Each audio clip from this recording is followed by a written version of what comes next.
Yo. What's going on, everybody? What's going on? We are back with another stream. This time, we're doing some boxing, man. Triple G, Canelo Alvarez Trilogy, Part 3. We are here, live commentary, live fight audio, not only of the main fight, but of the undercards as well. So we'll go through, all the fights. It should be a decent card. Not a really good card, but a decent card. But so we here for it. We gonna go through all the fights. You have audio, and yeah, we'll take it from there. So let me get the business out the way. Please like the video for me. If you like content like this, you want to see more content like this in the future, definitely go ahead and subscribe for me. But yeah, man, first fight between Canelo Alvarez and Triple G. My personal opinion, Triple G won, but it was a draw. Second fight, I believe they gave it to Canelo Alvarez. So this is the rematch. You probably should have been had the trilogy a year or so ago, but that's here nor there. Canelo came off a real bad loss. He looked real bad actually against a light heavyweight. So now he's back. Trying to get back on track. I'm assuming they're going to run that.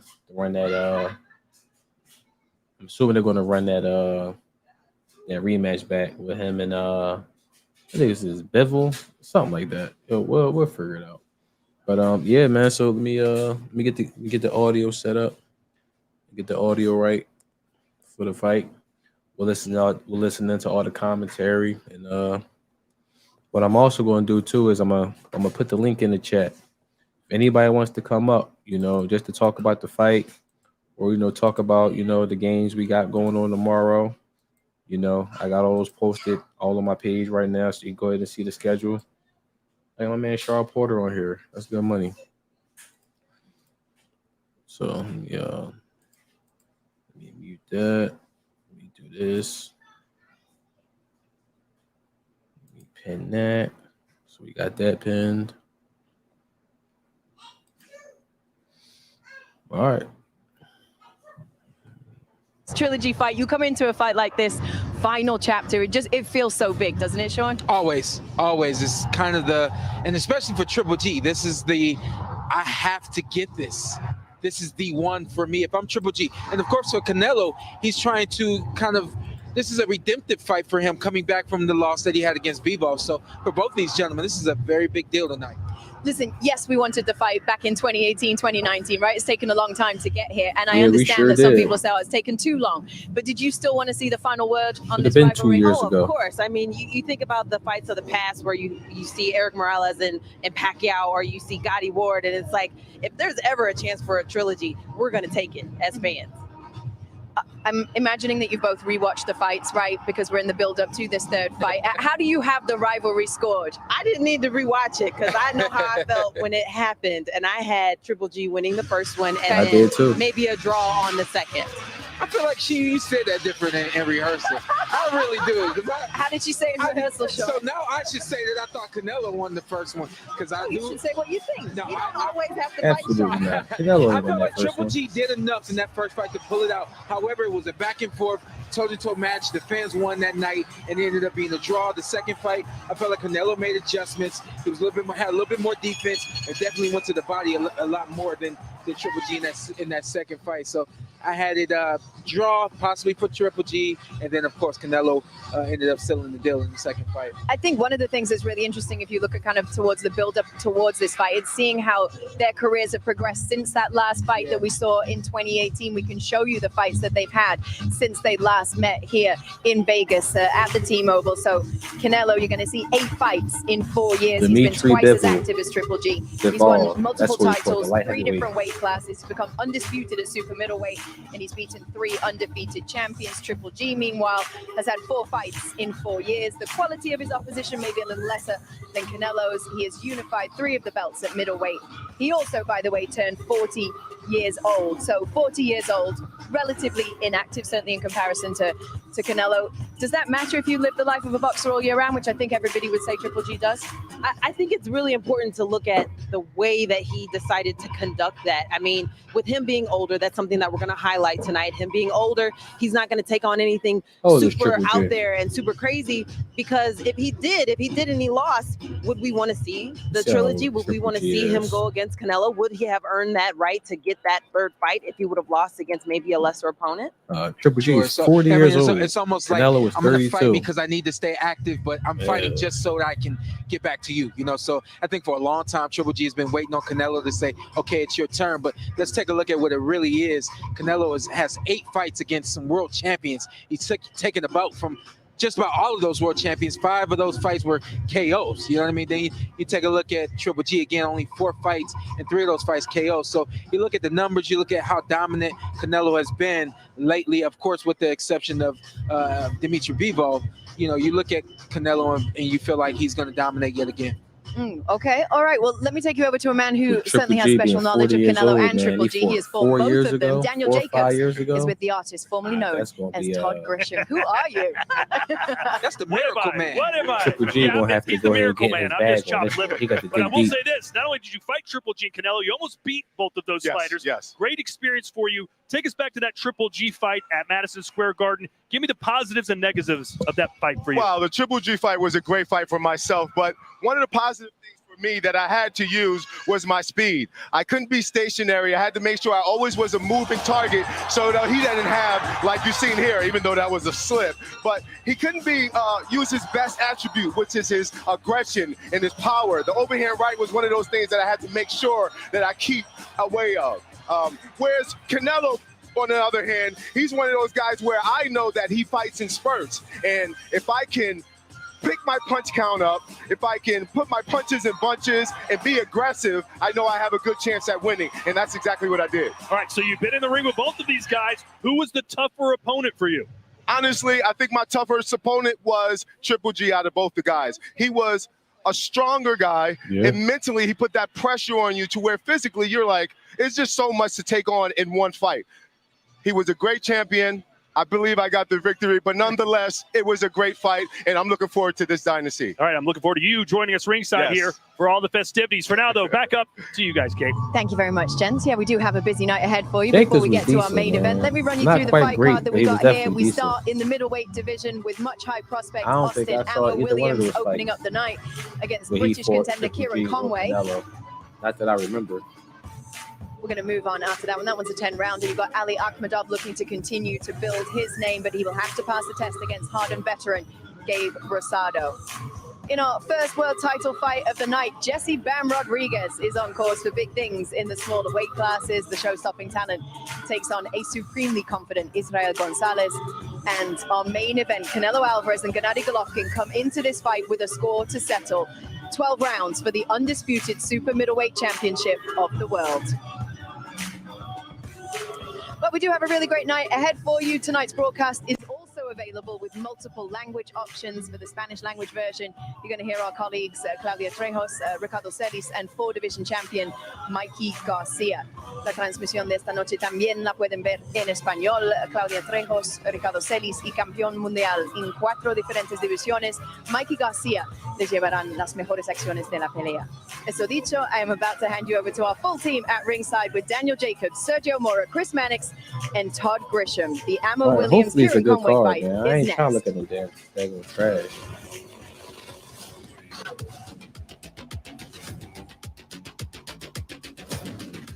Austin Williams, huh? And here is our tail of the tape for our opening fight of the night. 4 fights tonight here on our main card from T-Mobile Arena. Austin Williams and Kieran Conway. Williams promising an explosive knockout performance where Conway says, not so fast, my friend. I'm going to carve you up and put you away over these 10 rounds. 11-0, 9 knockouts. Here are the unified rules of boxing. No standing 8 count. No 3 knockdown rules. You cannot be saved by the bell in any round. And only Williams the referee should look like he can should be the stop favorite in fight. this one. Let's go into the ring now. And Mr. David Diamante. Well, ladies and gentlemen, good evening and welcome to the T-Mobile Arena here in Las Vegas, Nevada, USA. We are live on DAZN pay-per-view for an historic night of World Championship Professional Boxing. We begin tonight with a 10-round middleweight contest set to make his ring walk, fighting out of Nottingham, England, Kieran Two-Class Conway.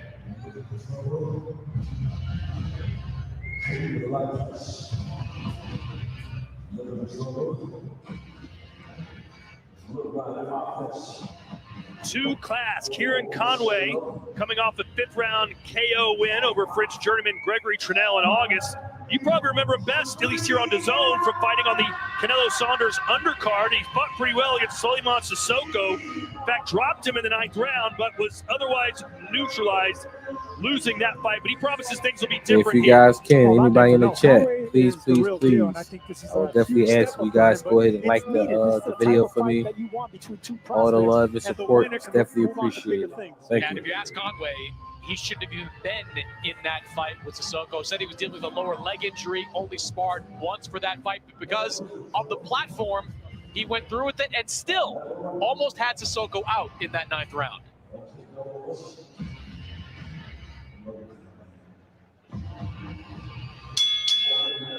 And now entering the arena from Houston, Texas, here is the undefeated Austin Ammo Williams. Oh man, it came with the Michael Jackson. He just better be good. Oh, he coming out without no road, no Austin nothing. Williams fighting out of Houston, Texas, coming off a He like a spectacular goon. 1st round KO over previously unbeaten Cordell Booker on the Taylor Serrano undercard in April. Daniel, what do you make of this young 26-year-old prospect? Well, he's definitely Boy, looking coming out with chiseled. no I road. haven't seen a fighter come out with no shoulder on the road. So Exactly. you can tell he's definitely in shape. He's looking physically fit. And we're looking to see what he has to show tonight. I've heard a lot about this kid. I've been supporting him over the years. And now I'm seeing this is his big break. So He's a big southpaw, very strong. For limited experience as an amateur, I mean, he's developing really quick as a pro. And like Danny said, very strong physique, but he carries the power to go with it with 9 knockouts in 11 fights. He told us in the fighter interviews, listen, what I'm about to do to Kieran Conway is going to be worse than what I did in my 1st round KO against Cordell Booker. Maybe that's why he's not dressed up, Daniel. He's here for business, to get in and get out. absolutely. Boy literally came out here with no robe, no shirt, no nothing. Ladies and gentlemen, once again, good evening and welcome to At least the Tyson T-Mobile came out with a Arena towel over here in Las Vegas, Nevada, USA. We are live on DAZN for an historic night of World Championship Professional Boxing. It's all being brought to you courtesy of Mr. Eddie Hearn of Matchroom Boxing, Canelo Promotions, and Triple G Promotions. We're sponsored by Hennessy, Never Stop, Never Settle, DraftKings Sportsbook, action so good, why bet anywhere else? O'Reilly Auto Parts, better prices every day. MGM Rewards, Fred Loya Insurance, put Fred Loya in your corner, that away, and visit Abu Dhabi. This bout is sanctioned under the auspices of the Nevada State Athletic Commission. The chairman is Stephen J. Klubeck, the executive director, Jeff Mullen, and the World Boxing Association, the president, Gilberto Jesus Mendoza. The supervisor is Julio Time. Introducing your 3 judges scoring this contest from ringside. From Nevada, Chris Migliori. From Oklahoma, David Sutherland. And from New Jersey, Steve Weisfeld. And at the sound of the bell, your 3rd man in the ring from Nevada, referee Robert Hoyle. And now, ladies and gentlemen, 10 rounds of boxing scheduled for the vacant WBA International Middleweight Championship. Okay, Introducing first, fighting out of the red corner, wearing the white trunks with the Oh, is gold that one of the trim. main He belts? scaled One of the main 159.2 pounds. His professional record, 18 victories, 2 defeats. He has 1 draw with 4 wins coming by way of knockout. Fighting out of Northampton, England, here is the former WBA Intercontinental Super Welterweight Champion, Kieran Two-Class Conway. And his opponent across the ring, fighting out of the blue corner. He wears the brown with gold and green trim. He scaled the middleweight limit of 160 pounds, bang on. His professional record, a perfect one. 11 fights, 11 victories, 9 of them coming by way of knockout. Representing H-Town, Houston, Texas, here is the undefeated southpaw, the former WBA Continental America's middleweight champion, Austin Ammo Williams.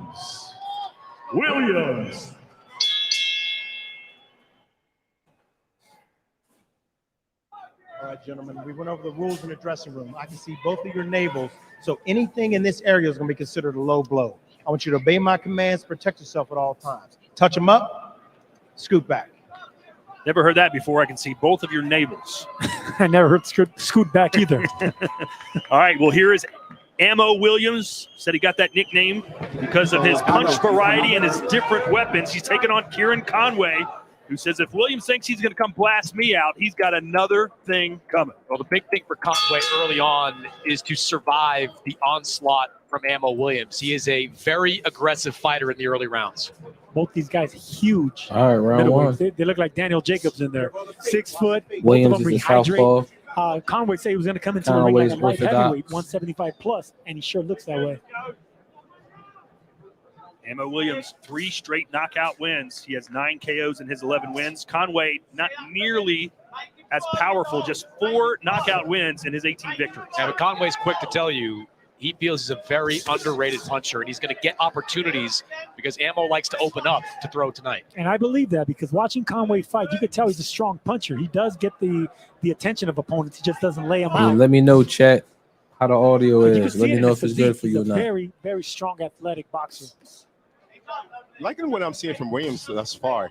He's closing the range, he's cutting off the ring, and he's putting that pressure. And you can see his defense is high too, so it's a good recipe for him so far. Seems to be showing a little bit more respect than we thought he would towards Conway. Oh, good shot. Good shot by yes, Conway. respect Conway. I mean, forget the knockout ratio. Conway's coming off a solid victory against a southpaw. Good right hand by Conway as Williams was closing in. And that's the one thing that Williams will give you. Conway definitely in looked the air bigger than him. sometimes. He got caught a couple of times in He 2 definitely looked fights bigger ago, than but Williams. he is He's taller powerful, but anyway. he is susceptible.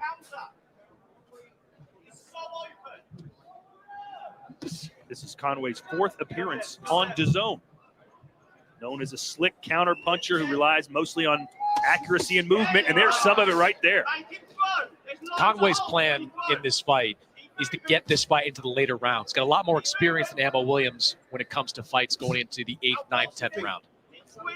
But is it wise for him not to be as active as he could be so early on? Okay, good body work by Conway. Good body work. Good body punches by Conway. I always like to see whenever you have tall fighters like both these guys, if they can dig down to the body without keeping that chin in the air exposed. Conway does a good job of that. The body shot there by Ammo. And Sergio, you can hear the thumps on each and every one of Williams' punches. Yeah, no, he's a big puncher. He has the knockout behind him, but Conway is a strong guy. You can see it in his physique. It doesn't translate into to power or knockout, but he's definitely a hard puncher. I like to see how Ammo Williams responds and reacts once he does get clipped by one of those punches. Good straight by Williams. 10 seconds to go here in round number 1. 10 seconds. Conway trying to work off the jab.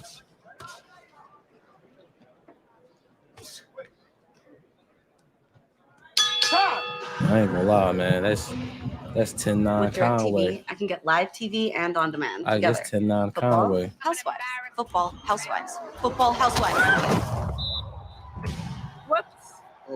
The housewives are on the field. I repeat, the housewives are on the field. I just want to talk.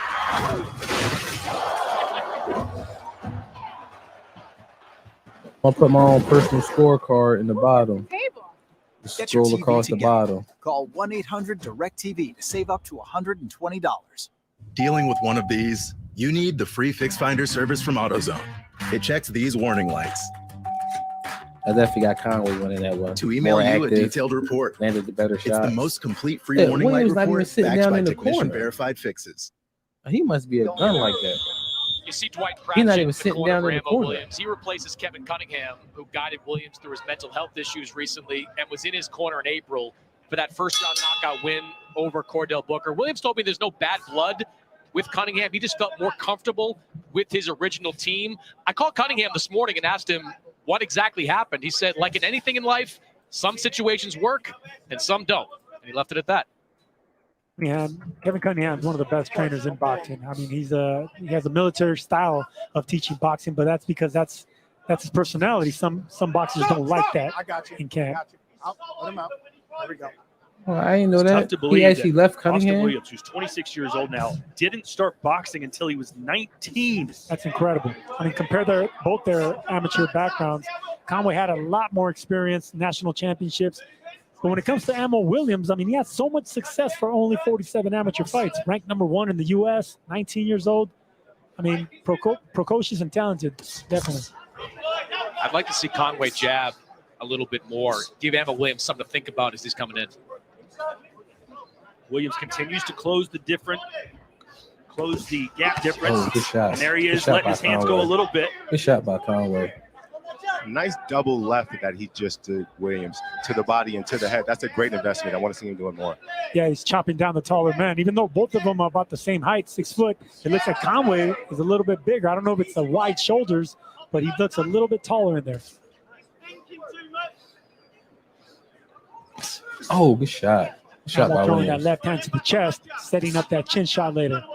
Well, Williams said he was going to end Kieran Conway. Right now, he's just trying to box with him. Well, Conway, you got to give Conway credit. He's just staying at range, keeping Ammo at bay with that rangy jab right there. The uppercut by And he Williams. has The that uppercut. right hand cocked. You know, that's the best punch.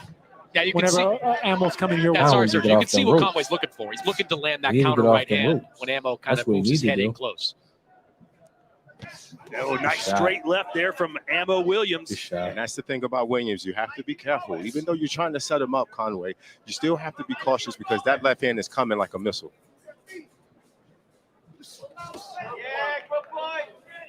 We, of course, are in Las Vegas. It's 5:22 local time. Crowd beginning to file in. Oh, good Nice shot. short shots there by Conway. I could see what he's Good trying shot. to do. He's not trying to go a punch for punch with Ammo Williams, who I believe is a stronger puncher. He's trying to catch him in between with the short shot. And that's more of that experience from the amateur system, Sergio. Absolutely. Yep. That's something that, you know, it's a 6-inch punch where you just let your opponent come inside and you're just meeting them halfway. 10 seconds.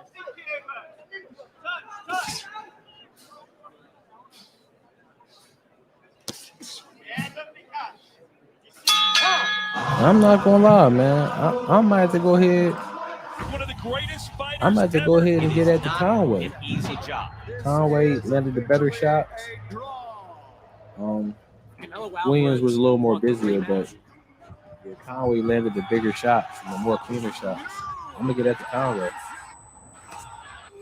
How about a trilogy? Let's see it again. There you go. Should be outstanding. This goes beyond boxing. This is personal.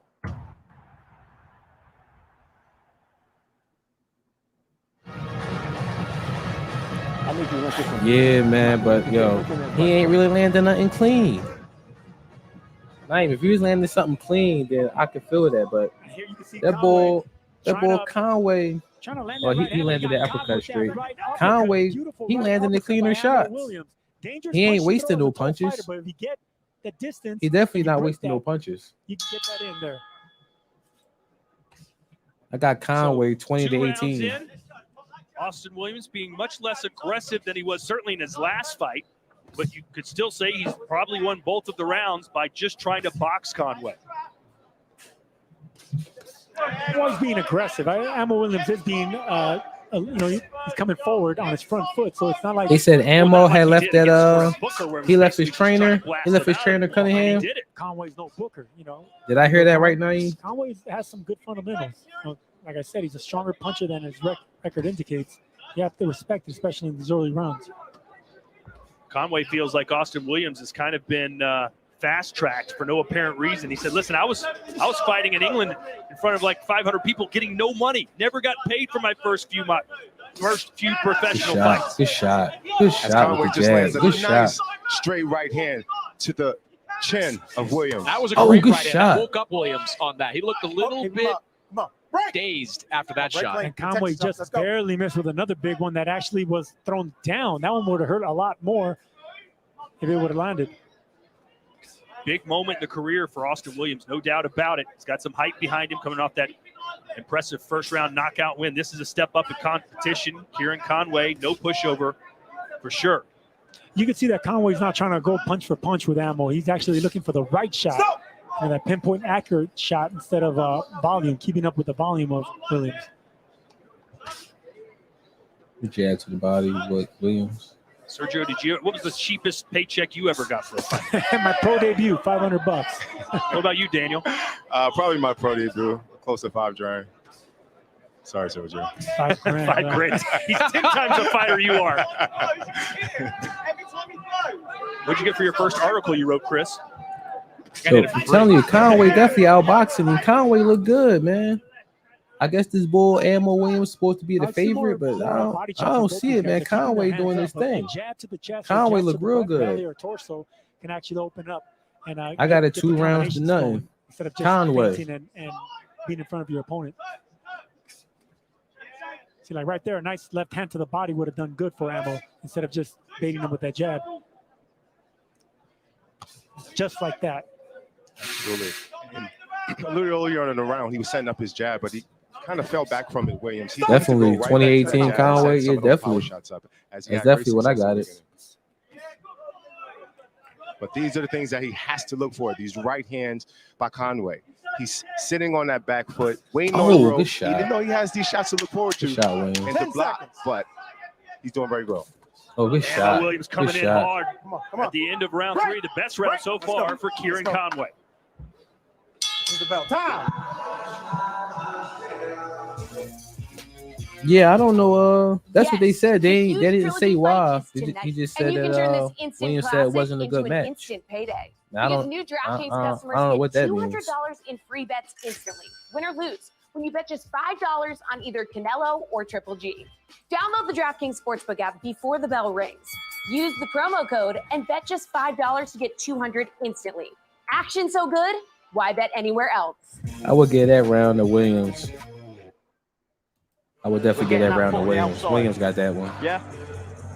He getting that foot on the He definitely outside. landed some big These are the shots. short Conway shots didn't you really gotta do. appreciate from He Conway. didn't He's really looking to do. set up the short punches. Look, just little jabs right there. They don't Besides look like that much. little, But when Ammo Williams is them coming jabs, your he way, really he's ain't have a whole bringing lot the going leverage, on. and they're getting your attention. I It's get that that right to hand Williams. that's trying to set up for Ammo Williams. 2-1 for Conway. Force those little jabs, Sergio. Pesky jabs, absolutely. That they would upset, an aggressive fighter coming forward. Yeah, they didn't say why he left him. I would definitely want to know why. Unbeaten Austin Williams, 26 years old from Houston, Texas, taking on Northampton, United Kingdom's Kieran Conway, who's only 25 himself. Yeah, Conway's feeling it now. He's punching a lot more fluid and confident now behind that jab, but he's not getting lazy with that jab. Keep him at distance with the range. But he has that right hand cock. Oh, good. Austin Williams definitely was a little bit out of breath as he went to the corner. The first time he sat down in the fight so far. So. I noticed that too. He was breathing hard. Yeah. Well, Chris, you said it. Kieran Conway has so much more experience in the later rounds than Williams does. He wants to drag this out.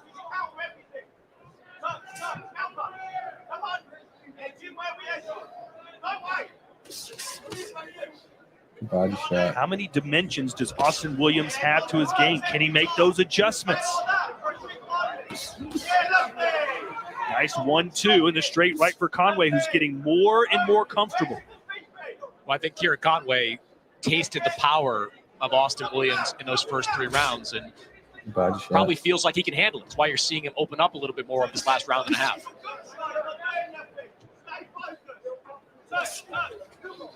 Ammo hasn't really let them hands go, let the ammunition go. Yeah, maybe he's looking for something else or a different caliber of weaponry to get inside on Conway.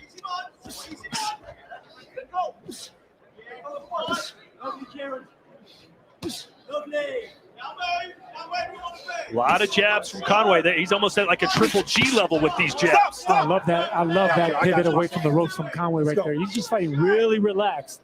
Right now, I love how cool and relaxed Conway's staying. He's looking for that right hand. Nice and cocked. Body shot. And he has the perfect distance too, Sergio, which really impresses me because he can even be on the ropes, but he's still in position to throw and punch. I asked Kieran Conway, what did he think about Austin Williams as a fighter? And he kind of hemmed and hawed. And then his dad, James, who's the trainer, weighed in and goes, he's a novice. I don't think Williams looks quite like a novice.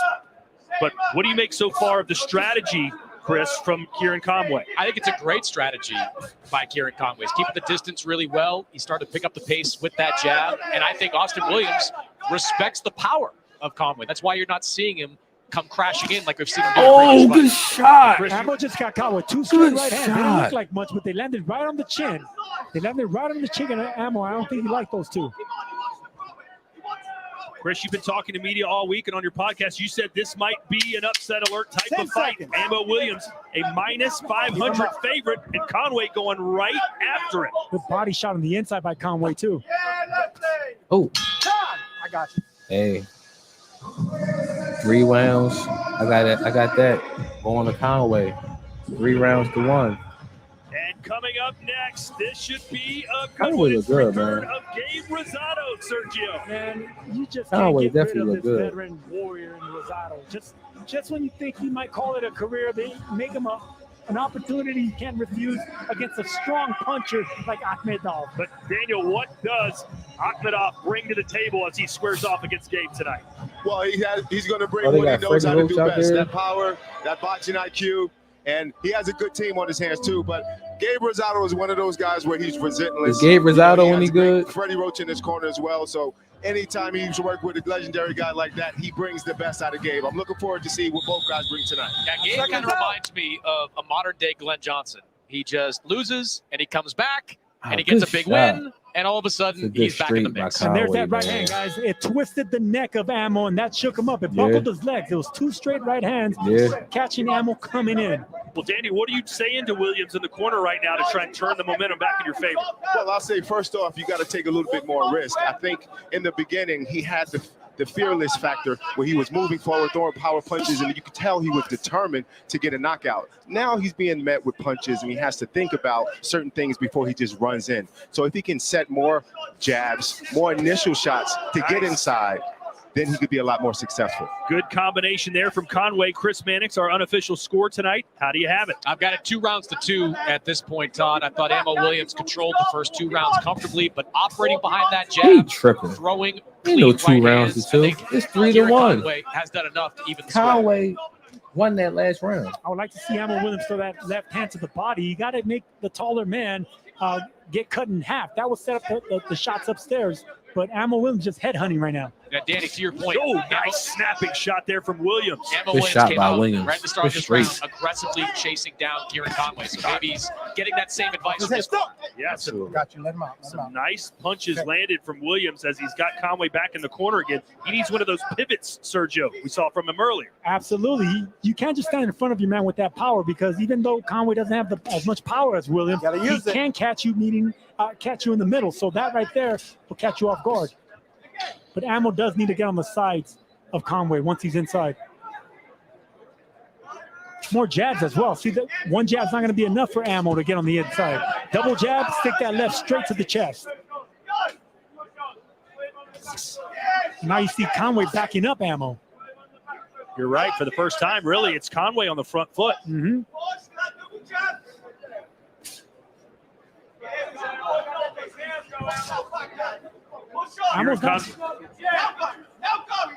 Ammo's not letting them hands go. You can hear his corner saying, let them hands go, but he's not letting them go. He's keeping them tucked in because Conway is looking for that right hand. It's a straight right hand, short and powerful. Well, when Kieran was short, he wasn't powerful. When he was 6 years old, he told his dad he wanted to box. His dad said, "You're not tough enough yet, kid."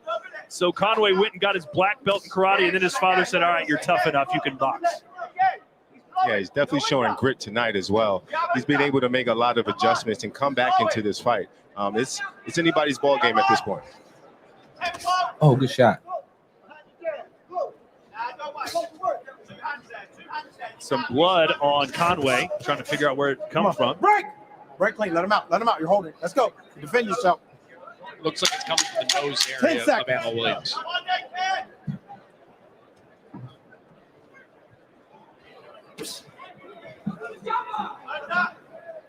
Time. I get at that, Williams. He's actually a lot more active. Yeah, back him up just a little bit more, okay? We'll get a little pressure there. We got to go combination. We're not throwing combination, okay? We got to start putting together, all right? Yep. And they don't have to be hard. You got to quick shots, okay? I want you to back him up. Let that shoot be gentle, that straight left hand, okay? He's got a cut and a punch. And a punch.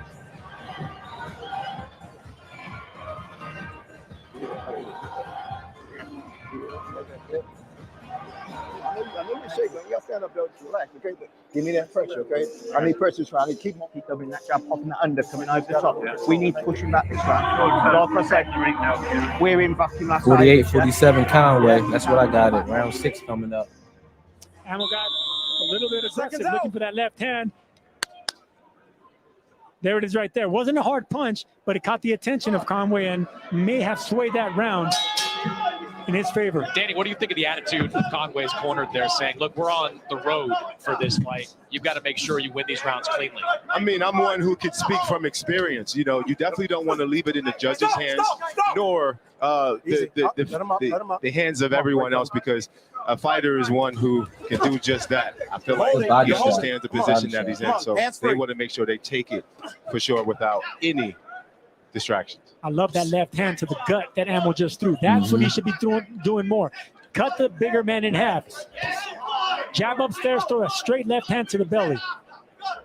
Ammo's also got the left hook working, it seems. Good shot. As Conway's father yells, easy work. I got you. Don't think I agree with that. Here we go. You know, Sergio, Ammo really likes that right uppercut, which is a good punch if you land it, but it does leave you open for a counter. And that's one of the things that I noticed about Ammo. He is susceptible in combination, so you can catch him in between. He has that chin up a little bit too much. Come on. Against Quintavious Cash, he got caught with some good shots. He didn't get rocked or dropped, but he did get caught with some left hooks. Daniel, how did you feel about the uppercut? Was that a big part of your repertoire? I love the uppercut. In fact, I used to do it even as an amateur. It was one of my favorite shots. It's sneaky, little quick shot. Good shot. If you do it right, you can really end the fight at the second. Nice three-piece combination on the back foot for Conway. That just shows you how athletic Conway is. He's a big middleweight, but he can box coming backwards as well. Very nifty with them feet. Two class looking pretty smooth right now. Yeah, one shot, that's all he's got. That same backhand. The same backhand, that's all he's got. I can see it. Oh, that's a tell. Well, we're past the halfway point of this fight, and it is pretty much even Steven. That was blocked, but it still got Williams off kilter a little bit. And they stepped on each other's foot, which is what you always get with lefty and righties. Also, that distance. I don't like Williams' jab. He like just like throwing. He like almost like back fisting that joint. It don't look good. He's not snapping it. Great investment to the body this round by Williams. Really digging. I like what I'm saying. Now go. Open it up. Walk him on, Nate. Yeah, he's holding in. He's got the novice. Out.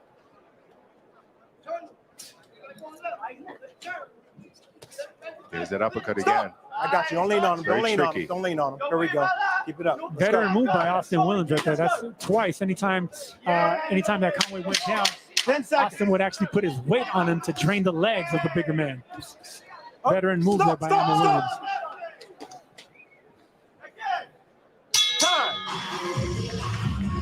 I gotta get at the Williams. Only because Conway ain't really doing nothing that round.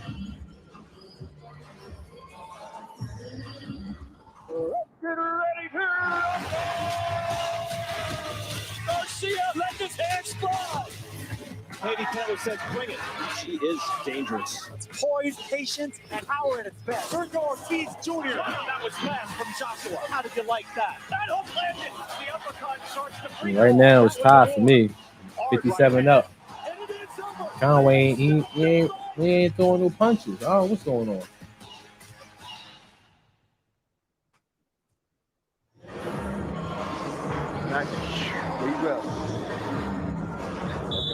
Right, you see the right hand landed by Conway right there. That's the one punch he has cocked, waiting for ammo coming in.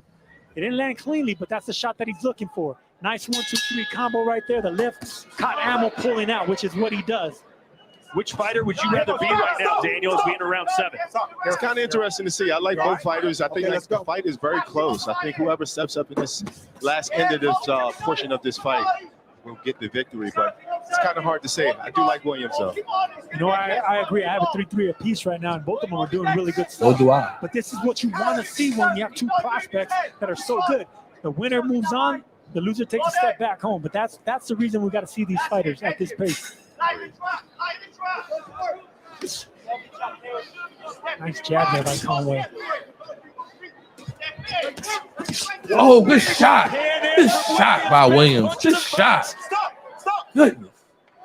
Let him out. Damn, that hook was clean. And that could be a moment he can hang his hat on and build. That was a big right hook right there, and he set it off with the off timing. He threw that left hand. He threw that left hand kind of not too fast, and then the right hand came across the guard with speed. Every round matters at this point. Conway needs to get back in this. Ammo alternating the speed in his punches, just like that. He tried to get him. Right hook, he tried to get him. Left hook. That's how he caught Conway in the last combination. Come on, let it off his head. Stop. Watch the headlock. See, a fighter gets accustomed to the distance and the timing and the speed, but if you alternate the speed, that's when you can catch him off guard. You know, Conway did have some success going forward. Let's see if he goes back to that strategy. Oh, again, a left that time. The hook from Williams scores. Discouraged look on Conway's face now. Well, he's just letting Ammo Williams kind of just walk in without teeing off on him to get his attention. It doesn't even be that impactful. He's got to let that jab go to make Williams think something's coming. Yeah, that's what you got to do is feint. But right now it looks like Conway got a little shook by that right hook. One thing though, Sergio, I do like still from Williams is that he still has the same power behind his punches. Even in round 7, you can still see the punches and brutal goods beside this shot behind Williams' punches. Been a good round 7 for Ammo Williams.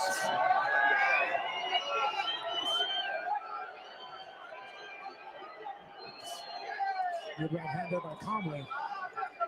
That's free. You're holding. Break. But I agree. This is a good round. Conway, He's had Conway on the back foot. He just sitting there getting teed off. Williams put in that effective Man, get off the ropes. Move. Do something. Right there, loading up with Good the shot. right hands as well. Stop. Here we go. 10 seconds.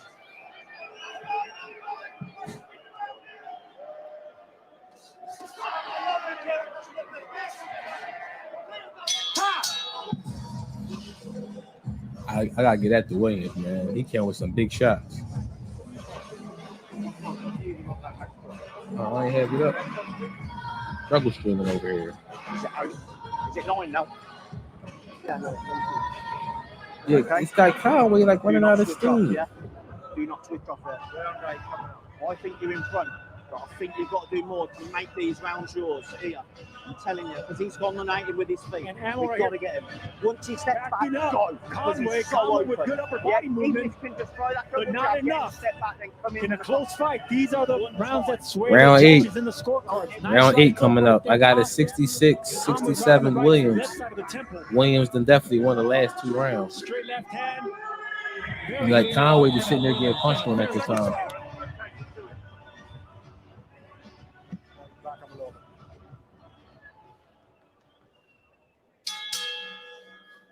Round 8 scheduled for 10. It looks like Austin Williams has the momentum now as we enter the final 3 rounds. Some work to do for the Englishman. 2-class Kieran Conway. Conway thought he could exploit Williams in the later rounds. Now's his chance to do it.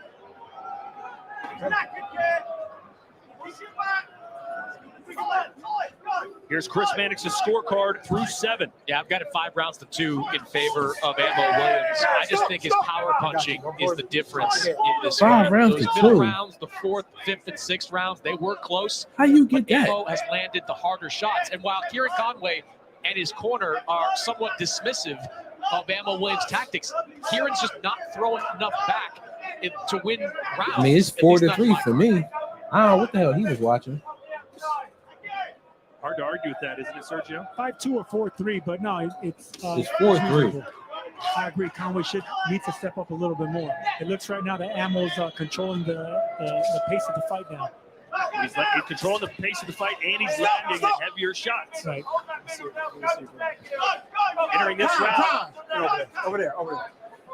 Take. You say entering this round, Ammo Williams, 33 body shots landed. Conway just 9. Start to see the energy now. Conway starts to go down. Mm-hmm. That big hand shots that he took in that 7th round seems as if it's having an effect. He needs to pick it up, especially if the corner are urging him where they are in Vegas. Not a lot of time left in this fight. The first of 4 on our main pay-per-view card here on DAZN. And Conway has been in this situation before. He has 2 losses, and both of them by split decision. He keeps it close, but when it comes to crossing the finish line, he comes up short. Yep, we're in the 8th, and keep in mind, Kieran Conway knocked down Suleiman Sissoko in the 9th round. So he does have some instances of some late power moments, as there's a good body shot to Williams. Body work. Good body work by Williams. Good body work. Totally controlled that fight at distance and range, and Conway caught him with a nice uppercut in that 9th round. Couldn't close the show, though.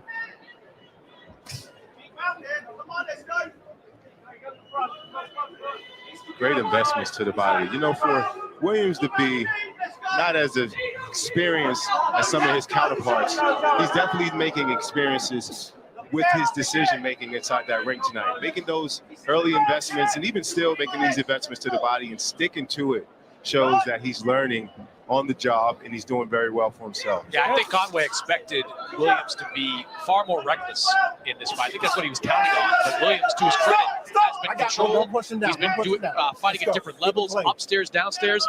Probably the best performance of Ammo Williams' career to this point. And on the Good inside, exchange. Williams Good seems to have the exchange. advantage with those overhand lefts. Williams turning up right now, man. And he's bleeding profusely. Williams Conway turning now. up right They're now. gonna have to work Conway on that nose. he's just taking the beating. And he's not even throwing back anymore. Well, he may be in Las Vegas, but that'll certainly make Conway feel at home. Oasis, the legendary English rock band. Still to come tonight, the return. Daniel Jacobs of Bam Rodriguez. He's only 22 years old. Great fighter. I'm looking forward to see what this kid has in store for his career. I mean, young champ already. Think about all the opportunities that he has coming up. Tonight's going to be a big night for him. Yeah, 3rd fight this year for I got a Rodriguez. 77, 75 Williams. December. If you're Williams making a definitely list done turned it of up. the potential fighters of I the thought, year, Conway right now, being an older, more seasoned fighter, he would turn it up towards the end of the fight, man. It's Conway. I mean, it's Dagon Williams that done turned it up. He'll be taking on Israel Gonzalez, who went the distance with Chocolatito. Stay right there for me. Nah, I'm sitting here piping up Conway too. Gonzalez, and his training Like is it's gonna be an hard upset. for Quadras and Sriskat Saruk to the side. Israel Damn. Gonzalez is going to be in trouble. This boy Williams is putting in work. Goodness. He's behind in this fight, but he sees Damn. Conway a little flustered right now and attacking him as he should. Oh my goodness. That may have been a legit shot as the blood is pouring out of the nose and mouth. How surprised you Yeah, that it seems Conway like getting Ammo's beat the on. Conway just fresher getting beat on fighter late in now. this fight. Very surprised. Ammo clearly came Williams into must this trying to fight stop this, man. tremendous shape. He spent part of his camp up in Canada, had some real good sparring with Stephen Butler, former world title challenger. He really looked sharp tonight. Ammo's getting really aggressive right here. If Conway has it in him, he can muster up that right hand. He can catch Ammo coming in because that's one Come thing. on, Ammo Conway, will give throw you. back. Gets that chin up a little bit in the air once he throws more than 2 punches. I mean, Sergio, the body language from Conway has really changed the last couple of Good rounds. shot, Conway. There's that right hook right there. See, so you can see that he's playing a little bit possum, in my opinion. Conway is. Break length. But it has to be, you know, for a fighter of his caliber to see the blood coming down his nose and to be being pushed back. It has to be frustrating at this point. I got you. And Come on, everyone Conway. would agree Stop with the Conway clenching, man. needs to win these last 2 Damn, rounds if he you wants caught any him shot against again. decision. And round 9 has been a borderline disaster. I don't like the way Conway's been holding right now in the last 30 seconds of this round. You can see that he's looking for that right hand, but the way that he's holding makes it seem like he's tired. And once blood's flowing from your face, it just... Oh, my and there's goodness. an uppercut that grazed the head, and they called a knockdown. That's a knockdown. No, ain't no knockdown. That's the infamous uppercut we were talking about. They are calling it a knockdown, and that is a huge moment in this fight. Well, that's it, then. Come in. You good to continue? And now You Conway good? certainly needs a knockdown Okay, of his show me own. something. No Let's go. doubt about it. Can Austin Williams close the show here in the 10-8 ninth round. round? Come on, Conway. You look real good getting in the fight, man. You just died off. He can give you that shot coming in. And Danny, you Stop talked leaning about on the him. commitment to the body shots throughout the course of this fight. He's also had a commitment to that uppercut. He has been throwing it almost every single round, sensing an opening. Good found streak it by in that Conway, last push. okay. You're absolutely right, Chris. And you know what? As much as we talked about that uppercut, it served him well in this fight. It was able to get him a knockdown. It was able to make early investments to set up a tired fighter to be in this state right now. And as we see, Williams is excited. He understands that he has a hurt dog in this position, and he's going for the kill. Hey, look no further than Sergio Mora, Daniel. Oh, To my get super goodness. confident and put it.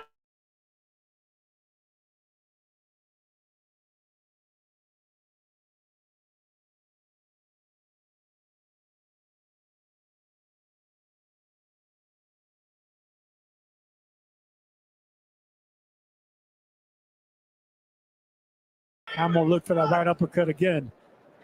So the best round of the fight by far for Ammo Williams, who will get a 10-8 here as we head to the final round. It's a heavy nosebleed. Ref, you bang out of order. That wasn't a fucking count. Didn't miss Okay, it by a mile. they'll review it. They'll review it. Deep breath. Deep breath. Let's go. All right? You fucking big round. You win this round, you win the fucking fight. Yeah? If you're a fucking champion in Train to Life, yeah, you've got to take it to him. He's fucking blown My bad, folks. Wi-Fi is acting real funny. Had to connect to the Ethernet. My bad. That wasn't a knockdown, but Kieran started to crumble as soon as he took that shot. It's true. Ammo Williams, after he lands this, comes in a little bit of a lean there. Ammo Williams The got referee this made the one. right call. That's a knockdown. He looked for good, Ammo man. Williams. He done turned it up.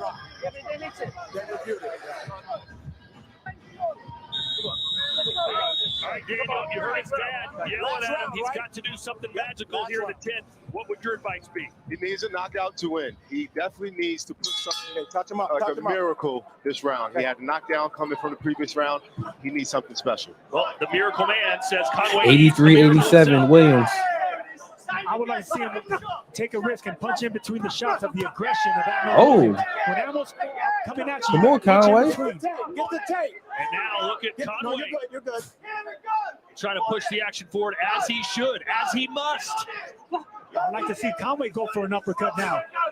A right uppercut seems like it might be able to land on Ammo Williams who has his elbows up. Stop. Tom, get over there. Come on, get scope the tape. I know. So much blood is bleeding. It's even going through the actual tape, making it hard for it to stick. One thing about boxing, That's it. you play all other sports. You can't play this game here. Okay, right there. Okay, over there. Corner.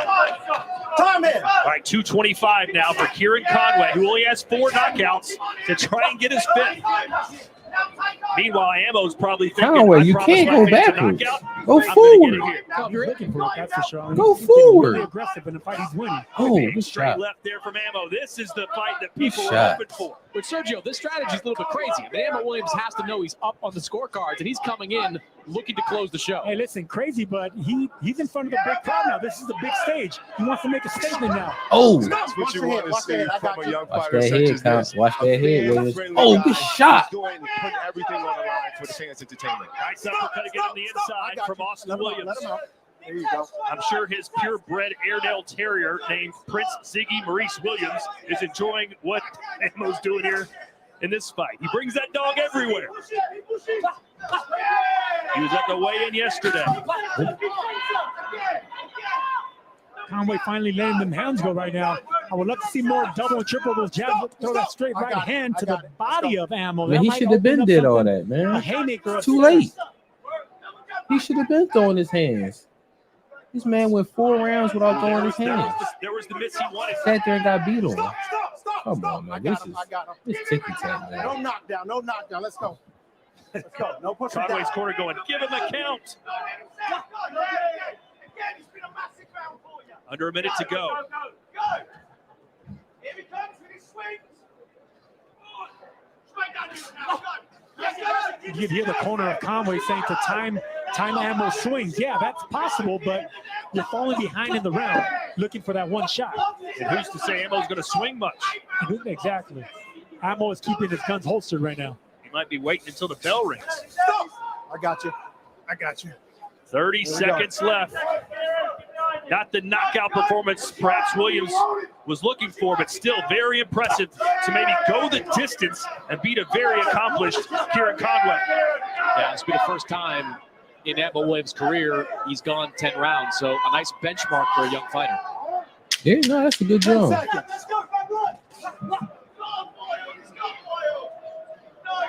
He's from Texas. He's gritty. He's a country boy. And about to go 12-0. The T-Mobile Arena, First 10-round fight. Ammo I like it. Williams goes the full 10 rounds with 2-class Kieran Conway. Excellent performance by Ammo Williams against a very determined, athletic, strong fighter in Conway. But this is exactly what you want to see from prospects. Take big chances and win like this.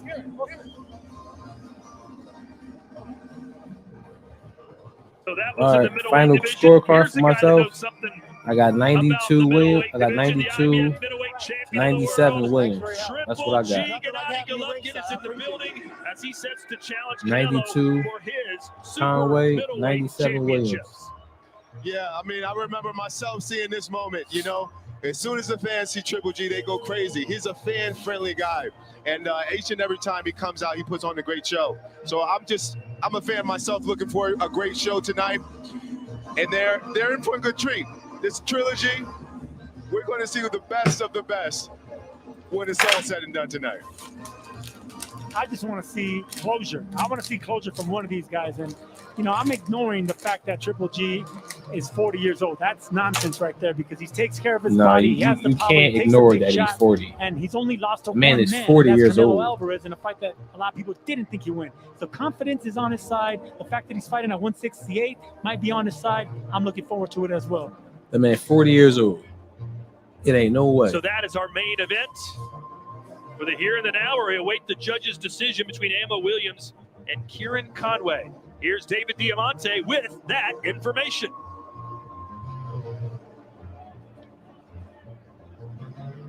Ladies and gentlemen, after 10 rounds of action here at the T-Mobile Arena, we go to the judges' score totals, and they read as follows.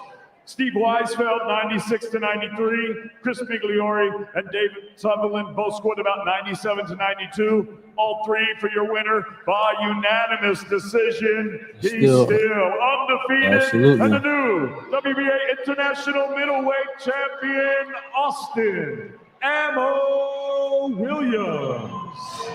Yeah, he deserved it. Good win for Ammo Williams. Right Scorecard scorecards was by pretty the much on judges. I point. scored at 97-92 as well. A really impressive step for Ammo Williams, who showed a lot more polish, a lot more boxing. Not just the brawler we've seen in previous fights. He showed some high championship level talent. Pretty much had like the judges had it. Behind that power as well, 97-92 for Williams. He looked a little shaky at the beginning. He was definitely being outboxed, but hey man, that man done turned it up at the end. Last 4 or 5 rounds, man, it was all him, including the knockdown. So that was definitely a good joint. Definitely a good joint. And Austin Williams, who's now 12-0. Here are the highlights from this 10-rounder in the middleweight division. And you can see both these guys are big middleweights. early in the fight, big uppercuts like that were catching the attention. First of Conor, fight, Williams with the looking to win. time that right 97-92, unanimous some good decision. right hands right there like that, but see, Conway that's what had you it gotta at the see beginning, in but prospects. Can they take yeah, a punch? And solid, big Conway got beat mid-round on the like last Conway 5 was landing rounds, those man. shots, It looked but it was bad. just too far in between in the The second more half of the fight. seasoned boxer, the one with Sealed the deal. Conway was bloody, the amateur backing up. the amateur Seemed like the fight was taken out of him after the 6th round. the amateur And by the way, great call there by the referee who better thought about amateur it for a few record. seconds and in the end said, you know what? That's a knockdown. And he got it right. OG, what's up, man? You want to come up? Now let's jump into our fight card. 1 down and 3 to go. I guess OG Here from ain't right want to across come the up. street from the Park MGM, I saw Sergio lose several hands of blackjack there last night and was at the pawn I got shop the link later. in the chat, man. Hit the link in the chat if y'all want to come up and talk, man. Coming up next, it's Either about the Gabe fight Rosado and Ali card that Ahmedov we got coming in up, the world title bout. or Super flyweight division, Rodriguez and Gonzalez, even and about then, our of course, football Triple schedule G tomorrow. and Canelo. I think I got at 1 o'clock. I think we got Buccaneers and Saints. That'd be a good one. I think our 4 o'clock is going to be Seahawks and 49ers. And then 8 o'clock is Packers and Bears. All division games. Definitely should be all bangers. They all should be close. You know, division games is rarely a blowout. So we're going to be here all day tomorrow from 1 o'clock. With the Buccaneers and Saints all the way to, you know, the end of Sunday Night Football. About 11:30, so we're gonna be here. I got 3 separate streams for them, so I'm gonna click off the first stream for the 1 o'clock game and click on to another stream for the 4 o'clock game. So, you know, just pay attention to the channel. You know, put the bell symbol on, and yep, don't miss none of the action, man. We definitely gonna be here. Его план сразу не получился. Мой план сразу сработал. Fight fans, welcome to the DAZN Boxing Show. Bringing you all the exclusive news, interviews, and outspoken views from the world of boxing. I'm back in beast mode. The fight starts now! Catch the latest boxing news every single weekday. I'm gonna be honest, man. That kid's pissing me off. This is what boxing's all about. From the best fighters to the biggest promoters. Give me some fucking pros. The boxing world is going to be buzzing. No one takes you closer to the fight game than the DAZN Boxing Show. Canelo turning pro at the young age of 15. He was destined for great things. Oh! Damn, look at that. It's over. He knocked him out cold. Oh, nice shot. My boy Canelo. I definitely appreciate Canelo knocking out Kirkland like that. Canelo's the beast. He can box it, I was hurt by that one. I honestly believe nobody can beat Canelo Alvarez. I wonder who Conor Ben fights next. A lot of speculation about Conor. There's a lot of options on the table. Furman, Broner. Does he go maybe Avanesian European title shot? A lot of people have been asking about that one. Love it. Love the Ugas fight.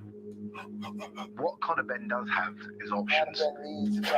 Who's next for Conor Ben? Who next for Conor Ben? I am my dad's son, for the good and the bad. Biggest rivalry in British boxing history. If I'm waiting, for as long as I'm waiting, it's big. Big fun. Who was that? Conor Ben. Has Conor been decent? Conor been any good?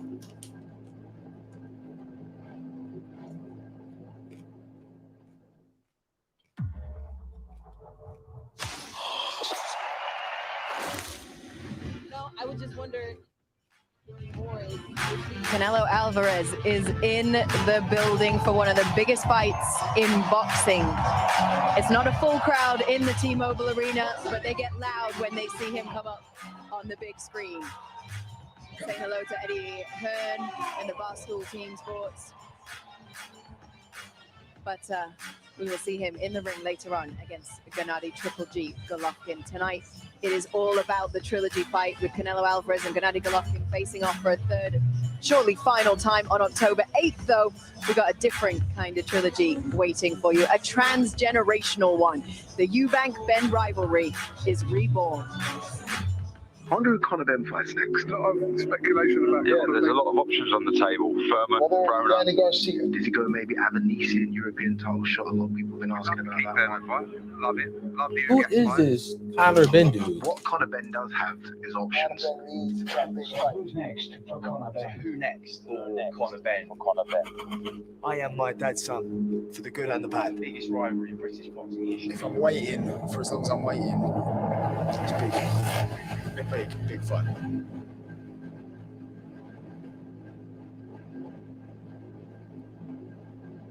He must be from overseas. I don't know that guy at all. I never heard of him.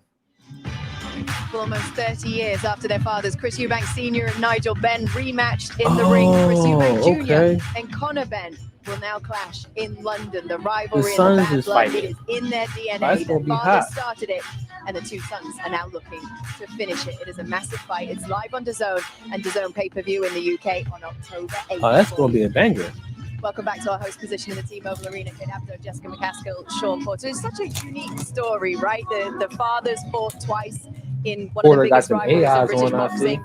And now the sons. Right. Is it a 50-50 fight for you? How do you see it, Jessica? I think it's all dependent on how Conor Ben handles himself. I think Eubanks is a trigger all around in the ring. He likes to be showy. He likes to say things. He likes to seem very unbothered. And if Conor Ben is bothered by that, then that might throw his game off. Okay, Sean, what are you excited about? You know what? I'm excited about the fact that the fathers fought at a very high level. This is a British rivalry. You know, this really didn't touch the States, I don't think, but this is big back home. The fathers, they fought at a very high level, and it's not very often we see sons follow in the footsteps of the fathers and are able to make it to that level. And I think that's what we see. Is definitely out of Conor Ben lately. He's been very mean in the ring, very dominant in the ring, and then of course with Chris Eubank as well, being a former world champion. And so I love the fact that they've been able to carry the name and carry it very strongly, and now they have the opportunity to go in the ring and kind of settle the score for the dads. I like that. I like the story. Yeah, it's a great story, and it's coming your way on October 8th on DAZN. We do have loads of boxing I hope still it to ain't come for you pay-per-view. tonight. Don't forget to check out though what else we can offer you here on the platform. I don't care if their dad's fault or not. Available to you to stream live. It definitely doesn't sound like it's pay-per-view worthy.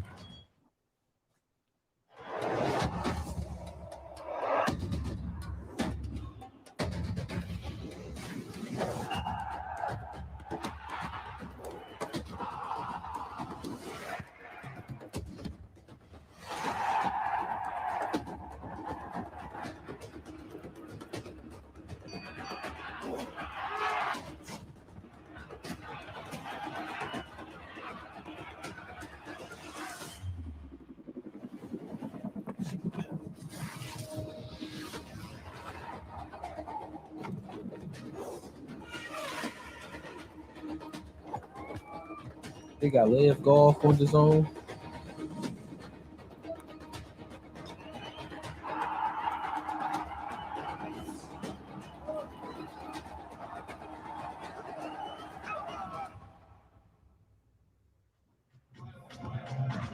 Okay, so go ahead and do this. Make sure you check the DAZN app for the latest schedule to see what you want to check out. The action right now is about to be here in the T-Mobile and in the ring. Here we go with the next fight of the night. Ali Akhmedov versus Gabe Rosado.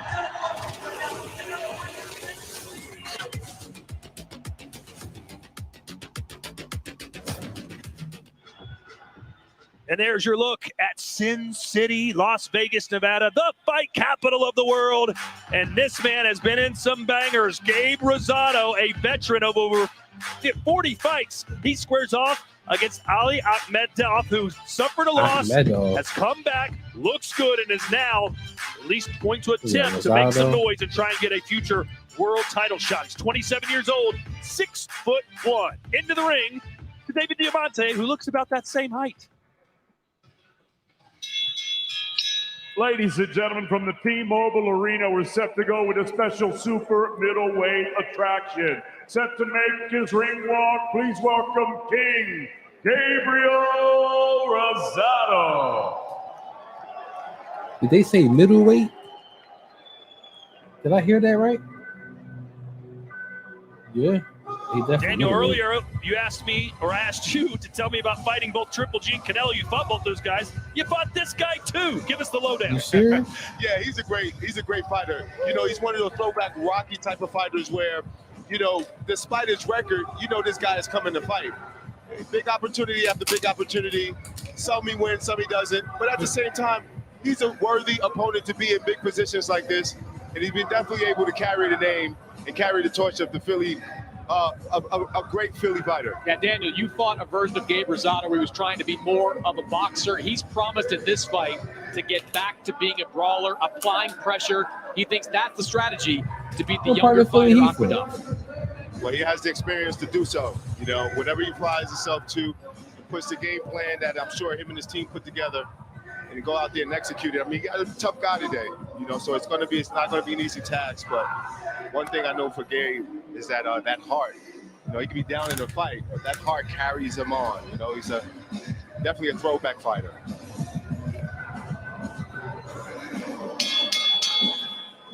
And now entering the arena, please welcome Ali Akhmedov. Definitely butchered his name.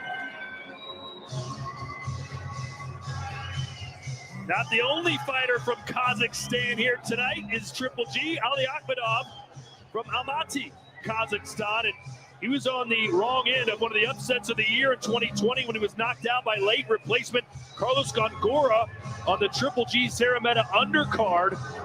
In fact, Akhmedov was up widely on the scorecards before getting stopped in that last round. You remember it well, don't you, Sergio? Absolutely, because he was ahead on the cards, and his corner was telling him not to get over-aggressive, and he was loading up on every shot. He got caught with a left uppercut. He was getting caught with that left uppercut from the 7th round on. Gongora found a home for it, and it cost Akhmedov the victory. Yeah, when you talk to people around Gabe Rosado about how to beat Akhmedov, they say the same thing. Uppercut, left hand. Uppercut, left hand. Expect to see a lot of that from Gabe Rosado tonight. And the thing about Rosado, he doesn't mind falling behind on points, just looking for that one big shot.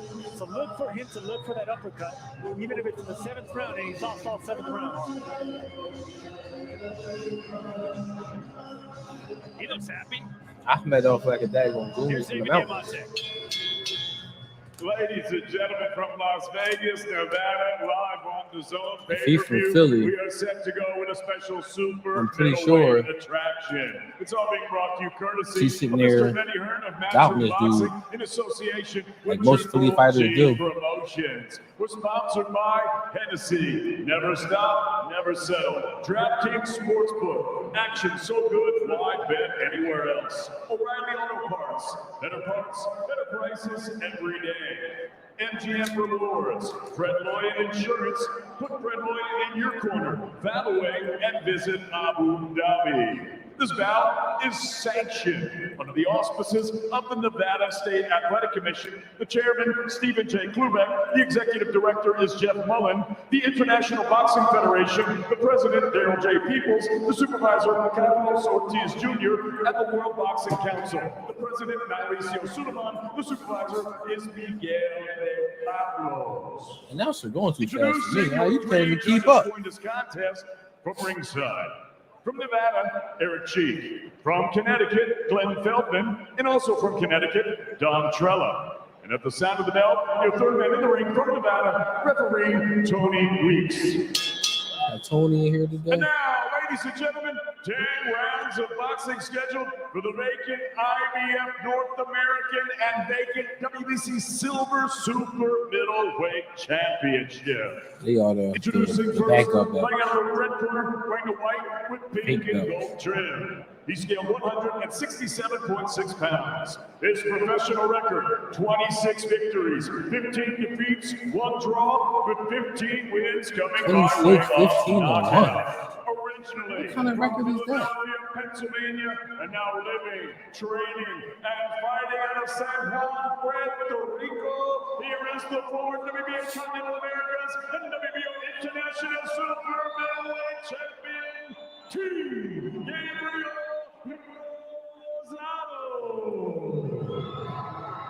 Rosado. And And his opponent across the ring fighting out of the blue corner. He wears the black with the gold trim. He's scaled 167.8 pounds. His professional record, 18 victories, only 1 defeat. He has 14 wins coming by way of knockout. Fighting out of Almaty, Kazakhstan, here is the former WBC International Silver Super Middleweight Champion, Khabib Akhmedov. So we already know who the favorite is.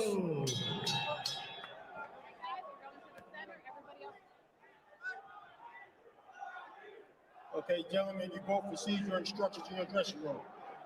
Okay, right here is good, right here is good. I want a good, clean fight. Obey my commands at all times. Above all, protect yourself at all times. Let's go.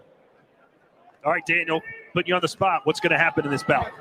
Well, we have to see exactly, how the guys come out this first round, but we know that both these guys have some experience. Gabe Rosado is probably going to try to adjust.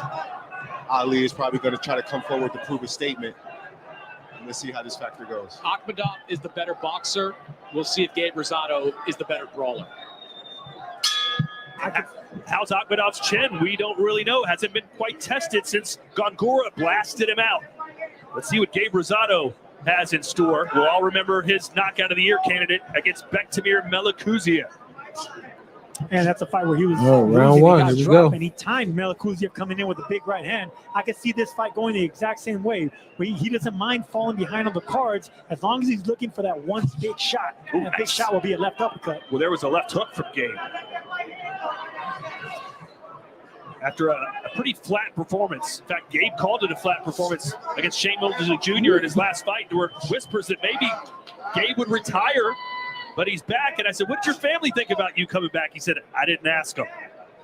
Yeah, just a true warrior. I mean, I talked to Gabe afterwards, and he just said, I felt old. He felt his age. He just felt like Mosley, out hustled him. But here he is back. And I could see why he took this fight, because he knows that Akhmedov loads up a lot. Rosado's the type of guy that will time you. He has that veteran tactic. Rosado out here getting a check. Rosado has been stopped 4 times in his career by Triple G, David Lemieux, Peter Quillen, and Alfredo Angulo. You didn't stop Angulo, did you, Sergio? I don't think nobody stops Angulo except Canelo. I mean, that guy. Hey, you beat him, though. I beat him off me. He beat him off. That's funny. Still a pawn chess match at this point. Both guys hasn't really put enough out to kind of feel things, but just trying to get a gauge of the distance and where both power punches are going to come from. Yeah, and Rosado doesn't. He loves his pace. He loves the fact that Akhmedov's not really getting too aggressive too early. And this is a pace that he doesn't mind going as long as he's in control. He's within the fight. Exchanging jabs. May like the pace, Sergio. I just think it's going to be tough for him to win a fight at this range. He's got to find a way to get on the inside and make it more of a type of fight. Yeah, no, but that's what Rosado does. That's his game plan. You're seeing it right there as he's chasing. There's that first uppercut. You missed it, but Gabe just landed an overhand right to the chin of his opponent, and that's why he was pressuring him now. He's a guy that can capitalize off of having a guy hurt. He's known for it. You can see Akhmedov putting more behind the punches now. That right hand caught Gabe on the left side of the temple. He doesn't want to get hit with too many of those big shots. Akhmedov's a big puncher. And Gabe Rosado is 36 years old compared to Akhmedov, who's 27.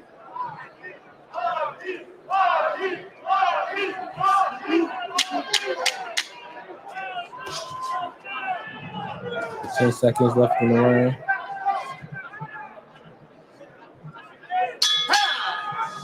All right, well. Yes, the Me huge personally, Trilogy man, I gotta fight get is at tonight, the and you can turn Ali this instant classic Akhmedov. into an instant payday. Because new He was just DraftKings more customers active, get landing more $200 shots. in free bets instantly, win or lose, when you bet just $5 on either Canelo or Triple G. Download the DraftKings Sportsbook app before the bell rings. Use the promo code and bet just $5 to get $200 instantly. Action so good, why bet anywhere else?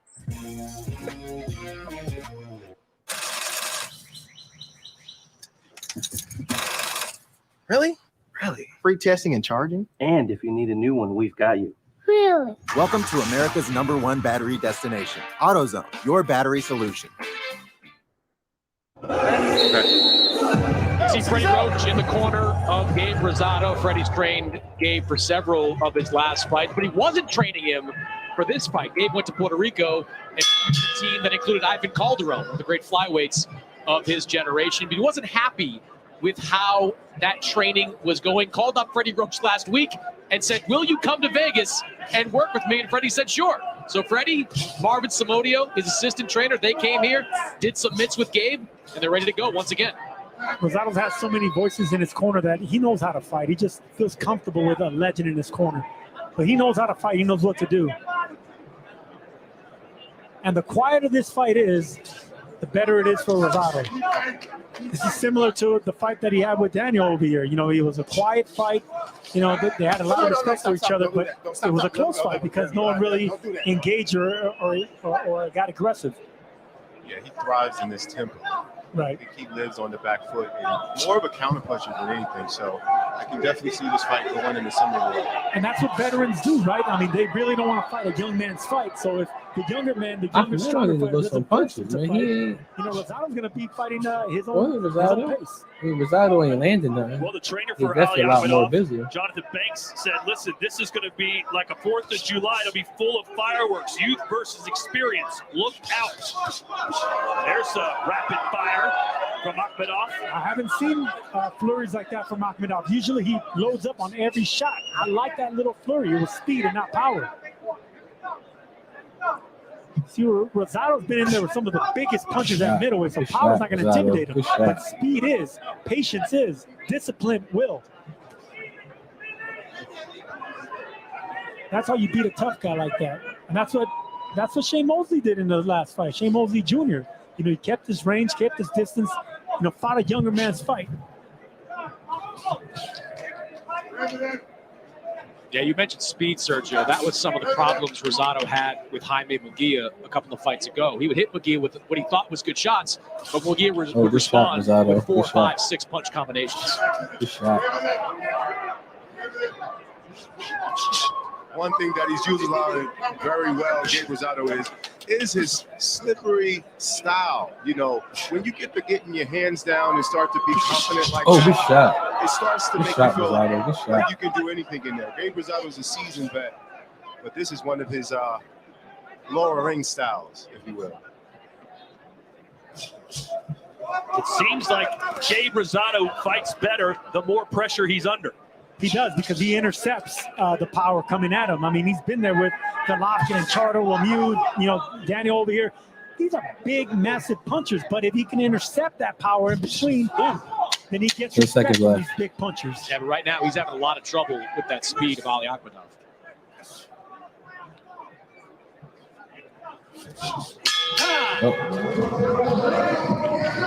One of the greatest. I got that going to Rosado. A lot busier, a lot more active, landed more punches. Alvarez wants a rematch.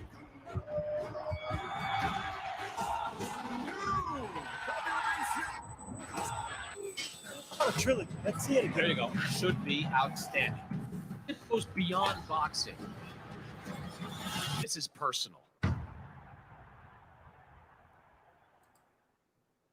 Okay, keep them legs moving. Defense first, always defense first. You don't got no business catching with this shit. You know what I'm saying? Okay, so defense, move in and out, move. Defense first. Other words from Jonathan Banks in the corner of Akhmedov. And right here is the interception first right there. Rosado coming in, nice power jab. Those are more than just jabs when you're coming as aggressive as Rosado. They feel like left, hard right hands. Shotgun jabs coming out of Akhmedov. Rosado only landed one non-jab punch in the last round. And like I Y'all said can say earlier, all that guys, y'all want. this is the That pace man that won that Rosado round. likes. So he doesn't mind falling behind on the card, just looking for that one big shot. The trick is not giving him that big shot. Akhmedov's going to have to stay very patient and disciplined throughout this entire fight against a veteran like Rosado. Very true. Again, I can attest to that because fighting Rosado, he has the style to where you think, you're going to go after him and do all of these different things, but he lowers you in and sets you up and patiently waiting for the right moment. I love the right hand that Akmadov threw to the chest, the heart of Rosado. Those punches right there, they'll take your win. With the right hand Oh, good shot. Set up that right hand right there. Good shot. Well, Sergio, you keep talking about Rosado looking for the knockout. Other than that Melikuziev KO, the last time he knocked anyone out was 5 years ago. Hey, but look, I can attest to this. I don't know if Danny over here can attest to this. I sparred Rosado plenty of times. He's a hard puncher. I mean, he's a strong fighter. I mean, it's not really power punching, but he'll get you respect. I don't know what you think, Daniel. Yeah, not too much so, but I do think that some of the rest of these guys, he's been able to have success with his power. I mean, think about the guys that he's been facing. He never really gets knocked out. You know, he gets stopped, you know, on cuts or beaten down. He can take a punch, and he's a strong fighter as well.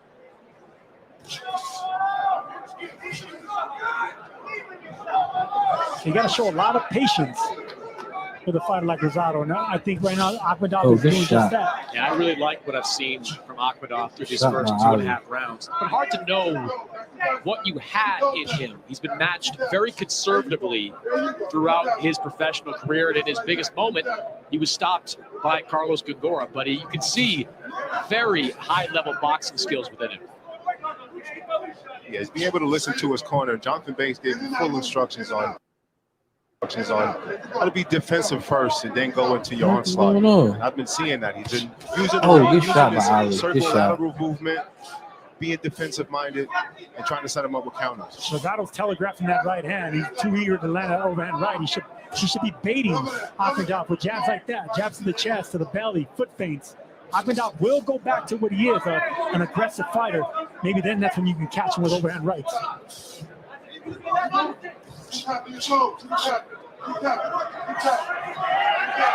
Yeah, I like the discipline from Akmadov right here. He'll be loading up on every shot. Right now, he's showing respect to Rosado, picking and poking with the right shots. Oh, he knows the dog that he's in there with. He's in there with the seasoned vet. He can't go crazy. There's the overhand right. Nobody home. A more active round for Rosado for sure. Yeah. He was more active, but TV. I can get live TV. I can't get it to him. Together. Football. Housewives. I'm gonna get at the alley. Housewives. Football. Housewives. Oh, the housewives are on the field. I repeat, the housewives are on the field. Yeah, I'm gonna get at the alley. He's just as busy. Landed cleaner shots. Get your TV together. Call 1-800-DIRECTV to save 28-29 Ahmedov for me. What y'all got, chat? What y'all got? I got 29. I got 28-29 for Ali. You got power. You got power. You got it. So.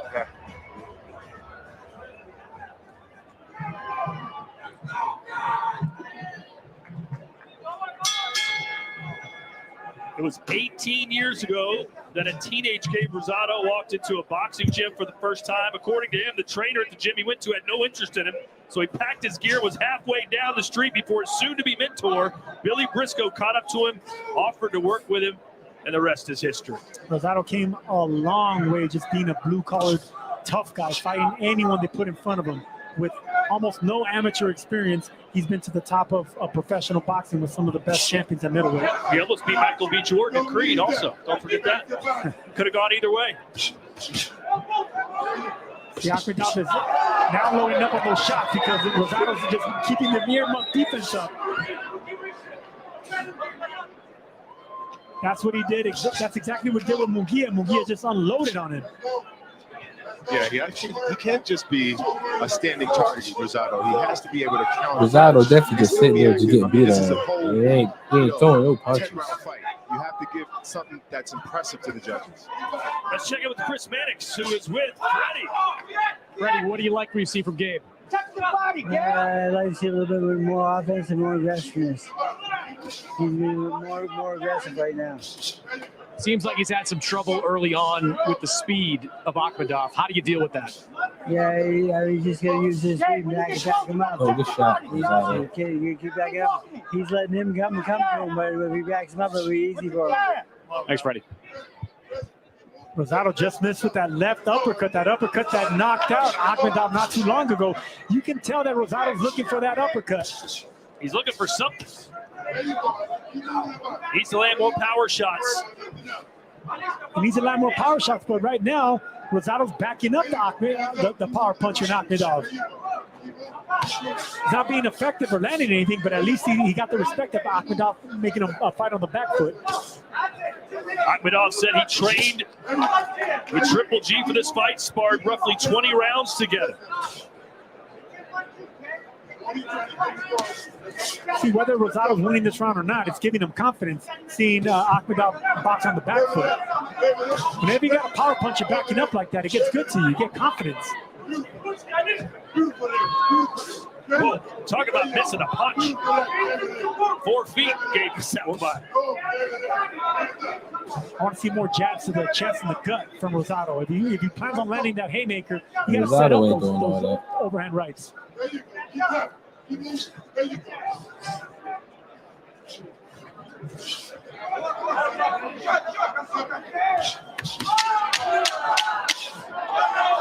jab. Rosado just getting punched on at this point. Rosado is trying to close the distance. And he does close it here, swings and misses.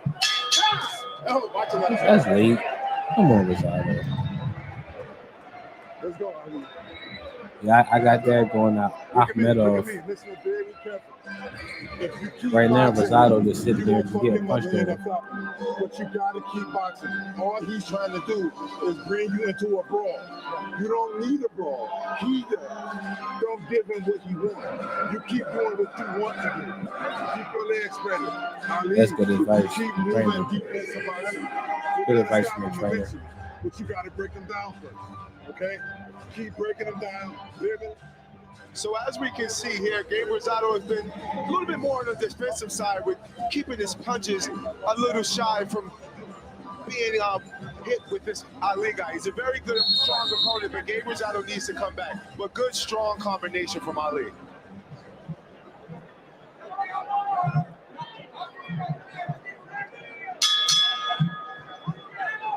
And yes, it is round 5.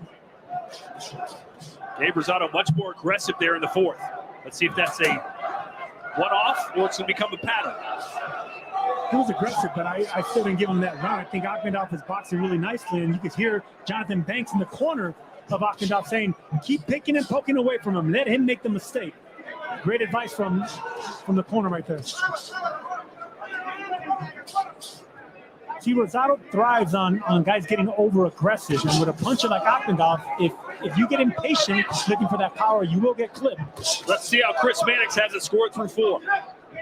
Yeah, I've got a clean sweep right now for Ali Akhmedov, 4 rounds to none. Great advice from the corner of Jonathan Banks in between rounds. Just said keep boxing him. Gabe Rosado, as we know, trying to lure Akhmedov into a brawl. If it remains a boxing match at this distance, it's a pretty clear advantage for Ali Akhmedov. Nice right. Here we go. And that buckled the knees of Rosado.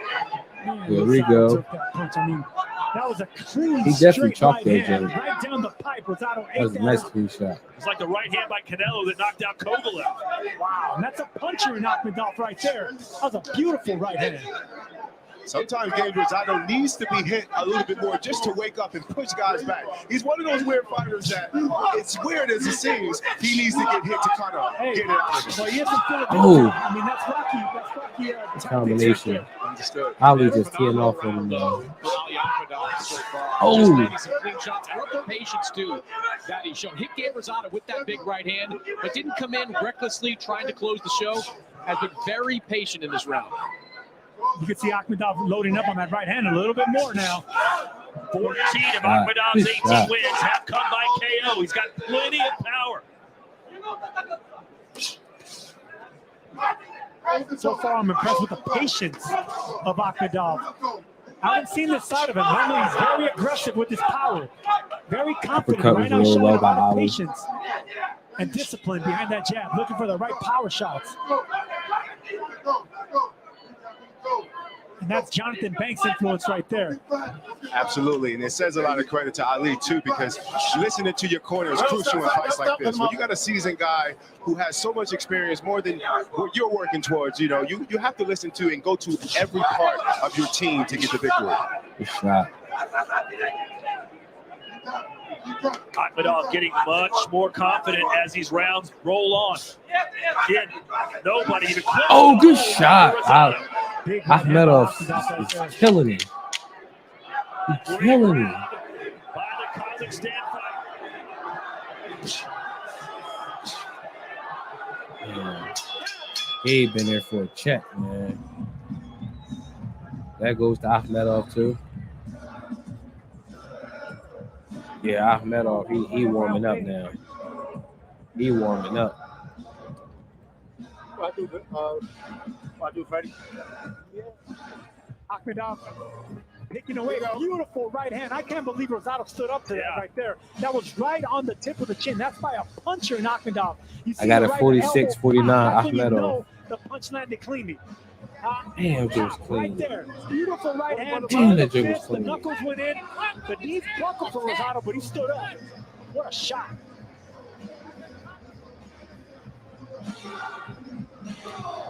You know,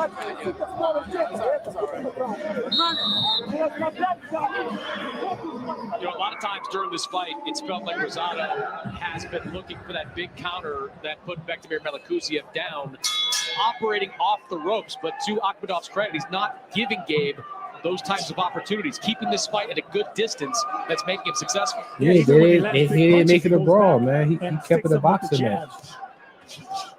Just like that. See, he's frustrating a veteran and a tough guy in Rosado. And that's how you beat guys like this. And he's followed it up with that right hand too. So the jab Akhmedov continues definitely to coming work. alive. And now he's adding the power behind. Gabe been here for a check. Especially with the record he got. He just ain't try to get hurt. Akhmedov definitely look good. Let's take a look at some CompuBox numbers. We're here in the 6th round. Oh. There you have it. 36 landed, 68 thrown for Akhmedov. Rosado has landed 13 of 67. But like I said before the fight started, this is what Rosado does. He doesn't mind falling behind on rounds. He's just right now looking for the right time. Akhmedov definitely coming just like alive. he did against Melikuziev. Rosado just getting beat on that. He just wants to land Mercy. Yeah, combination. This boy Akhmedov is nice. and speed. He's starting to tee off on Loading up on Rosado those now. punches like he was with the Ngangora.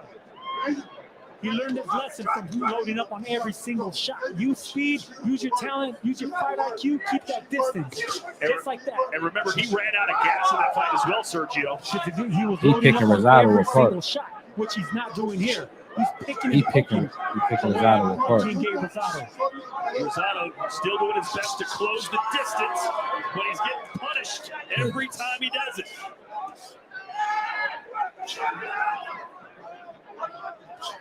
Even that jab, he's just picking and poking away at Rosado. He's not putting much power behind that because he knows Rosado's looking to time and counter anything. Ali's ring generalship to me has been one of the key factors. Being able to Good control shot. the distance and Good listen to a shot. corner, throw those punches and bunches, and the way that he's been doing it, moving at the same time, as we see here, just such class, beautiful work. Yeah, he's been part of Triple G Promotions for a long time now. Trains with him, as we Good noted, and shot. kind of fights like him. Good shot. In a way, Triple G is a predator in the ring, but he's not a brawler. He tries to keep you, as you know, Danny, at a certain space so he can extend his punches on those shots. Akhmedov showing us a little bit of the same thing, not trying to get too close to Gabe Rosado, just far enough away so he can extend and land big shots. Rosado grazed him with that right hand. Just hasn't landed a big thudding shot in a while. He hasn't, but it looks like he's getting more confidence now, closing the distance. There's a right. There is a right from Rosado. All right. Oh, Gabe trying to make a comeback. Okay. Needs to be doing, applying Yeah, pressure, Gabe. making it a more physical fight.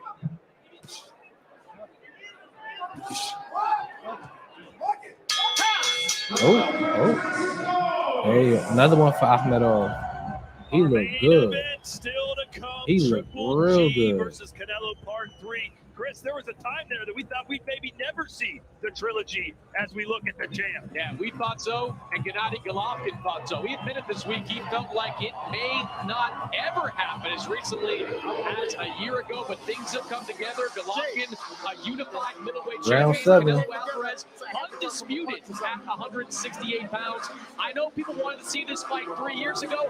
I did too, but I'll tell you what, I still want to see this fight. I'm still ready to see who the best is between these two men.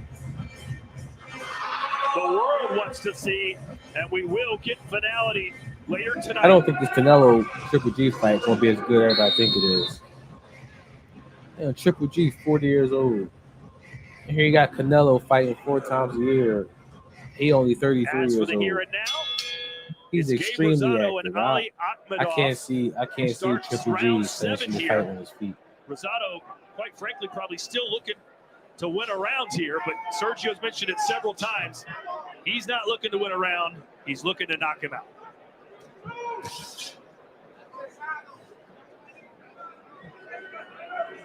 It's all about the mind games. Round 7. When it comes to Gabe Rosado. I got Akhmedov winning Fighter as he is. 55-59. Crafty. He definitely doing his thing. I only gave Rosado the first round. Patience. All of these things. Other makes than him a that, very man, tricky you fighter. know, Akhmedov been running them off. Punch count a little bit more. Good shot. You know, it's Sergio. Like we said, all we heard during fight week, uppercut, left hook. Haven't really seen that combination with Gabe Rosado. Well, you haven't. Akhmedov hasn't given Good shot. Good shot. Good body shot. And that got Rosado fired up. And here he comes. Akhmedov has been keeping that range and that distance, fighting nicely behind the jab. Hasn't really smothered himself or given Rosado an opportunity to land that uppercut.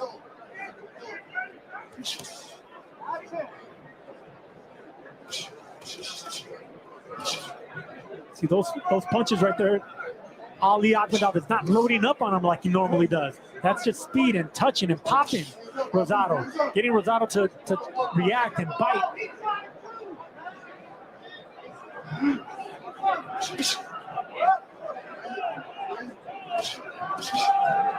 Every time he throws a combination, Sergio, he looks great. Yeah, and he's not loading up on the shots, which is what I'm very impressed with right now. It's nice, beautiful power boxing by Akhmedov, and he's doing the responsible thing, not giving Rosado any openings or opportunities to land anything big. Oh, absolutely, Sergio. It's been nothing short of a clinic. Rosado trying to muck it up a little bit. Rosado, if he has to have the chance, he needs to put his punches together more. Very seasoned fighter, but standing back and allowing this guy to throw punches when you have no counter shots, it's not going to serve him well. Yeah, so far it is a clinic. I haven't really given Rosado any of these rounds. But this is what he does. He I only stays gave close to the Rosado the fight, first looking for round just because he was openings, more comes up with busy. one big punch.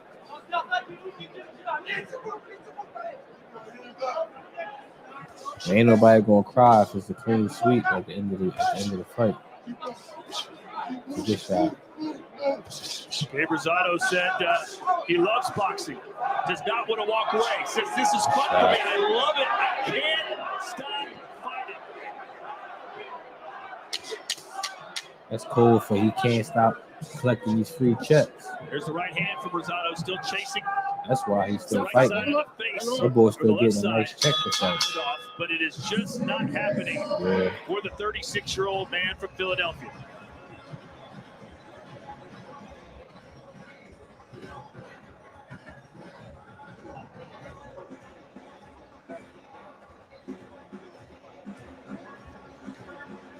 You know, with a big right overhand right, but just a little bit too far away. Let's get a little closer, okay? That was jab right hand right on the top, okay? Jab right hand. Bro, you can't nobody hear what you're saying, bro. Special guest in the building. Hey, Chris, we know that guy. It's Michael B. Jordan. Isn't he our co-star, Todd? Yeah. Oh, we're in Creed 3. Me, Michael, and oh yeah, Canelo's in there too. No big deal.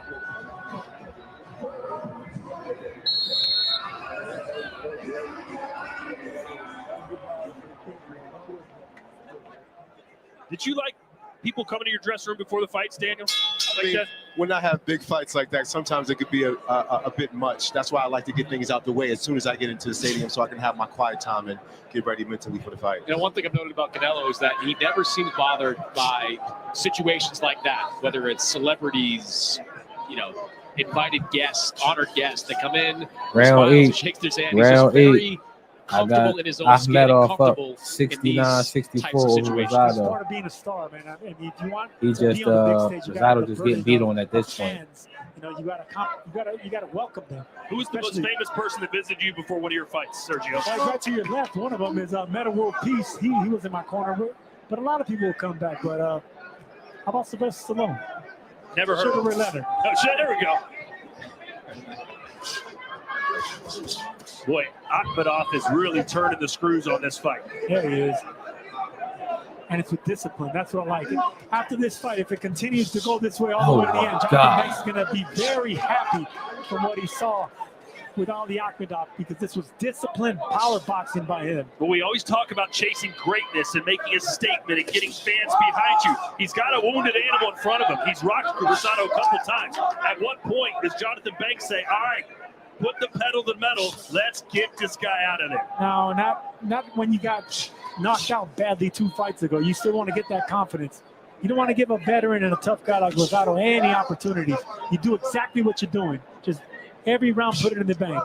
And there's no shame in having a decision win over Gabe Rosado. Stop. You know, going for the knockout is very rare. He's been dropped several times, been hurt, but the resilience in him just can't keep him down.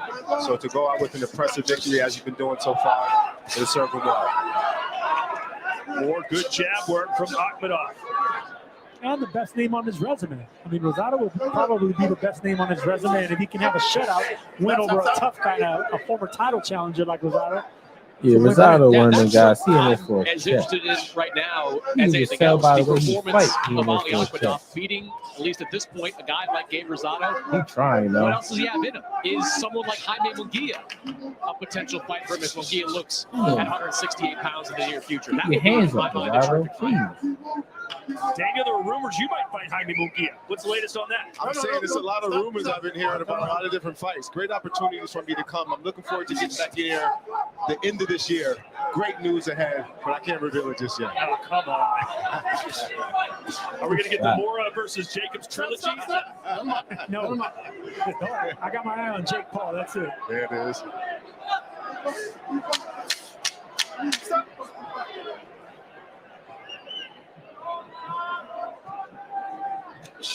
No. What is that? Come on. Akhmedov is tripping. Another beautiful night in Las Vegas as we continue to count down the moments here at the T-Mobile Arena for Canelo versus Triple G Part 3. All 3 of their bouts have come in this city. Started here, it will end here. One way. Round 9. This one is a runaway. A lot of people have focused on Triple G being 40 Akhmedov, years old. Akhmedov It's up. the first time in almost a 79, decade that Canelo 73. Alvarez is taking a fight Rosado coming can't do off a nothing. loss. That's a variable you have to consider. He collecting the check. Trying to stay healthy at this point. Let's box for 2 rounds. So all I do. Move on. 2 rounds. Tony Weeks, the referee, came over to Gabe Rosado's corner and said, hey, you're all right? You're taking a lot of shots. I'm getting worried about you. And that's never a good sign when the referee is checking on you. Yeah, he just getting beat He on. knocked it off in the corner. Stay disciplined. Defense first.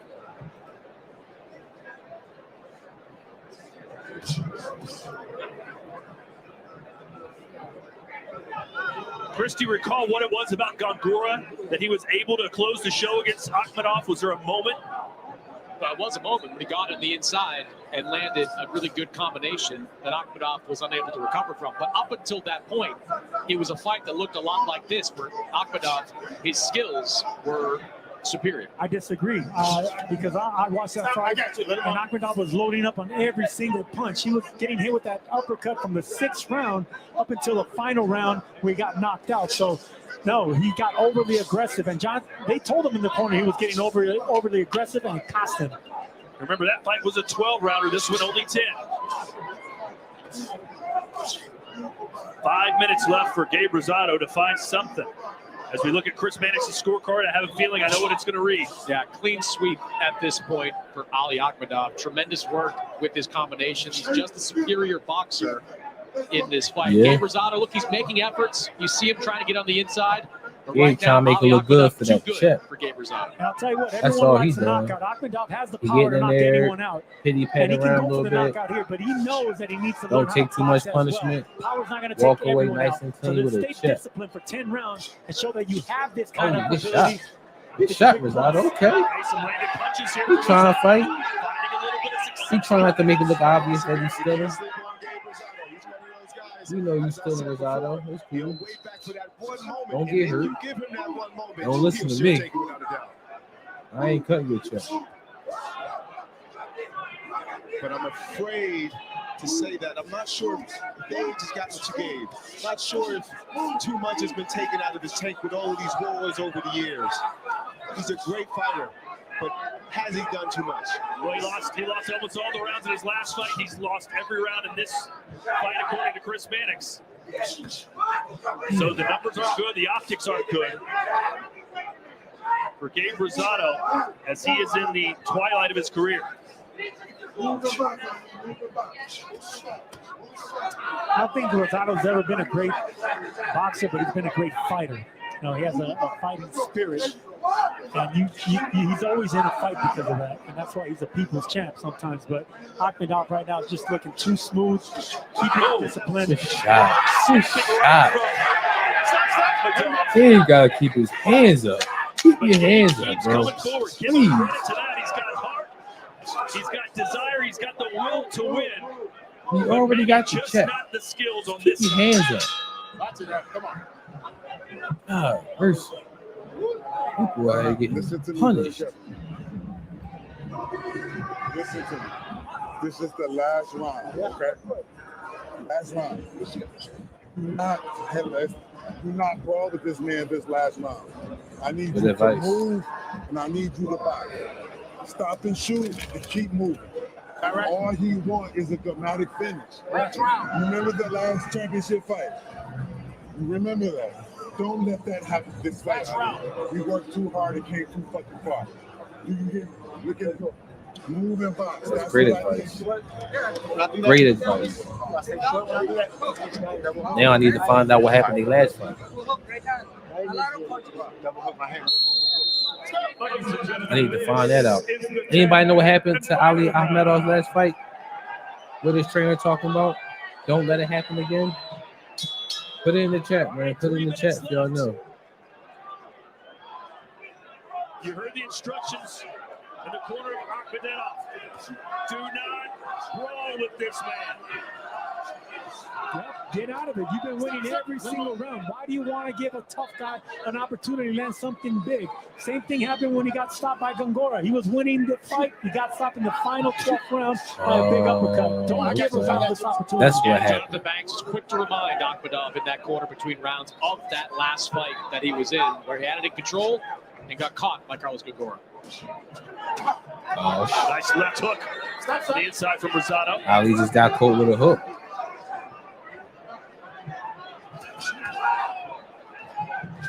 I wonder how Akhmedov would be fighting this round if he didn't have Jonathan Banks screaming at him not to brawl. Do you think he'd be going for that KO, Daniel? I think he would have been going for that KO and probably would have been met with a quick surprise. You know, Gabe Rosado hasn't done the best that he could do in this fight, but that still doesn't mean that experience isn't there.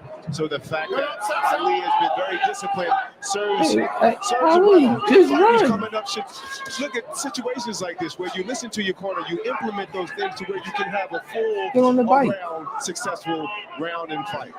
And a boxer has to have respect for a trainer to do that as well, and to carry that game plan all the way to the finish line. Rosado said he put in the work in this training camp. He said he got a dietitian, really focused on his diet. Said, I didn't even eat Oreos or Diet Pepsi.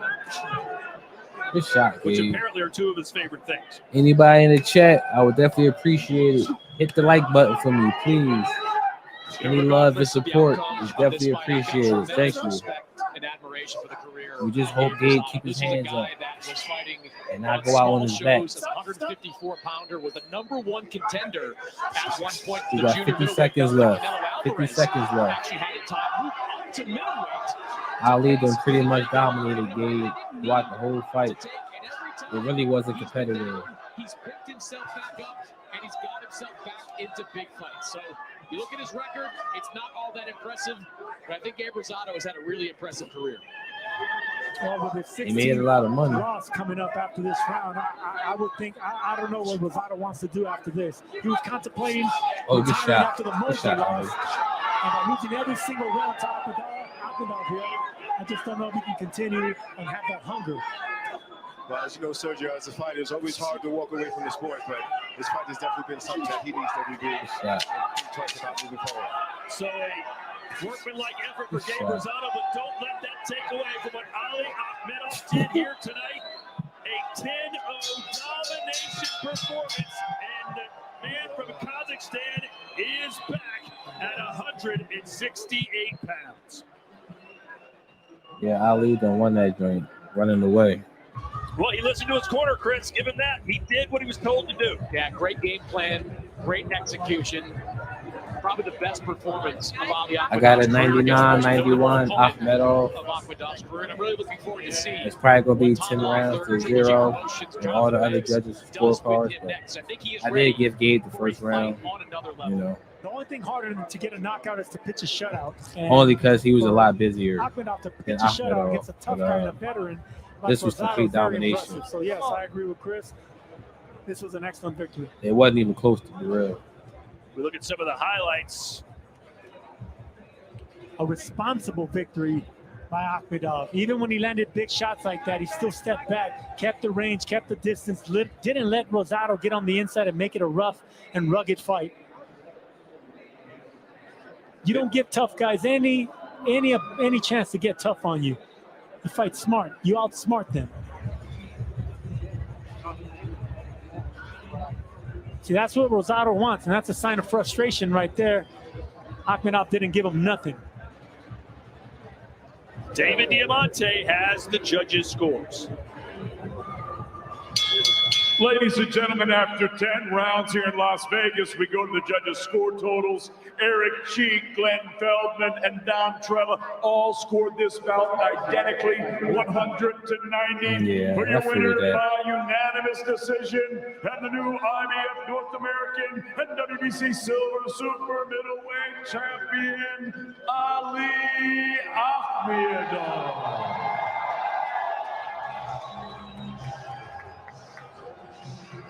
Well, Sergio, onward and upward for Akhmedov.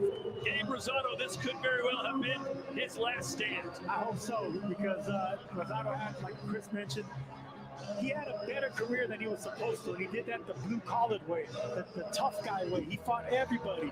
But there's a time when you got to call it a day, especially in your mid-30s, especially coming off back-to-back losses to young, hungry champions like this. I would like to see King call it a day. What about Ali Akhmedov, Daniel? What do you see for his future? Bright future ahead of this guy. Is definitely put on a clinic tonight. I feel like he's going to learn more and more as he goes with the relationship that he has with his trainer, with the hunger, with the skill set. Yeah, that I'm wasn't curious to really. see who's going to be his next opponent. That wasn't really As a competitive. champion, young but already, he looked good. this guy's though. going to be something He definitely special. looked good. So Kazakhstan Gabe might need to go ahead and trainer wrap it up. Jonathan Banks are now 1-0. Can they make He it done 2-0? stole all that money, man. Go ahead later and wrap it up, man. tonight? Go ahead 2 and enjoy down life. and 2 left. It's championship time. Up next, the WBC Super Flyweight title between Jesse Bam Rodriguez and Israel Gonzalez, and then the undisputed Super Middleweight Championship of the World. The Trilogy is tonight. Canelo and Triple G.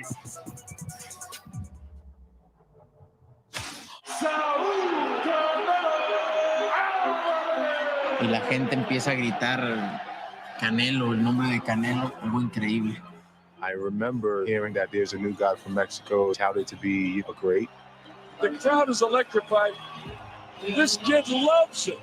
You just don't fight Floyd Mayweather at that age. Why would you do that?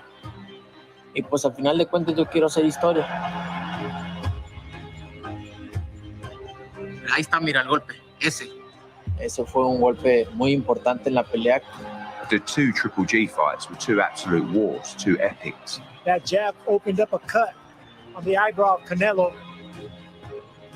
That second fight was for all the marbles. Sentí como si me pegaran con algo de hierro, de metal. It's over. Dicen que para toda acción hay una reacción y esa fue mi reacción.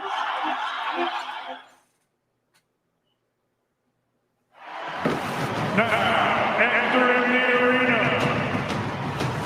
All right, so let's see who next, man. Let's see who next. I think it's the lightweights that's next. Disciplined performance, punch perfect. Little guy's supposed to be next. Junior. He is a hurtful puncher. A sensational finish.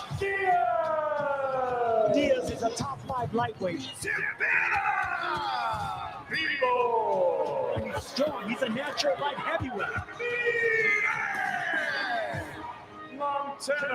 Brave, I see you down there in the queue. You trying to come up? Let me know. I'll bring you up. Let me know if you're trying to come up.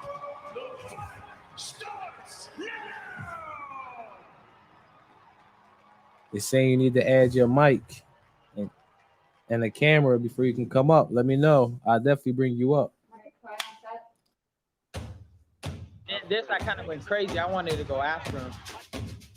The young gun. I only want to knock people out. He just kept this motivation going. And I was like, wait a minute, this boy just doesn't stop. I felt like I had like hours to hit him with that shot. Boom! When I'm done conquering this division, I'll conquer the next one. I will be a true world champion. Man, what a fight.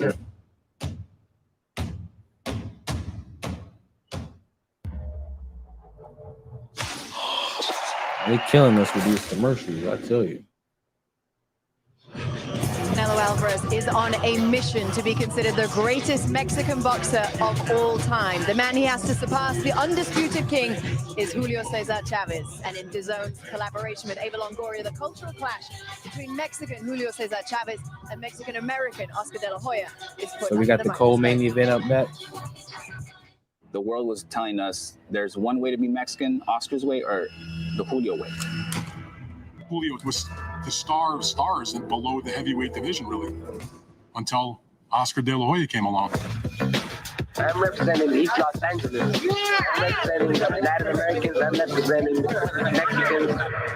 It wasn't until the Chavez fight that people started questioning and people started saying he's not a real Mexican. Everywhere I would go, he's gonna beat you. He's our hero. Me tenía miedo. Me tenía miedo porque yo miraba sus ojos. Deep down inside, I was like, I'm gonna prove to all these Mexicans that I'm Mexican enough.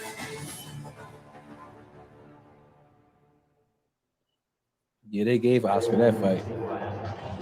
That is La Guerra Civil coming soon to DAZN for you. Both Canelo and Triple G are undoubtedly two of the best fighters of Canelo a generation. Both of those men, of course, know that a win in tonight's fight could well be the crowning glory of an already legendary career. There is nothing in boxing that feels bigger than a defining trilogy fight. And you know what? We have the final chapter of another great trilogy coming to DAZN between two of the all-time great super flyweights. This series is split with one win for each man. Juan Francisco Estrada and Roman Chocolatito Gonzalez broke super flyweight records last time around. Can they do it again? Well, you can find out on December 3rd in San Antonio, in Texas. The winner would undoubtedly be considered the best super flyweight in the world. That ambition is also held by this young man, by Jesse Rodriguez at 22. He is the youngest world champion in boxing. His rise has been just remarkable. He had these kind of two significant wins in quick succession, which really put him on the map. So if you think back to February, he jumps up 2 weight classes, goes in against Carlos Quadros, becomes a world champion. And then in June, goes in against former world champ Sorung Vizai, puts him down twice. I guess just looking back at those two fights and watching his progression in general, Jessica, what's your opinion on him? How special do you think he is? I think he's very special. He's proven that, but I feel like he's fighting a lot. He's very young, and he's fighting back to back to back. That could hurt him in the long run. I don't know how that's going to play out for his career, but he's got angles, he's got power, and to be able to showcase those skills and to have such a magnificent stage to do it on, all at a young age, he's doing a great job. It's hard that right though, Sean, because you want to be relevant, you want to be seen, especially these lighter weight classes. It's hard to become a star. You think about Chocolatito, Finito Lopez. Is he the guy that can really transcend and become a star in boxing? The fact of the matter is Bam is years beyond his age. He's only 22 and he's a world champion. And he's putting on world champion, superb, exciting performances. And that's what you have to do at the lightweights because they don't get the notoriety that, you know, the heavier weights get. You know, so I think that Bam is making all the right moves. I think that him getting in the ring as much as he is, it's really good for him because he's getting in the ring and he's not getting hurt. You know, it'd be different if he was taking some punishment along the way. But he looks to be a fresh, young, very exciting fighter, and I think he's here for the long run. He's gonna be here at the top for a very long time. He's only 22.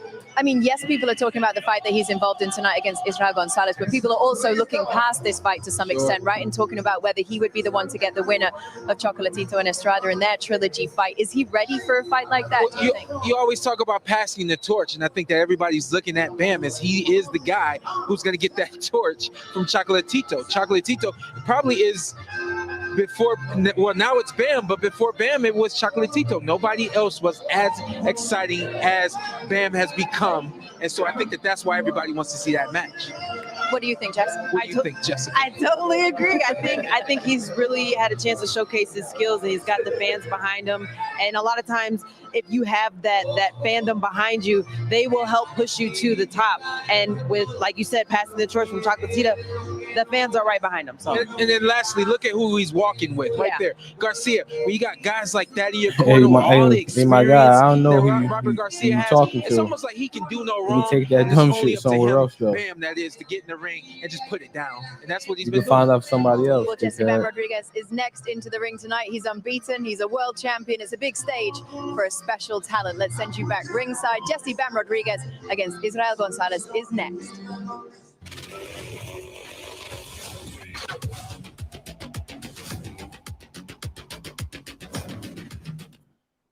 Our co-main event, tail of the tape, it is for the WBC Super Flyweight Championship. There he is, Jesse Rodriguez, the odds-on favorite to win Fighter of the Year after his two fantastic wins over Carlos Cuadras and Sariska Zorungbasai. But it's Israel Gonzalez who'll have almost a 2-inch height advantage and a 2-inch reach advantage.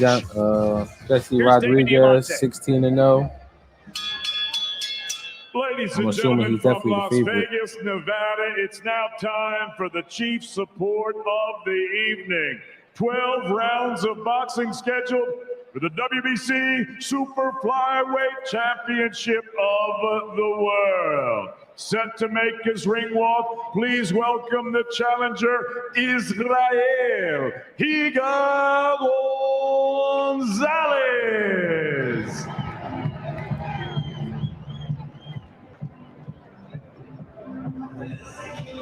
If this fight happened at the beginning of the year, Chris, it'd be basically a pick-em fight. But that was before Bam Rodriguez exploded on the scene and became a phenomenon, the youngest world champion in boxing. Yeah, and he's got a tough opponent, though, in front of him in Israel Gonzalez, who has been in with some of the better fighters in the super flyweight division. Talking to Gonzalez this week, he talked about the experience he gained from going the distance against Chocolatito. When I asked him specifically about this fight, he said everybody that's fought Bam Rodriguez has fought his type of fight. He is going to bring a very different dimension in his mind. All right, we got the co-main event coming up. How is Gonzalez going to handle fighting Gonzalez versus Rodriguez. Probably pretty well, considering he grew up with a lot of people. He's the youngest of 10 children in his family, but he has even more aunts and uncles. His mother was one of 28 children. Israel Gonzalez. 27 brothers and sisters, Sergio. Wow, I'm struggling with two kids. The only time I hear that many brothers and sisters is when you're at church, right? All right, here's David Diamante to get us started. And now, ladies and gentlemen, set to make his ring walk, please welcome the reigning, defending, undefeated super flyweight champion of the world, Jesse Bam Rodriguez.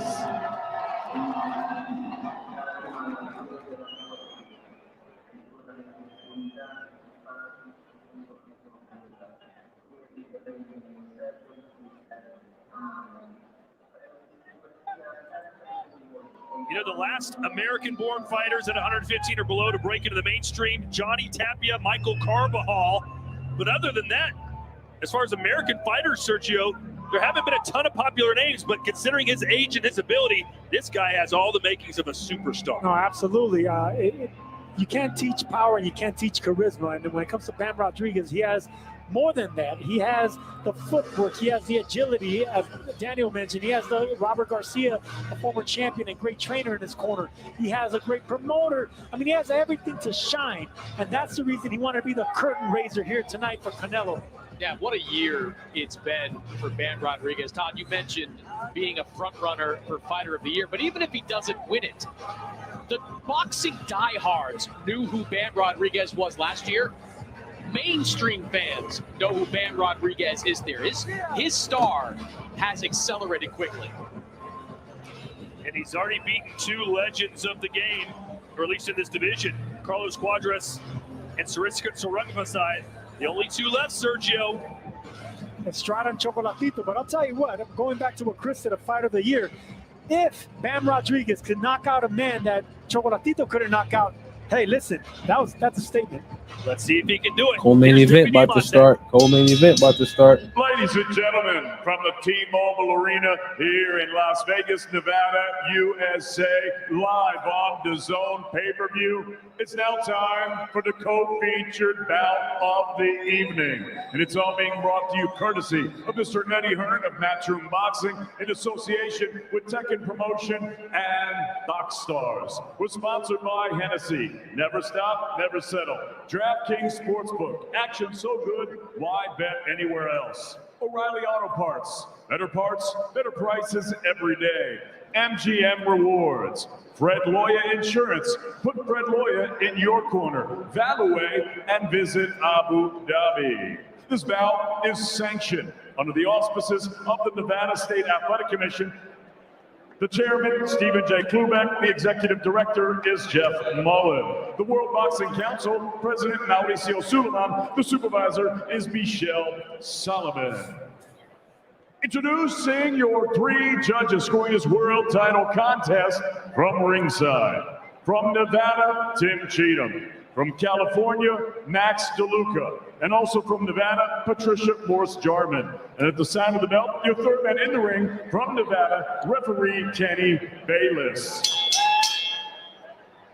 And now, ladies and gentlemen, 12 rounds of boxing scheduled for the WBC Super Flyweight Championship. Wow. What weight is that? What weight is flyweight? 110, 115. The challenger. He fights out of the red corner. These little guys. White with red and green trim. He scaled 114.6 pounds. 115. His professional record, 28 victories, 4 defeats, 1 draw. He has 11 wins coming by way of knockout. He's not a Here is big the puncher. former WBC Beacon Box Super Flyweight Interim Champion tonight. He makes his 4th attempt at a world title, presentando de Los Cabos, Baja California Sur, México, Israel, Higa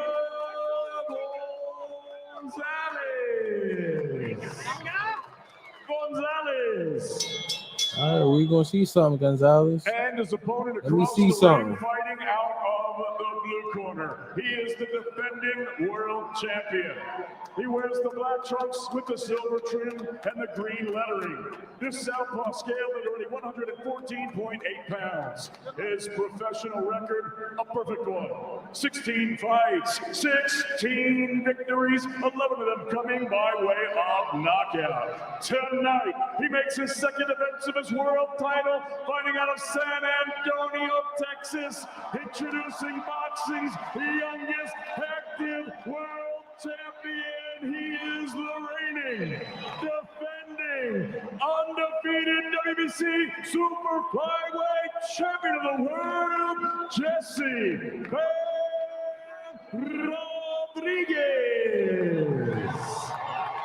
Rodriguez.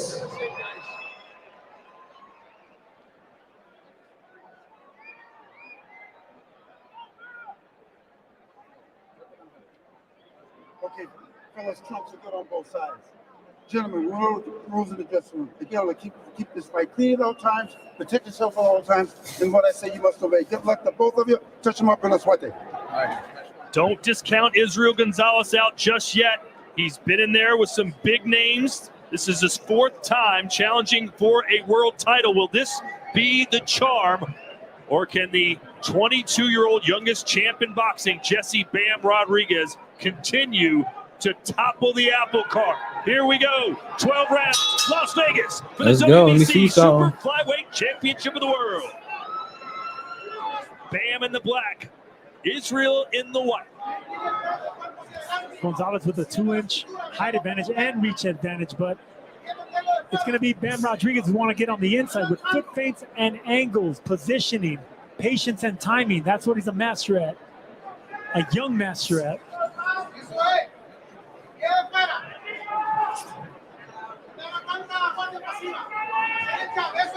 Rodriguez is only 22 years old, but he has the patience of a veteran.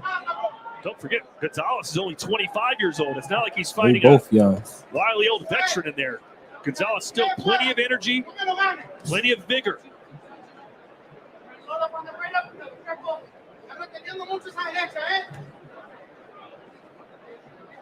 Gonzalez, when asked about Bam Rodriguez, said, listen, he's a world champion, but he's been given a free ride. He hasn't been tested the way I have. I would disagree with that. I think Carlos Cuadras and Srisakat Rungvisai back-to-back are 2 pretty good tests. Well, you had to say something, right, Chris? Of course, right around the corner is Estrada Chocolatito Part 3. Rodriguez. The winner of that versus Bam Rodriguez, should he prevail here tonight, would be big bucks. I like the counter shots that Gonzalez is trying to land. He's aiming at the body of Bam Rodriguez. He knows that the upper body movement is perpetually moving, but aiming at the body, that's not moving, and that's landing. Good strategy by Israel Gonzalez. Julio, on the other hand, is seemingly seems as if he found a good distance for himself. When a man can throw an uppercut from such far range like that, and still be out of way of punches, shows he's in control of the distance. Gonzalez do that is tearing his body up. Successful. Nice counter jabs from Rodriguez. Good shot, Rodriguez. Every single punch that Gonzalez is trying to counter. Good shot, Gonzalez. Good shot. Well, good start so far for Gonzalez, but Rodriguez hasn't really done much. Yeah. Gonzalez can land on all the shots. Good shot. You know, this was a fight that Bam Rodriguez really didn't want at first. Good shot, A couple of Gonzalez. months ago, Good shot. picked up a big win over Srisakat Rungvisai, but Robert Garcia's trainer said to him, if you got an opportunity to be the co-main event on this stage, you take it. It doesn't matter what else is going on in your world. Oh, absolutely. And I remember even from my Rodriguez stuck in the uppercut. career early on, I fought on Oscar De La Hoya's card, and I got a knockout and had a chance to fight the next week. So opportunities come. A good round by Israel Gonzalez. I think the game plan that he trained Gonzalez for, had a real good he round. implemented right here in the first 3 minutes of the fight. Had a real good round. He's trying to mean Bam back to the corner. One of the greatest fighters ever. Definitely giving that to Gonzalez, man. He landed plenty of shots. Way more active. Canelo Alvarez wants a rematch.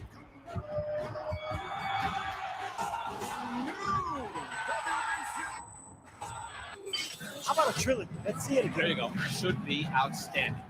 This goes beyond boxing. This is personal. 10-9 Gonzalez in that one. I'm assuming Rodriguez is dealing with one of turn these. it up. He's You supposed need to the be the free favorite, Fix Finder but service from AutoZone. Gonzalez was definitely It looking checks at these body. warning lights to email you a detailed report. It's the most complete free warning light report backed by technician verified fixes.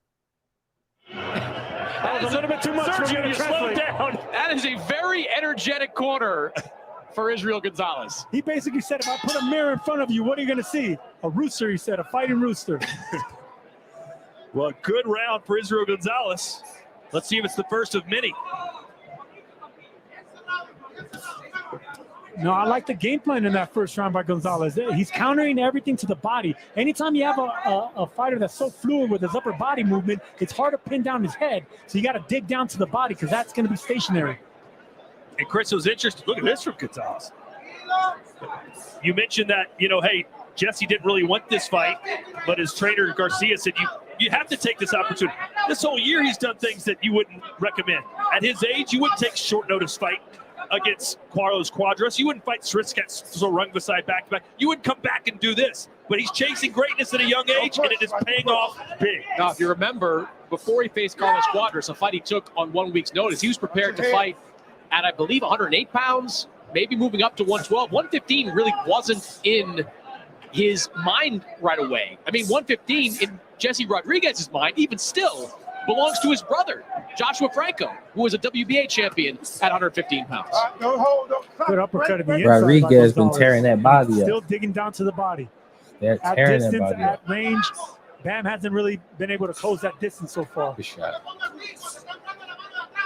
This is the third fight of our main card, and there really hasn't been a big moment in the first two fights or in this one so far where the crowd has really gotten whipped into a frenzy. Can't wait to hear how loud they can be. But yet no boo birds coming out yet. And so the fans are enjoying the action. Good body shots there by Gonzalez, taking to both sides of the body. And Rodriguez countered with an uppercut.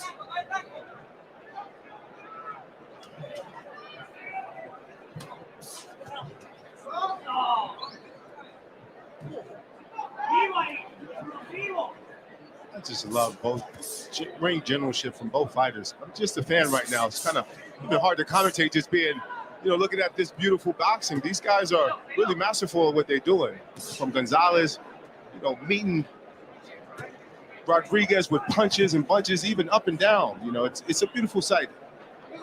Yeah, you can see Gonzalez has absolutely no intention of banging with Jesse Rodriguez. He wants to keep this fight at a distance. Yeah, you don't bang with a guy named... Oh, good shot, man. Good shot. Uppercut. Yeah, good uppercut there from Bam Rodriguez as well. I'll tell you what, Gonzalez does not look out of place in this fight. No, he does not. I love what he's doing so far. Man, and it takes discipline to keep that range, especially when you have a fleet-footed fighter like Bam Rodriguez that's always feigning, always perpetually moving his upper body. To have that discipline to keep that jab in his face. Oh, good shot, man. Good shot. There from Rodriguez with the right hand as we close round two. With DirecTV, I can get live TV and on demand together.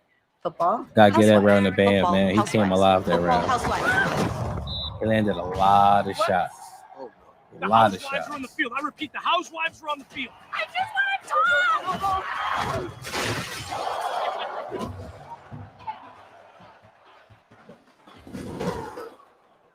Table. Get your TV together. Call 1-800-DIRECTV to save up to $120.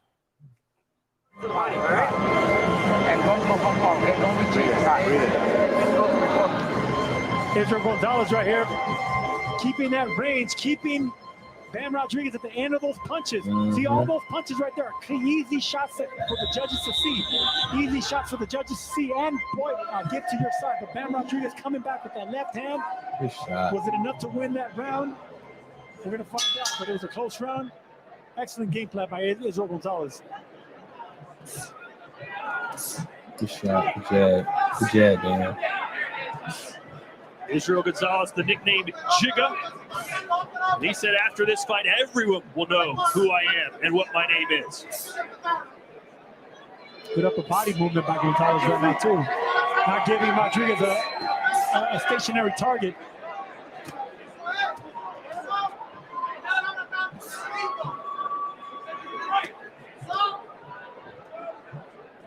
Daniel, does it look a case of Israel Gonzalez is just going to have to keep throwing punches nonstop to keep Bam off him? Absolutely. I mean, Bam is doing the necessary things to be an inside fighter and to close that gap. But in small spurts, you find Julio able to do just like this. Meet him with some great inside fighters, some great body shots, and pushing him back as well. So it's a 50-50 fight for me. Rodriguez definitely got that body work. Good body work. Gonzalez definitely turned that body up.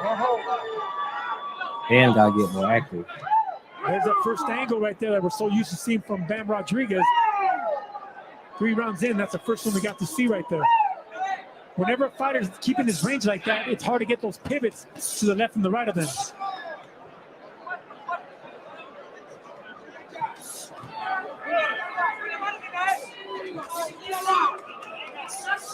Nice step to the side by Gonzalez. Good angles. Sweet boxing. Good here. angles by Using Bam. movements, speed, and power shot all in once. Oh, he's tearing that Very body. few fighters today have the ability to kind of pivot Rodriguez, like Bam Rodriguez did Gonzalez just there. tearing that So body Lomachenko up. does it at an extremely high level. Bam seems to get better at it every single fight. Nice feint there from Bam. Yeah, Lomachenko, Usyk, and Bam Rodriguez are the ones that love those angles, those pivots, trying to get the position on a fighter. Just like that. See those little foot feints right there? That's what's going to get Gonzalez to start biting. And Lomachenko is one of Rodriguez's favorite fighters.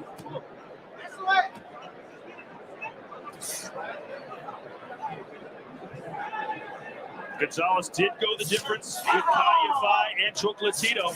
Good shot, man. Good Gonzalez, shot. he's a workman-like guy. I mean, he's come up short with champions. So he can bring that experience against a very young champion in Bam Rodriguez.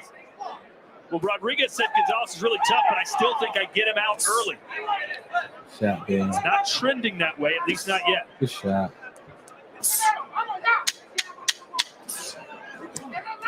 The better round for Bam Rodriguez.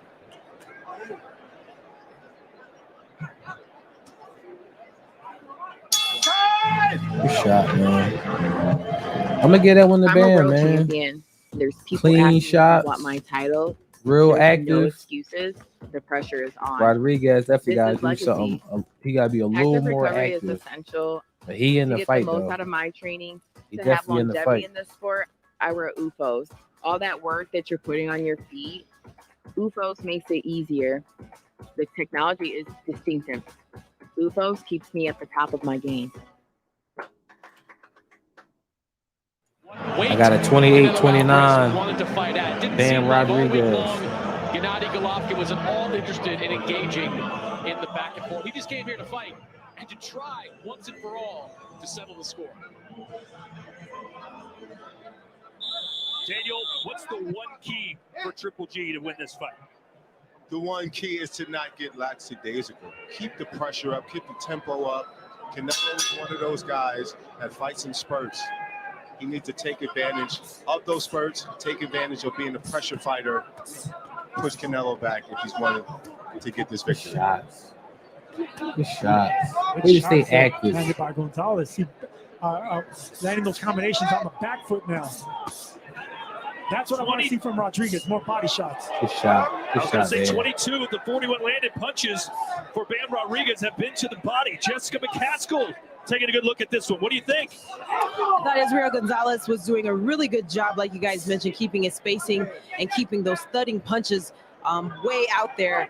And I didn't think Bam was going to really get in there. He didn't really seem up for it. He didn't really seem like he was super into it. You didn't see the angles until a little bit later. I thought it was really interesting how you guys said that he didn't really want this fight, and how also his coach, wasn't he in the UK training Anthony Joshua? So it's kind of like, my coach isn't here. Do I really feel like I want this fight? So hopefully we'll see Bam, kind of get back into his rhythm.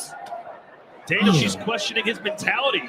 Do you agree with Gonzalez that? is tearing that body Great point. And coming from a fighter herself, she actually knows that this game is more mental than it is physical. So if you don't have your niche, if you don't have what makes you comfortable, the key things that push you and drive you, then it's going to be hard, especially a 22 young man such as yourself. Especially when you've come from beating two kings and Good Carlos shot, Cuadras man. and Good shot, Suris man. Katsarunga Good shot. fighting a title challenger in Israel Gonzalez. You might be overlooking him. Nice right hand by Gonzalez to cut Rodriguez off at the pass. Gonzalez doing a really good job not smothering his attack. This is what he did with Chocolatito. He is but tearing that Chocolatito's body just up. He's a master at getting on the inside. He and is taking away. tearing Bam body Gonzalez is just up. grinding this thing God, out. mercy. And look, he went the distance with those other big fighters. Bam's got to be careful about giving away too many rounds. If this goes the full 12. Both of them digging away at the body. You could tell that Gonzalez caught the attention of Bam Rodriguez to the body right there. Oh, yeah, absolutely. Get a young fighter such as Rodriguez deal with this type of pressure and body shot. It's always interesting for me to see young fighters handle such pressure. See, Rodriguez's pivots aren't working on. They're not working on Gonzalez because anytime he gets an angle on him, Gonzalez actually shifts an angle on him as well, just like he did right there. Very smart and better move by Israel Gonzalez. Masterful class, Sergio. Up and down with his work. It's just no punch that he hasn't landed so far. The only time a fighter like Gonzalez Rodriguez gets an angle on you is when you don't turn with him. But if you turn with him, determined to those go angles to that don't body. do nothing. Bam got to be careful. I think it's safe to say that after 4 rounds, a big uppercut there from Gonzalez. I don't think anyone thought this fight would look the way it does. No way. I got that one going to Gonzalez. That body work is crazy. The huge Body work is Trilogy crazy. fight is tonight, and DraftKings has a big money offer to put you right in the action. All DraftKings customers can get a 100% profit boost on Canelo versus Triple G. That doubles your winnings. Open your DraftKings Sportsbook app and opt in to get a 100% profit boost on a bet for Canelo versus Triple G. Action so good, why bet anywhere else? Yeah, I got this fight tied right now. 2 rounds up. Gonzalez gonna mess around, man. He keep going to that body. It's definitely gonna take a toll on Bam. But Gonzalez is the one digging away at that body right now, keeping the elbows tucked in a Bam, not letting him unleash those punches. Just digging away Gonzalez. Nice uppercut from long range right there. Dangerous punch to throw, but he got away with it right there.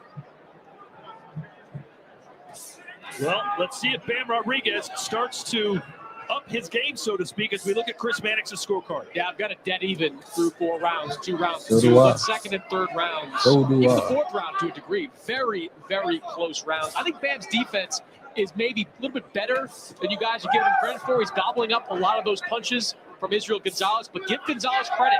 He's got the right game plan, and he's in this fight with Bam Rodriguez. Good shot. Good shot, Bam. Thanks, Chris. But, you know, hey, the career Bam Rodriguez, everything's almost come too easy for him. He basically dominated Quadras. He dominated Sarungbasai and finished him. He became a world champion, the youngest in the world. This may be the one time where he goes, hey, I didn't focus as much as I needed to focus on this fight, as Jessica McCaskill was saying. And maybe this is a learning lesson for him. Well, he's going to have to dig down and find a way to win, because this is what makes a champion. You know, you having an off night against a fighter that you weren't expecting to be this tough. You got to find a way to make him submit. Bam taking control a little bit.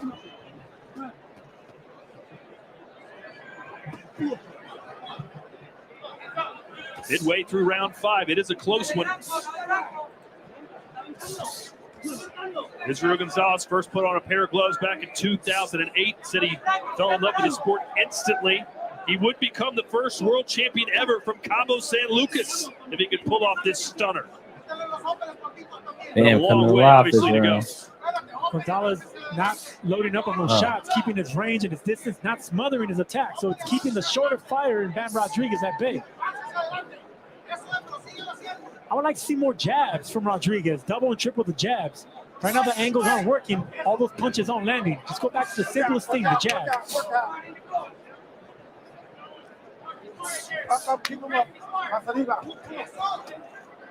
Yeah, Rodriguez really not throwing the body shots like he did last round. Thank you, Sergio. These are thumping body shots from both parties. I can hear it 20 feet away just from these fighters now. It's just some really hard shots for these small guys, but you all know that the little guys pack the power as well. And I love the fact that anytime Rodriguez lands 2 punches, Gonzalez comes back with 2 of his own. Oh, good shot, man. From Bam Rodriguez.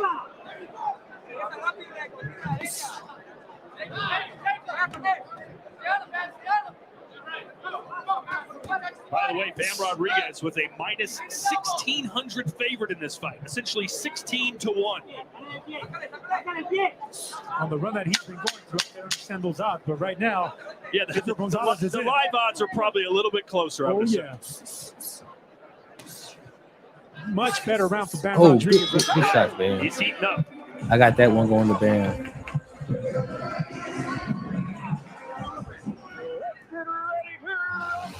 I got that one going to Bam. Katie Taylor says, bring it. She is dangerous. It's poise, patience, and power at its best. Sergio Ortiz Jr. That was fast from Joshua. How did you like that? That hook landed. The uppercut starts the free fall. That was the war. Hard right hand. And it is over. 48-47 bam. 48-47 bam. Let me know what y'all got it so far.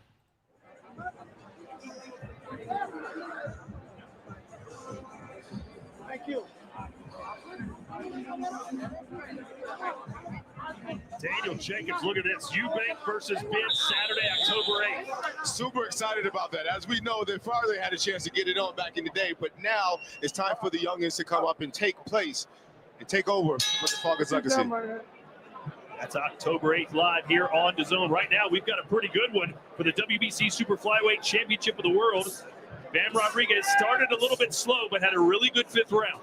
Yeah, he did, and he's starting off fast right here, and that's what I want to see. Put a lot of foot pressure on Gonzalez. A lot of feints, a lot of presence. You don't always have to be throwing to get the respect. Put a lot of foot pressure on him with foot feints and body presence, just like he's doing right here. Oh, great body work. Giga Gonzalez, nice straight right hand. Anytime Rodriguez goes up to the body, Gonzalez comes right back and answers. Let's see how they're thinking in Rodriguez's corner. Here's Chris Mannix. Robert, what do you think about what you've seen from Bam? Well, you know, it was an early slow start because we knew that this guy comes out strong in the first few rounds. We're gonna start picking it up little by little, but you know, we got a real solid fighter in front of us, so we got to be smart. He seems to have picked it up over these last couple of rounds. What's changed for him? Well, you know, we told him, you know, the first few rounds, obviously, you know, we got to be careful. You know, Bam always starts very careful, but starts picking up little by little, and that's the plan. Nice round. Yeah, they know that they're in there with a crafty fighter that they're going to have to break down. You know, you're going to be, whenever you're dealing with experience like this, these early rounds are always going to be competitive, especially when fighters are fighting for a world championship under bright lights on the big stage. Rodriguez getting put by the uppercut. This may be Gonzalez's final shot. You never know. At a world title, he's already had 3. This is his 4th. Still only 25. Good shot there by Bam. Straight left to the gut.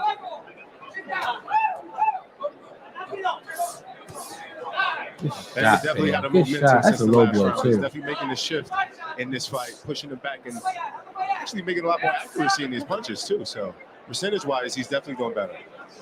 Jerwin and Kajas, the only fighter to ever stop Israel Gonzalez, and that was 4 years ago. Good shot, man. Bam's Good landed some shot. heavy power punches shot, here in the man. 6th, though.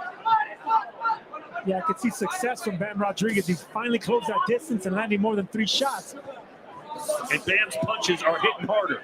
It's been those investments that he's made to the body. Good shot, man. It's Good been far shot. in between, but Good shot, man. as they both exchange hooks side to side with each other, these last rounds have been making those great investments to the body. Israel Gonzalez cannot afford to go Bam for Bam with Bam. No way, he got caught with 2 right hooks. Oh, Good shot, Bam. Good shot.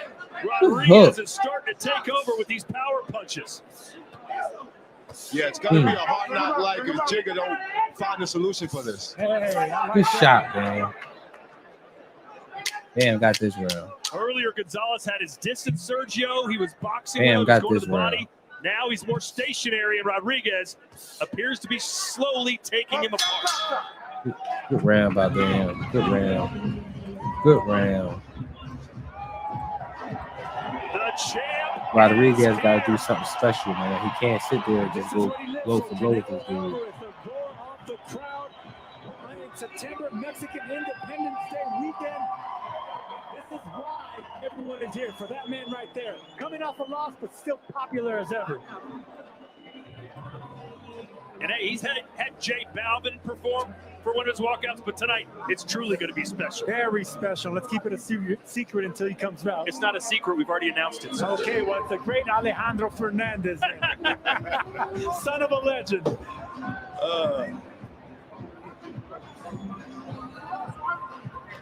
Going into the 7th round, I got Bam up 58-56. Rodriguez definitely got to get back to that body work. Bam, though, Daniel. Oh, yeah, absolutely. He definitely did some wonders in that last round, making this fight up for grabs now. Round 7. Of course, scheduled for 12 championship rounds. Now we're seeing some of the pivots that Bam Rodriguez is known for. The foot feints and the pivots. Always getting an angle. Good shot, Rodriguez. Gonzalez Good coming work. back with nice Good work. uppercut right there. Good work. Gonzalez's Good punches work, are Gonzalez. scoring Good work. punches. Rodriguez's are I'm going to knock you down punches.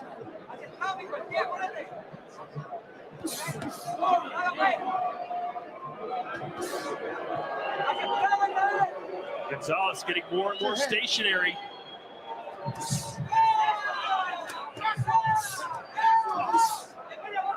Good work. Bam Rodriguez is aiming for precision now. He's looking to get that money shot, that breadbasket shot right in the middle of the gut. Good shot, He's standing his Rodriguez. ground too. There's There it is. Good work. pushback in him at this point. Good work, There's a right landing for Rodriguez. Good work. Gonzalez. Good counters to the body by Gonzalez right there. Yeah. Well, he needed to do something this round to stop the momentum.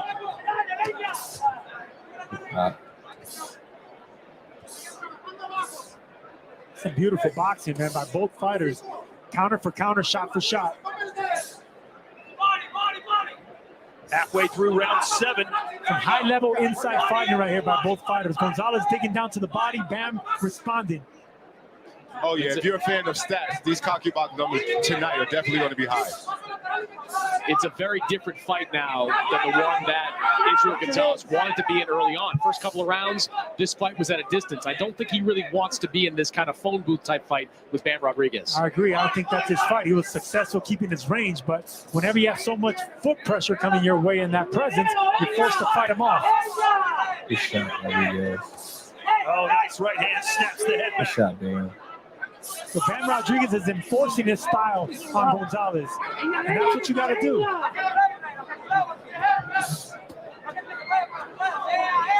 Gonzalez not going anywhere, though. Yeah, Gonzalez not going to the body like he was before. Perpetual punching and movement and shifting. That's what Bam Rodriguez is known for. But you got to give Gonzalez credit. He's doing the exact same thing. Yeah. Bam definitely Better took round over for the fight. Gonzalez Good than the shot. last one, for sure. Good shot, man. And there was Shot. some movement. Good footwork by Bam Rodriguez. Oh, that's Right a on the low back blow. line. That's a low blow by Gonzalez. Give it to Bam. He turning up. He taking over now.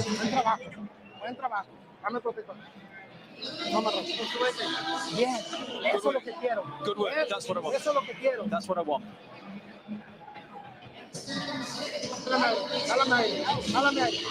Take a breath. Deep breath. All these rounds in front of 68-65. Okay. We need to Bam Rodriguez. He's going to keep coming forward. We need to keep jabbing. We're doing well. I can't tell if we're winning or not, but we're doing well. No, you won't know if we won until the judge announces it. The referee.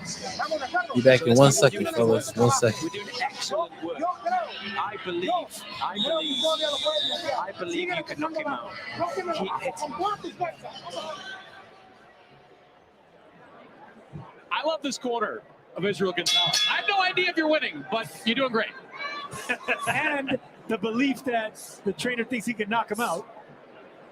A lot of faith in the corner of Israel Gonzalez. Well, I think it's safe to say Israel Gonzalez is fighting as well as he could possibly fight against Bam Rodriguez. Absolutely. No, I'm very, very impressed with the counter shots, the toughness, the back and forth punching, the countering, everything from Gonzalez so far. Absolutely. I thought he was going to have an early on in this fight because of the distance, but he'd be able to make the transitions, close the gap, take these steps, and just look superb in doing so. And equally impressed with Bam Rodriguez making the adjustments now. Now you can see the pivots. Now you can see that he's getting comfortable in there. Oh, that headbutt did cause a cut. It took a while to start bleeding, but they'll call the doctor over.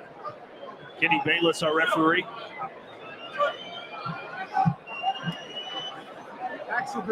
Yeah, it was only a matter of time between a lefty and a righty clashing heads like that. Totally inadvertent, but this is what you get whenever you get. All right, I'm back. What they got at? Headbutt? Each other's foot, head clashes. He was telling their Jab from goofy Ben asses to Rodriguez. watch their heads all daggone fight. He sees blood. Doesn't matter where it came from. Yeah, but look at the upper body movement. He's throwing that jab away, just expecting Gonzalez for something to come back, and he's looking for the counter. Bam. Just beautiful upper body movement. Good shot. Not stepping back far enough to where he can't counter either. Stays in the pocket.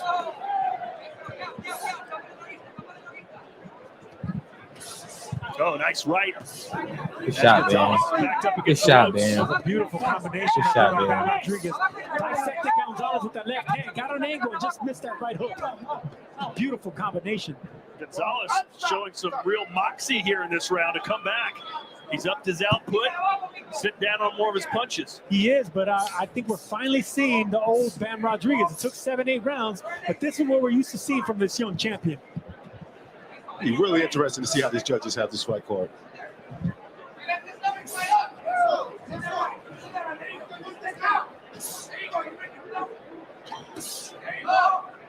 Nice left hand. I love the pressure being put on by Bam Rodriguez. Anytime Gonzalez tries to pivot out to the left or the right, Bam Rodriguez Good right shot. out again. What's that? A nice little break for Gonzalez here. Gonzalez is having a pretty good round, at least boxing, but injury-wise, he just took a low blow and he got a headbutt and a cut to the eyebrow this round. More of the foot fighting. Yeah, Bam with a sense of urgency now. Good shot, man. Yeah, but respect to Gonzalez. Still aiming, still looking for that body. Still with the combination. Smart punching. Rodriguez got to go back Not to the loading daggone up, body. just touching the shifty Bam Rodriguez. That's a low blow. That's a low blow. Kenny Bayless has the decision to make here. I think that was on the belt line. I'd like to see that again, but that was on the belt line, it looked like to me. He's going to do it. I would We'll love take to a see a point. replay of that. I don't know if that was low, but 1 point. but if it wasn't, Kenny Bayless fell for it. I would love to see that again. Here you go, Sergio. You call it. Hey, listen, I'll tell you right now. It is low. That's low. That's low. Yeah, that's It is definitely low. going on, Serge. It's not as low as he could go, but it's low. It is low. Well, Chris, do you think that's going to have a big effect on things as they come back? Exchanging this round still up for grabs, really. I got this round 9-9, man. Shifting a pivot on Bam Rodriguez. I can't give Gonzalez this round. Chris Mannix now with a special guest. I thought I am here with Logan Paul, YouTuber, Logan Paul. podcaster, boxer, and most recently WWE superstar. Been a pretty busy year for you, Logan. We just saw a low blow in that fight there. You ever been hit below the belt in a boxing match? Yeah, plenty of times. I'm missing 50% of my right testicle. Fun fact, welcome to the zone. Glad you bought the pay-per-view. You were one of the pioneers when it came to influencer boxing. What was it like for you to be over in the UK last month, seeing the Misfits boxing series kick off? What an arc, you know? What a real story arc. To be JJ's mortal enemy at one point, fight him twice in front of arenas like this, and then come together as a unit, and me raise his hand when he won his second fight of the night. I love being a part of history. I'm talking too much. Way to go, Chris Maddox. All right, we know that you are getting back in the ring and WWE at some point. Will we see you back in the ring, perhaps as early as January? We'll see. I'm focused on a fight with Roman Reigns right now in Saudi Arabia, November 5th. And then, I'll come back to boxing, but we'll see. All right, good luck, Logan. Yes, sir. Thank you. And these guys not Good wasting shot, any man. time Good here shot, in the man. night. I think Good both shot. these fighters, Daniel, believe that they don't have this fight won or lost yet. Oh, absolutely. And such a major change in events with that point being taken away last night. Both fighters could be thinking this could drastically change the effect on the outcome of the fight. So they're trying to take into their own hands control back into this fight. Good shots, man. There's some body work from Gonzalez. Nice uppercut by Gonzalez. He landed a straight right hand earlier, taking away at the body. Gonzalez had the blueprint, wants to man. I don't know become a why he champion stopped going to the body Man has his consistently. hands full. Well, Gonzalez has only won once outside of Mexico, but his biggest win of his career, a 2019 upset over former title challenger Sho Ishida in Japan. He's having a pretty good night here in Vegas.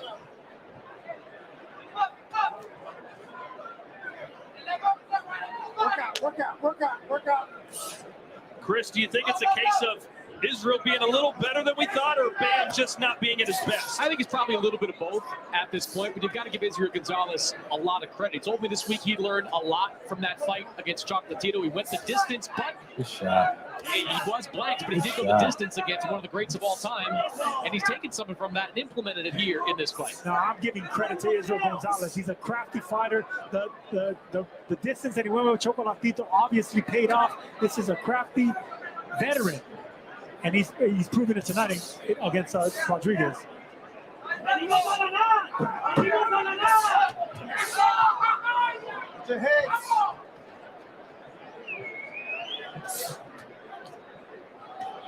Chris Mannix, we were talking earlier about Jesse Bam Rodriguez being the fight of the year. Anything happening in this fight to make you second guess that? Well, we'll see what the outcome is at this point. Good You can't shot, man. expect Good shot. every fight to be a blowout. When you're taking on high-level competition, and Israel Gonzalez is a former multi-time world title challenger, he is high-level competition, who is a fighter very much still in the prime of his career. You can't expect blowouts. So even if this is not a knockout for Bam Rodriguez, if he can come away with this with a win, he's still very much in that mix in my mind. Well, one thing that I can say, Chris, is that true boxing fans Bam done truly took over the appreciate fight now. this high Bam done level took of over the intensity, fight. punches and bunches, just heart and soul poured into each other. It doesn't get any better than this. I support both guys. Good shot, Nice man. left from Bam. He just hits harder. It's that simple. Yeah. That's exactly what it looked like.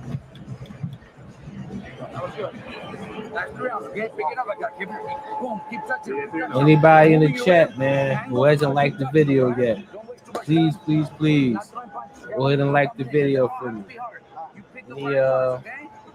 Any love and support is definitely appreciated. I would definitely appreciate it. You got to go through the 3 rounds exactly like that, all right? All right? You see, whenever he starts calling, it's because you're landing good shots on him, so stay on him, all right? Just be smart on the inside after you're done doing it, make sure you roll and you stay low, all right? Nothing going straight back, all right? 3 rounds to go. Rhythm, all right? Rhythm. Okay? Get that rhythm. Don't let him know he has that gas here, all right? Let him get the chance to do. When he starts throwing, make a miss. Keep stepping around him so he doesn't know. So he's like, all right?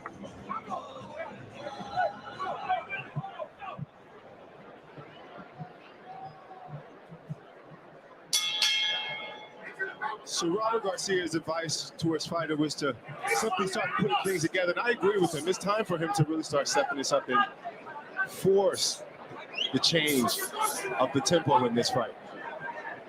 But he's in there with no slouch. Man, good shot. Gonzalez, I wonder how one of many those guys, punches these dudes have even thrown himself, he each. comes Man. back with fight. It's hard to really They got to be somewhere close to choose 800 punches right one now. of the fighters who's being dominant. Definitely close to 800 Garcia punches right wants now. Bam Rodriguez to not load up on punches. Just keep touching him. That's what he's doing right there. Touch him all over the place.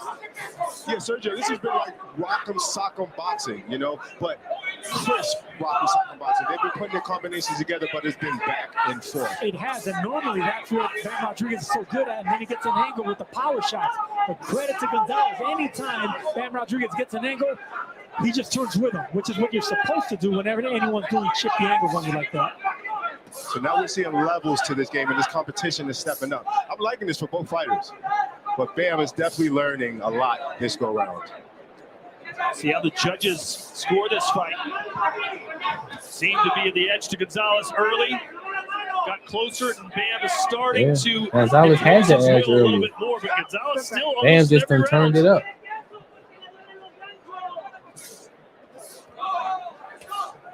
And Sergio, do you think this performance will encourage Bam to fight again in December if possible, or discourage?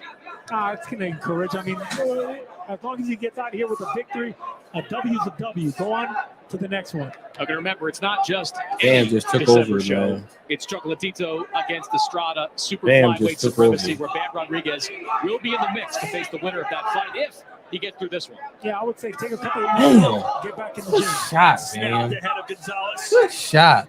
Yeah, he's been timing that punch shot, since the man. last couple of rounds. Take that step back and throw that sharp left hand to the chin. He Gonzalez just made it is burnt. That's the first time I've seen Bam Gonzalez Rodriguez wanting is to burnt, clinch as man. well.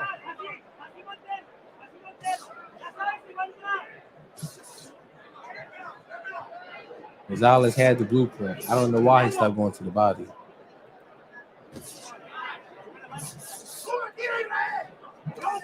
Both fighters well conditioned, well trained, well determined. This has been a non-stop action boxing match.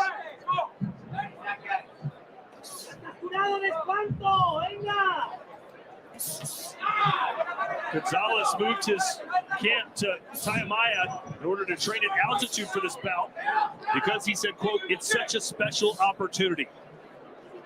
He let it all hang out in training, and he's doing it again here in the fight. Bam look good, Does man. Rodriguez simply just Bam have look too real much good. class. Look real Trying to see good. some crack in the offense of Israel Gonzalez starting to wane a little bit. Just 2 rounds to go before Canelo versus Triple G, part 3. He's already gloved up, chomping at the bit, ready to go.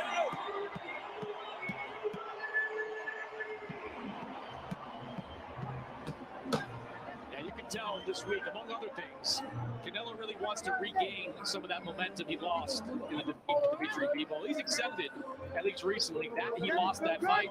He understands that's part of boxing, but he wants back in that ring to regain a W in that column. Incredible. He hasn't lost in so long. He's coming back 4 months later. Contrasting approach to this fight. Canelo said, come on into the locker room, do whatever you want. Triple G said, stay the hell away. Lock the doors, Chris. There's been a surliness to Triple G this week. He's all business, and he's ready for this fight, too. Well, he better be ready by 7:45. That's what that paper says. He is a big drama show. And that was 9 minutes ago, so hopefully Gennadiy's ready to go. Alvarez certainly was, pounding his gloves back there. But right now, we've got a few more minutes of some good action between these two super flyweights. Yeah, championship rounds coming up right here, and Bam Rodriguez not letting up. Starting really fast, picking apart, looking for those shots like that.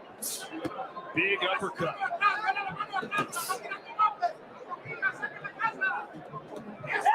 Good shot. Good shot. Good shot, Rodriguez. Damn. I'll tell you what, It's crazy because Bam, he looked a lot more energetic than Gonzalez at this stage. Big punches because they haven't moved them or rocked them, but they are pot shots and they're discouraging.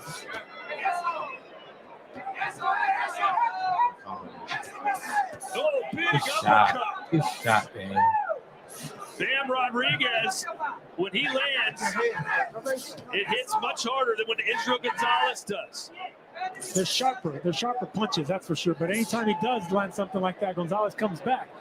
Even though Rodriguez is landing them better, Gonzalez not relenting, countering back. You're right, Sergio, and that to me is very worrisome because it's hard to see how the judges will score this because there's so much back and forth action.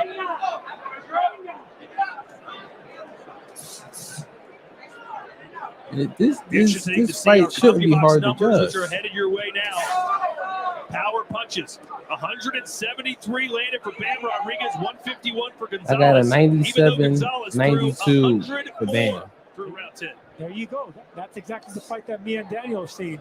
I mean, yes, Bam Rodriguez is landing the easier to see shots, the sharper ones, but Gonzalez is answering back. Just like that, sneaky shots to the body. Body shot was up below the That waist. was low. Now that one was low.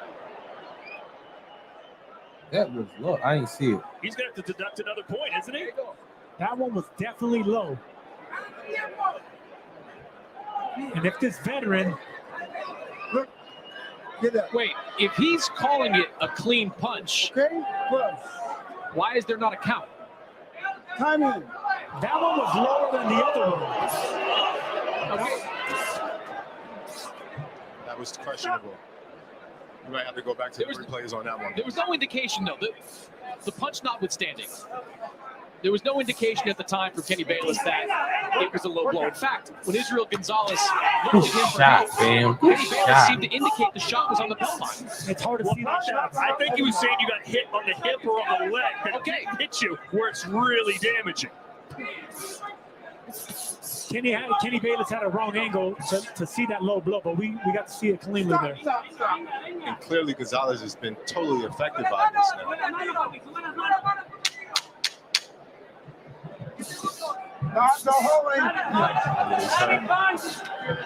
You can see him grimace. You're right, Daniel. Yeah. Let's see Hey, what it this is what 12th it is. round has in store for Round us. 12. I give that round a bam. Gonzalez got to do something.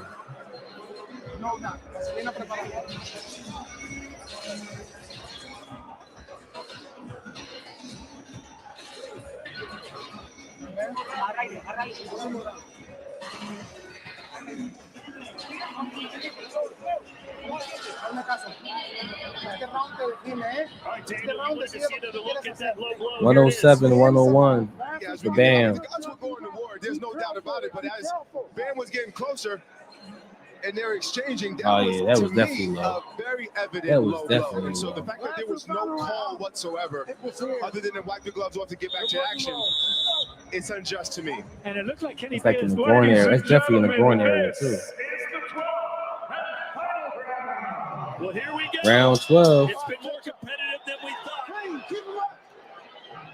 Is Israel Gonzalez 3 minutes away from stunning the boxing world, or will Jesse Bam Rodriguez One more round left to the Triple G Canelo fight. his WBC title?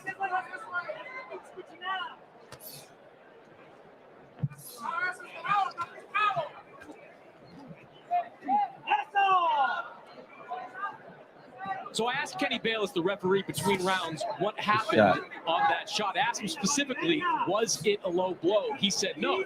He then walked away from me. I didn't get a chance to follow up, but if it was not a low blow and it was a legal punch, there should have been a count. And the way Israel Gonzalez reacted, I don't believe he would have gotten up. That's a good point, and you know what? That's something that Kenny Bayless missed right there, because he did have an angle to see a low blow. He just didn't catch it. Because Sergio, along the same lines, if it was a low blow, it probably would have been grounds to deduct another point.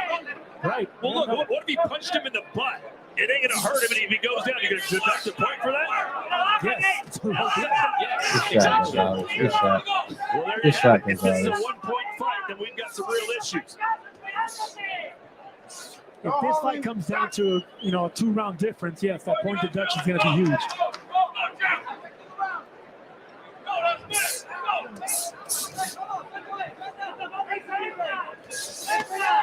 Good shot, man. Good shot, man. Bam going to take full advantage of the opportunity. It's not his fault that the referee didn't call the shot when they called it. And He has to do a job. Rodriguez landed a big shot to the sternum of Gonzalez. That seemed to take the air out of him. That hurt. Oh, he smells blood, Sergio. Yeah, look at the blood, the knees buckling. I think Bam should jump on Gonzalez right now. Absolutely. This is his time to do it. The 12th round. He still has the youth. He still has the power. He has the abilities to do it. This is the time to do it now, Serge. Nah, he's done. Rodriguez is done. From the low blows to not having We've only got the 48 stamina. seconds, but everything is landing and Bam throws. Yeah, exactly. Bam can get another clean shot to the midsection right there. I would love to see how Gonzalez He's reacts. just teeing off on Gonzalez. But it might not be good enough for Gonzalez just to survive this round. He needs to win it.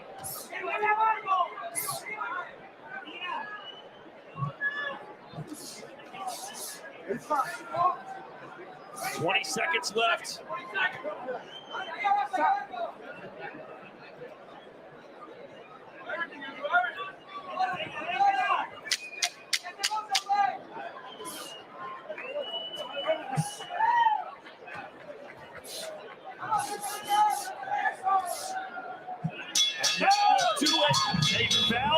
That's it. That's it. That's it. I got Bam winning that one. It really wasn't even close, to be honest with you. I got Bam winning that one. Gonzalez, I'm sure that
Here at the T-Mobile Arena, we go to the judges' score totals, and they read as follows.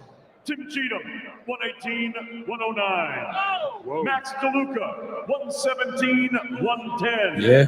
Patricia Morris-Jarman, 114 to 113. All three for your winner. Yeah. By unanimous decision. 114, 113 is robbery. Undefeated, Yep. and still the Yep. WBC Super Flyweight It makes sense. champion of the I don't know what Jacobs was talking about. Rodriguez. Well, listen, I think the right man won, but 118, 109, 117, 110 is a Yeah, little bit that's right. off for me. 114, 113. 114, 113 That's pretty is accurate foolish. Right there. It was a close fight. It was a close It was fight. not I agree close. with you now, Sergio. I definitely agree with you. The closest It was not card for me close. was 113, 114. I think that's fair. I 113, didn't know how the judges was 114. going to score this card, but clearly they were scoring a lot of rounds for the power puncher. Both guys was landing a tremendous amount of punches and accuracy. But shouts out to the victor. I thought that the deciding factor was going to be the knockdowns or the point taken away, excuse me. I thought that was going to be a deciding factor, and that clearly wasn't. He had the large margin. He did exceptionally well. I'm still really, really excited for this kid's career because he's a sensation. So cheers to him. Good luck to him. And the best man won. Well, let's hear from the sensation. He is with Chris Mannix. Jesse, congratulations. You pick up your third win this year. You defend your title. I think a lot of people thought coming in this may be something of a showcase fight for you, but this was maybe a tougher one than people thought. It was a tough fight. I didn't expect that from Israel Gonzalez, but we knew he was game. I thought I was going to get him out of there, but he was very tough. In what ways did Israel Gonzalez surprise you? He was just very awkward, very tough, and he gave me a few body shots that I felt, but it's part of the sport. You had a couple of instances where you caught him a little bit low, he went down. What happened in those situations? I don't know if he was faking it or what, but I was trying to give him a body shot. I guess it was maybe going a little low, but I wasn't doing it on purpose. And there we see some of the replays there, just missed it right along the belt line. What did you see here? I guess you can call it low. I mean, it happens. It's part of the sport. No big deal. How did you feel out there coming back after in such a quick turnaround? I mean, I felt good. I had a great training camp. I felt better for this fight than my other fights, but I just didn't give the performance I wanted, but it's part of the sport. It is part of the sport, and you did get the win. So as we said, 3 wins in 2022, which certainly puts you in the mix to be Fighter of the Year. There are several worthy contenders on that list this year. Of course, there's you, Gennadiy Golovkin, fighting tonight. Dmitry Bivol, in a way, maybe Errol Spence if he comes back. Devin Haney, of course, has had a great run. Do you believe you deserve to be Fighter of the Year? Yes, I do. I do believe I'm Fighter of the Year. I came up 2 weight classes. This is not my original weight class. I came up 2 weight classes. Fight call squad on 6 days notice. So I believe that deserves a Fighter of the Year. And plus, I took on the strongest hitter in the division. So it is what it is. There's been talk of you returning in December, perhaps on the Chocolatito Estrada card. Is that still your plan? Yeah, we'll go to talk about the team, and we'll talk about it. We'll come back, and we'll announce it later on. Congrats, Jesse. Thank you. Guys, what do you make of his attitude, Daniel? I think his attitude is one of a person who's determined, not bothered by what anyone thinks. He knows he's done a good job, despite, the things that we saw that we have, hard understanding. Jacob, I don't know what you're talking about, bro. He's a professional. He done That his man job, won that and fight. he understands that is a bright future. 117. And I agree with Jesse Rodriguez. I think he is That's what I had. probably going to be Fighter of the Year because he did go up weight classes. He did take 2 of the 4 kings down, and he did one in impressive fashion, knocking out Sarungasai. I mean, he's staying busy, staying active. 3-0 this year. I think we got the Fighter of the Year. Well, he wins again tonight and is All still right, the here we go, WBC man. Super Flyweight Here we champion. go. All 3 of our fights tonight have gone the distance. Will that be the case? This Canelo The fight main not going the event, distance. Canelo I'll tell you that now. Alvarez says no. I'll tell you that now. Stop Gennadiy Golovkin. Before the fight start, That let is me take next, about ladies and 5-minute gentlemen, break. the I'll be right back, trilogy all right? For the undisputed Super Middleweight Championship of the World. Welcome to Fight Night Update presented by BetMGM. Sergio, no surprise that Canelo Alvarez is a big favorite against Gennadiy Golovkin, but there's some good odds right now on Triple G. So do you think he has what it takes to pull off the upset? Anytime you have power, experience, and can take a big power punch, yes, you have a chance to upset the favorite. But in this case, I just think they know each other too well, and I favor Canelo to finish the show. I don't think this fight goes a distance, man. I think Canelo, coming off his first loss, is eager not only to right the wrongs with Golovkin, but get back on that pound for pound list, and he does it with a spectacular knockout. I think he gets it in this fight against an older, great fighter in Golovkin. I say Canelo in 8 or 9 rounds. All right, well, I think Golovkin is going to be as motivated as he's been in recent years. He waited 4 years for this fight, but I just don't like his chances at this stage of his career. I think Canelo in his early 30s is sharper. I think he's going to be targeting that midsection of Gennadiy Golovkin, trying to hurt him there early. We know he's been vulnerable to those types of shots. I think Golovkin makes it to the final bell. At the heart of a champion, he's a warrior. I think he hangs in there, but I think this is the very first clear decision win for Canelo Alvarez to close this trilogy. Well, in boxing, anything can happen. So make sure to check out all the available markets and the latest odds with BetMGM. Triple G and Canelo, that's a tough one to call because Triple G is a little bit older now, but it gets neutralized because Canelo's coming off of a loss, which he hadn't lost in probably about 10 years. So with that being said, this is a you pick him again because Canelo was and should have the advantage because of youth, but Canelo also is at a confident low because he's lost his last fight. So this is a perfect time for both guys to come back and test each other. I will give the edge to Golovkin on one reason. Both of those fights were good fights. It's not like Golovkin was ever out of the fight. But 2, Canelo's coming off a loss. He looks very angry. He looks out of focus. It's not really his character from the past. But then again, he could bring it all together and win, knock the guy out. So to me, I wouldn't be surprised if Golovkin wins. So I'm going to go with the underdog this time around. But it's nothing towards Canelo. Canelo smashes him. It don't take 3 fights, let alone 2 fights, to know a guy.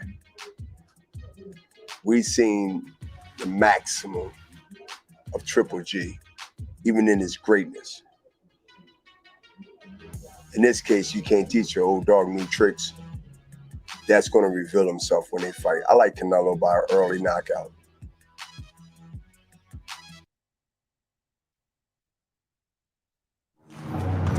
Well, in May, we saw one of the biggest upsets of the year when Dmitry Bivol outpointed Canelo Alvarez to shock the world. Bivol was already a champion, but the win over Canelo gave him instant name recognition. Canelo opted not to take the immediate rematch, and Bivol moves on to another massive fight.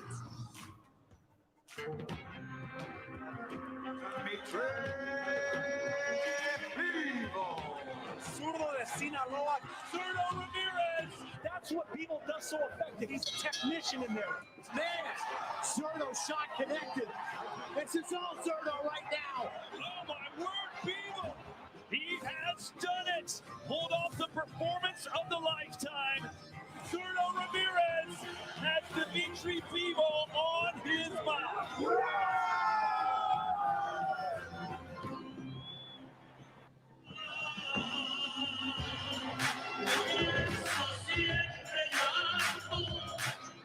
Bivol returns to the ring to defend his belt against another hard-hitting Mexican who has 5 knockouts in his 5 fights at light heavyweight. Zurdo Ramirez has looked big and he's looked comfortable since moving to 175. He is unbeaten in 44 fights. He has real power and he is a real threat. That fight is live for you on DAZN on November the 5th as part of your regular subscription.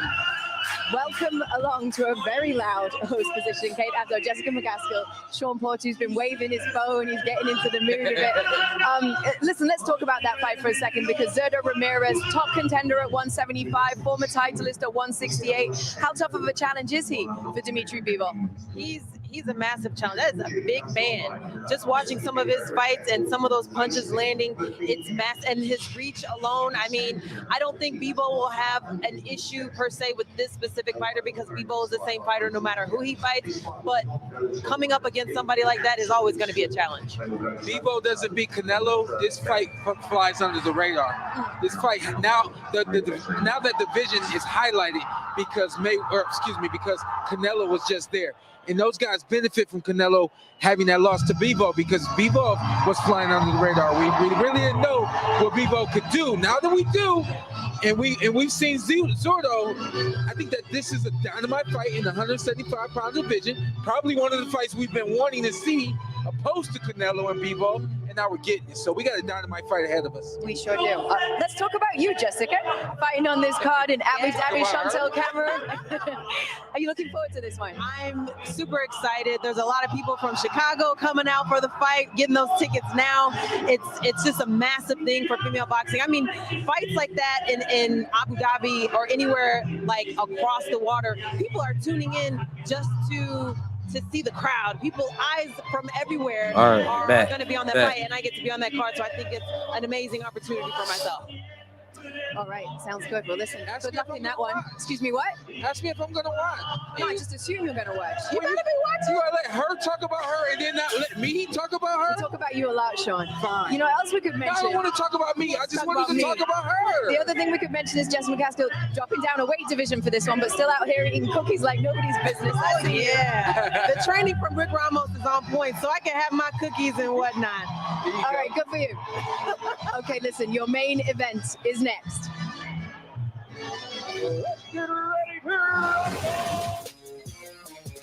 Main Yes, event. the huge Who y'all Trilogy got, fight man? is Put it in the tonight, chat. and you Who can y'all turn this got? instant classic Triple into G an or instant Canelo? payday. Put it in Because the new chat. DraftKings customers get $200 I got in free Canelo bets by instantly. knockout Win or lose. by You like bet the just 10th $5 round. on either Canelo Ain't no or way a Triple G. 40-year-old man is Download the gonna sit in the DraftKings ring Sportsbook app before the and bell go toe for rings. toe Use with the promo Canelo. code and bet Not just this $5 Canelo. to get $200 instantly.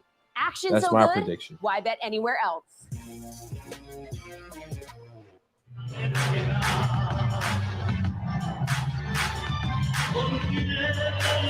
Well, back to tonight and a generation-defining feud. Saul Canelo Alvarez versus Gennadiy Golovkin, and there are two previous fights. They were both classics. Remember that? The years they have passed and the bad blood has grown, and tonight brings you the final chapter in a boxing rivalry for the ages.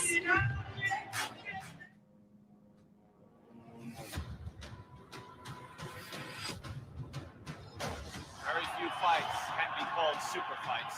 This is one of them. Come on, man. We already done seen that all the commercials, man. Let's get to it. This is officially a draw. There has to be a rematch. There's real bad blood here. And now they train. Who will be the middleweight champion of the world?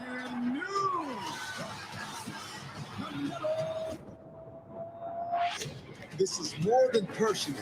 There's a score to settle. He's an asshole. He talk a lot of shit. It's time to see the trilogy. Did anybody in the chat who hasn't liked the video, please like the video for me. I would definitely appreciate any love and support you can.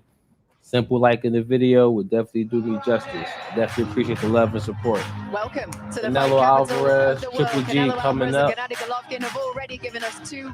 I got incredible fights. The first, the Canelo controversial draw at the knocking Team out Oval Triple Arena, G the by the second 10th fight. round. Almost exactly a year 40-year-old later, man, Canelo was given the win, but not the gonna result stand did toe nothing for to toe with settle the Canelo. debate. Tonight, we I are back in truly Vegas. can't see that We are happen. back at the Team Oval and just moments away from finally bringing Gennadiy Golovkin and Canelo Alvarez into the ring. Your main event is next.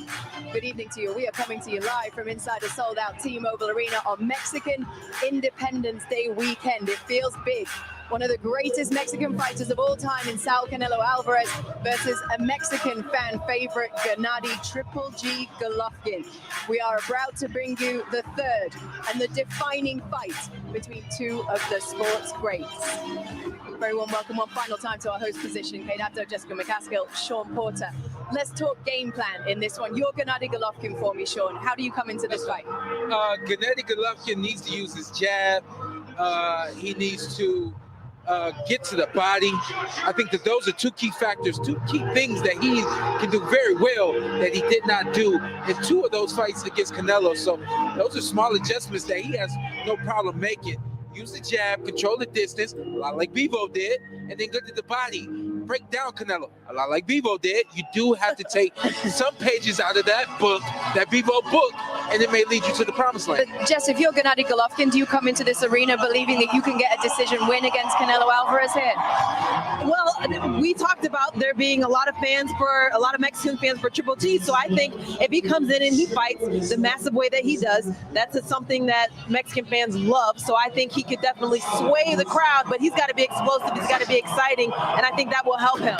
Okay, flip it on me now. You're Canelo. What's your game plan coming into this? I think the big difference between fight 1 and fight 2 was obviously that Canelo did not put himself on the ropes. He didn't back down. He stayed in the center of the ring, and he made Triple G work. I think that Triple G has a very awkward kind of timing, kind of a slower pace of punching. It's very awkward when you're fighting him, but if Canelo can throw punches in between his rhythm and in bunches, I think that will help him a lot as well.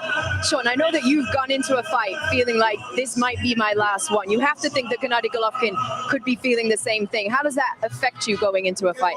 I think, and especially that it is Canelo Alvarez. I think that the confidence and the determination and everything, all of those energies required to beat someone like Canelo, I have to imagine that Triple G knows that it's now or never, not just to beat Canelo Alvarez, but just in general. So I imagine he's going to want to go out there, leave it all in the ring, and do nothing less than that.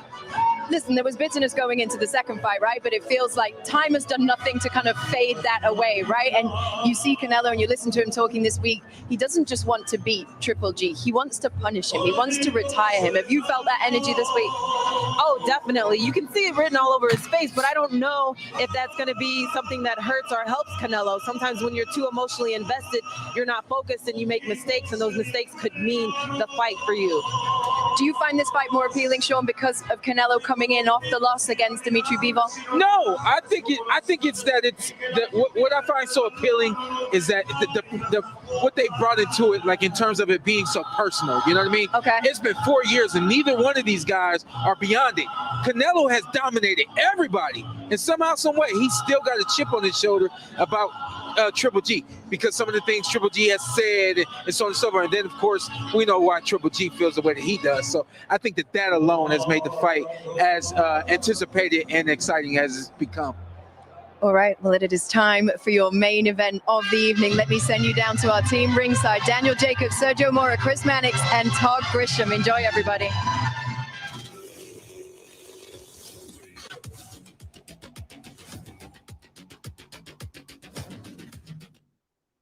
They call this the fight capital of the world for a reason. Almost all the big ones happen here. And this, ladies and gentlemen, is about as big as it gets.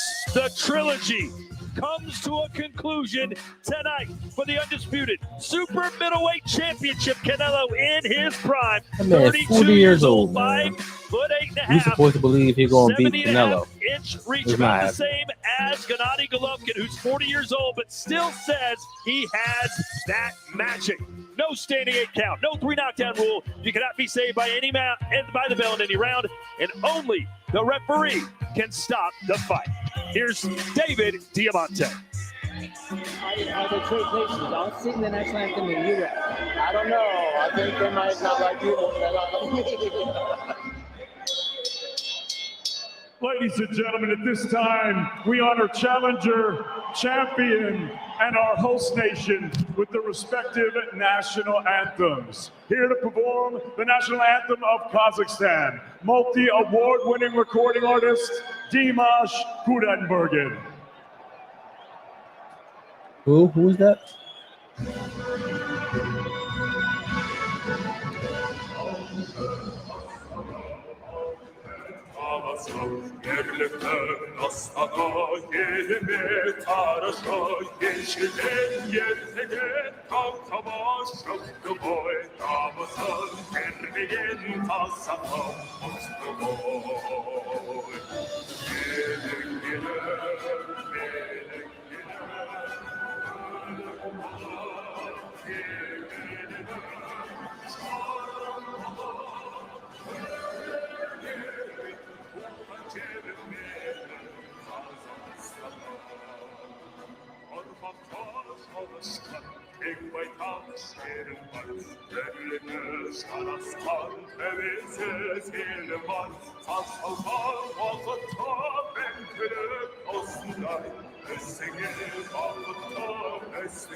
He's serious about the national anthem.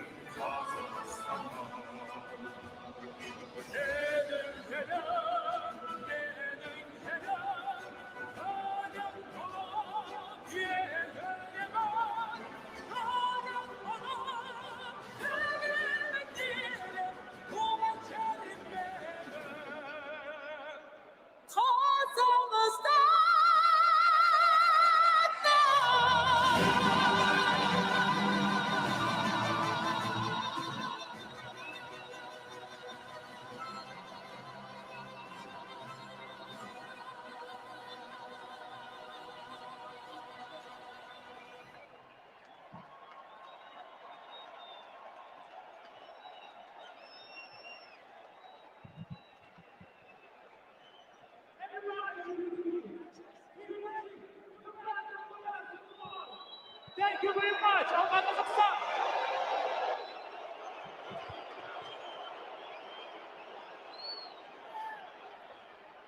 And now, to perform the national anthem to Mexico. Don't tell me it's gonna be 3 of these joints. Yes.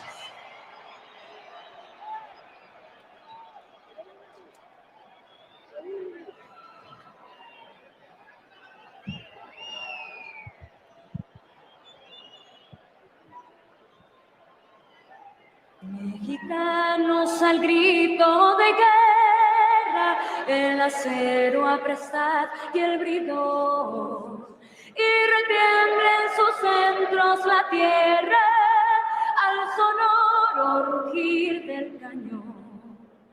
Y retiembla en sus centros la tierra al sonoro rugir del cañón. Ciño patria, tus sienes de oliva, de la paz el arcángel divino, que en el cielo tu eterno destino por el dedo de Dios escribió. Mas si osare un extraño enemigo profanar con su planta tu suelo, pienso patria querida que el cielo un soldado en cada hijo te dio, un soldado en cada hijo te dio. Mexicanos al grito de guerra, el acero apresad y el bridón, y retiembla en sus centros la tierra al sonoro rugir del cañón. National anthem before the fight. Before the fight, Triple G and Canelo coming up. Al sonoro rugir del cañón. ¡Viva México! ¡Viva el Canelo, compa!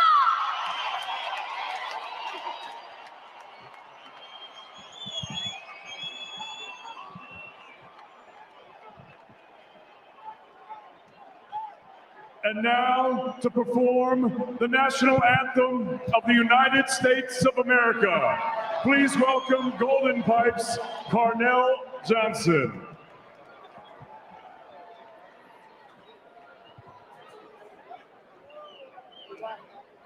Oh, say, can you see by the dawn's early light what so proudly we hailed at the twilight's last gleaming, whose broad stripes and bright stars through the perilous fight o'er the ramparts we watched were so gallantly streaming, and the rocket's red glare, the bombs bursting in air, gave proof through the night that our flag was still there. Oh, sing us that star-spangled banner yet wave. For the land of the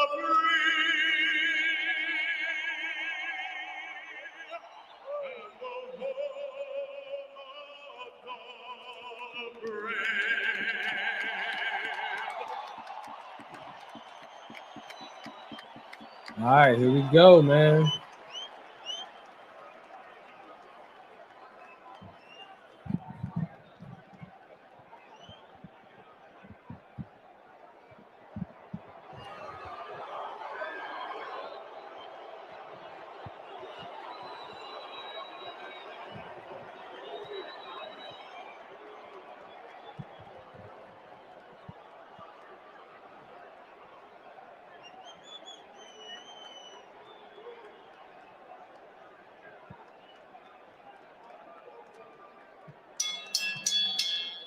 And now, ladies and gentlemen, this is the moment of truth, and there's no turning back. Set to make his ring walk, Gennadiy Golovkin, Triple G. I am here. I came here to fight. The trilogy he's been waiting for. The fight he's been prepared for. The opponent he had beaten twice. No more waiting. No more excuses. Boxing rings are not made for running. Belts are not made for vacating. Champions don't avoid champions. And they don't cheat. Y'all can watch this ring walk intro video for Triple G. You gotta check this joint out. It's crazy. Man. A man on a mission is dangerous. I came here to fight. For the people. For history. For justice.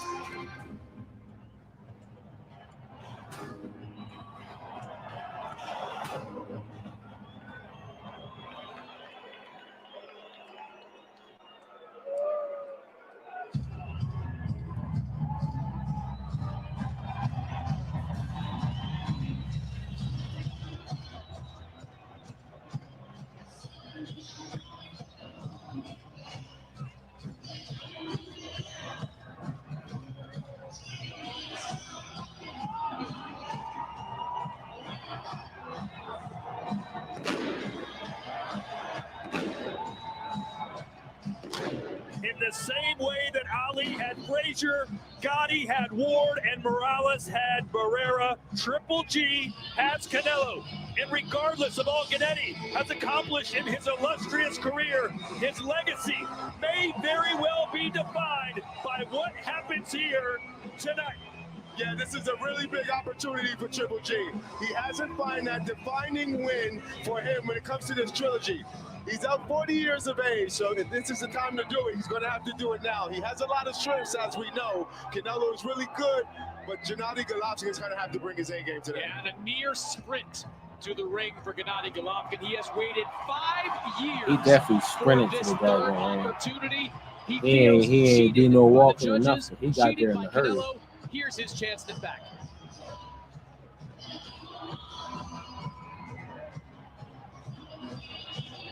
They talking about it's supposed to be something special for the Canelo ring introduction. We'll see.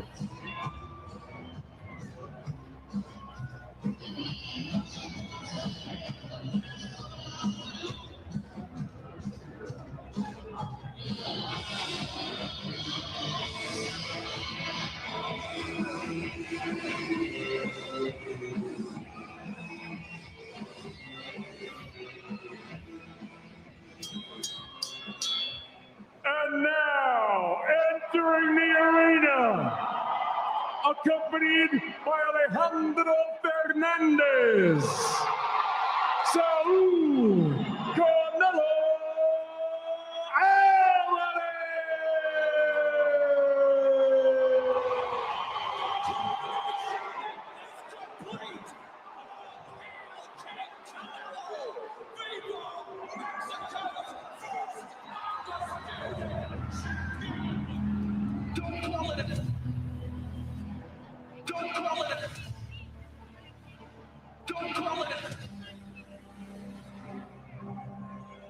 ¿Qué chingados has hecho todos estos años?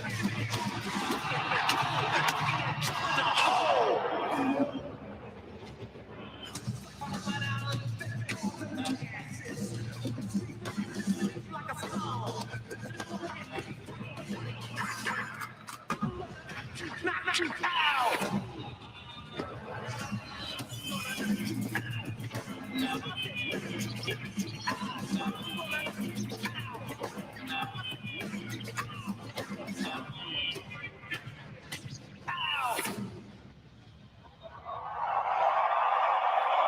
right.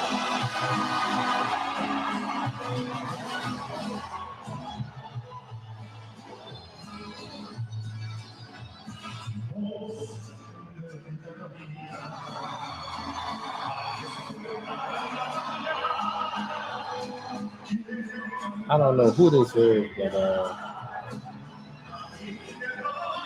his jacket definitely fly. I give him that.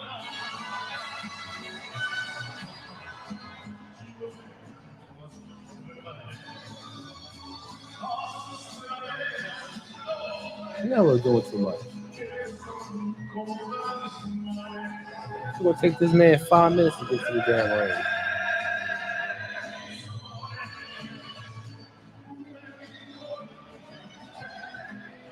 Canelo always on his board-ish, man.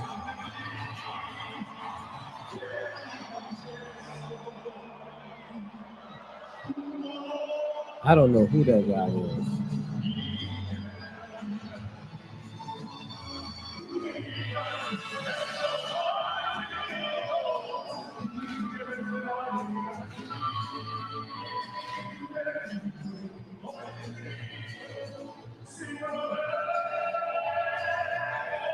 By the way it's looking, man, the fight might not start for another 5 minutes. Canelo taking his sweet old time getting to the ring.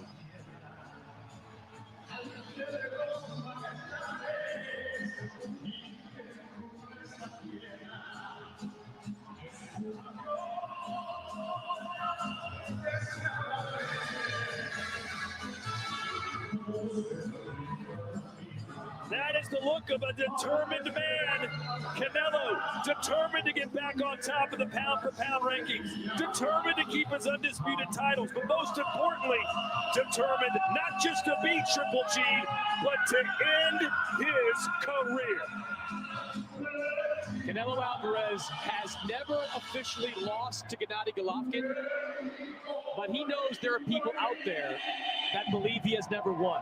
As much as he wants to beat Golovkin, he wants to beat him and leave no doubt. Canelo Alvarez entering to the sounds of the son of the great Vicente Fernandez, Alejandro Fernandez, el rey de música ranchera. What a walkout, what an entrance for Canelo Alvarez.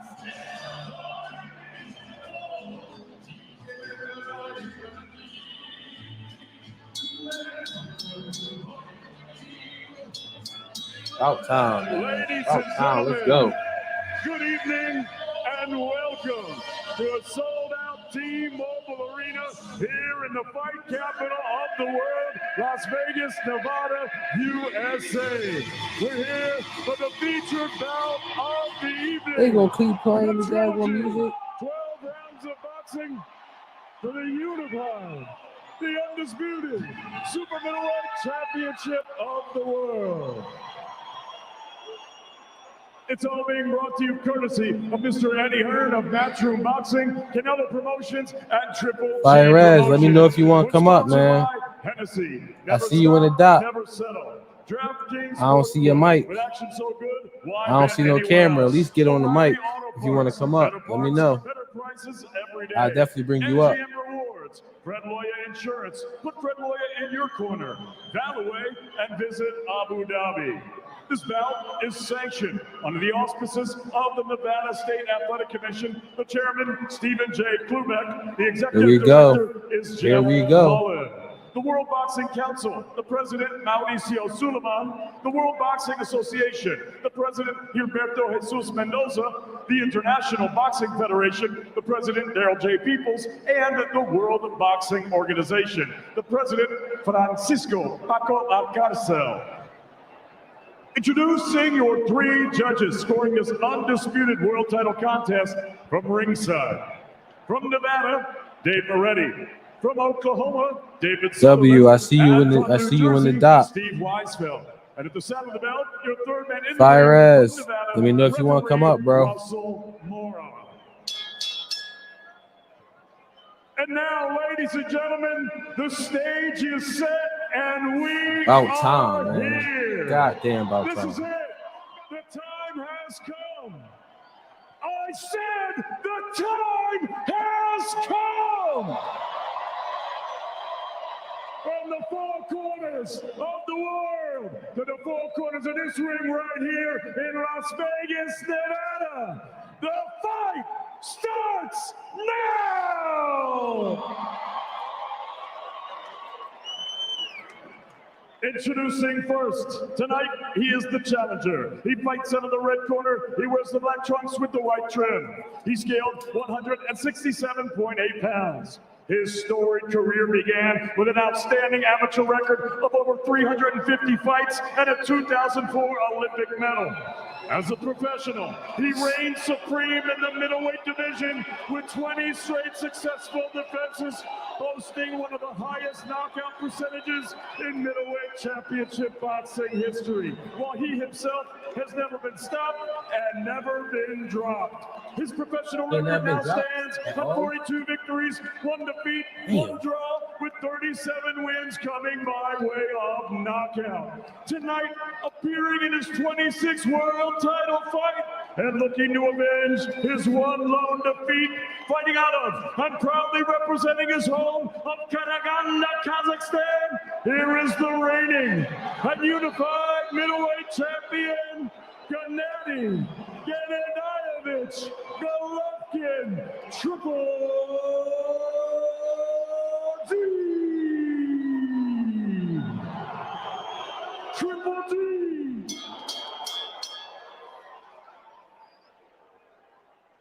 And his opponent across the ring, fighting out of the blue corner. He is the defending undisputed world champion. Got Canelo by knockout by round 10. What y'all got, chat? Let me know. Tonight, he appears in his 23rd world title fight as he looks to defend his historic super middleweight status. Please welcome the former super welterweight champion of the world. Please welcome the former middleweight champion of the world. Please welcome the former light heavyweight champion of the world. And please welcome the first ever and only undisputed super middleweight champion of the world, peleando fuera de la tierra del tequila y los mariachis, Guadalajara, Jalisco, México, presentando el orgullo del pueblo mexicano, Saúl Canelo. I ain't understand nothing that man said.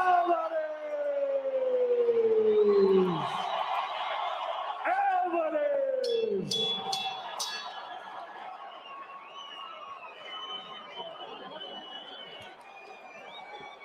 Centering, gentlemen. Okay, trunks here are good. Trunks here are good. I'm going to let you both work the top of the belt line. Here we go. Gentlemen, we went over the Here we rules go. in the dressing room. I want to remind you, protect yourself at all times. Obey my commands. God bless you both. Touch Hey, Naeem, indeed, bro. Indeed. This man 40 years old. No way in hell. No way in hell this man going to survive this game. Questions abound. Is he too old? Will his body break? Or does he have one last masterful performance yet? Because it will take a master performance to beat that man. Round 1, here we go. Who has a real disdain for Triple H. He is about to end this fight in spectacular fashion and pick up the biggest and most Round 1, here we go. That's his goal. Here we go.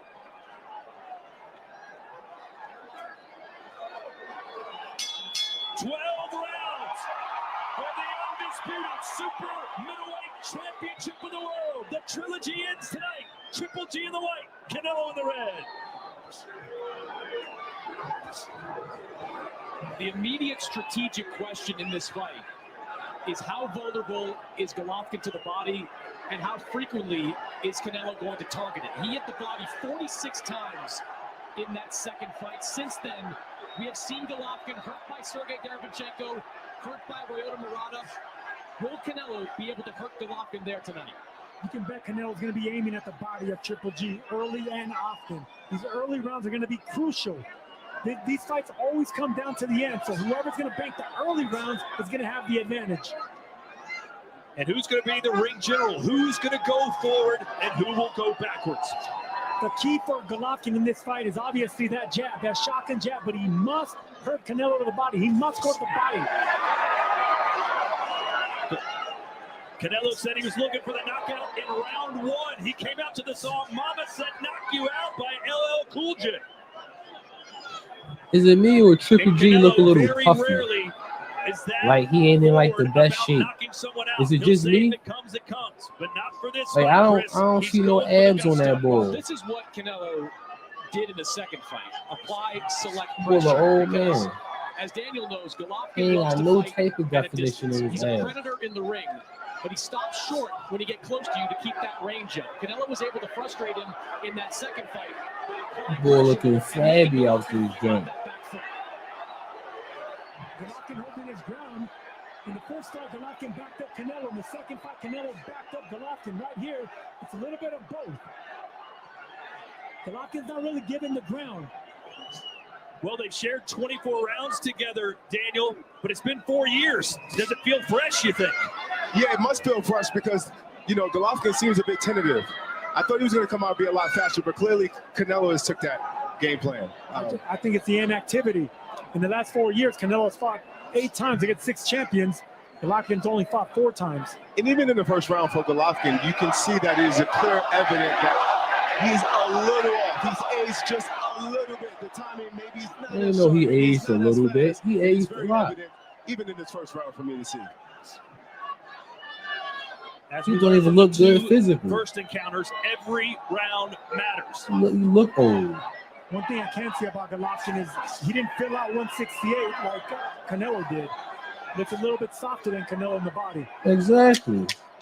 Then again, Golovkin's never had that muscular frame even at 160. Boy looks soft. Look real fluffy. Get that one. Yeah, get that one. Canelo just cause. This is officially a draw. Canelo Alvarez wants a rematch.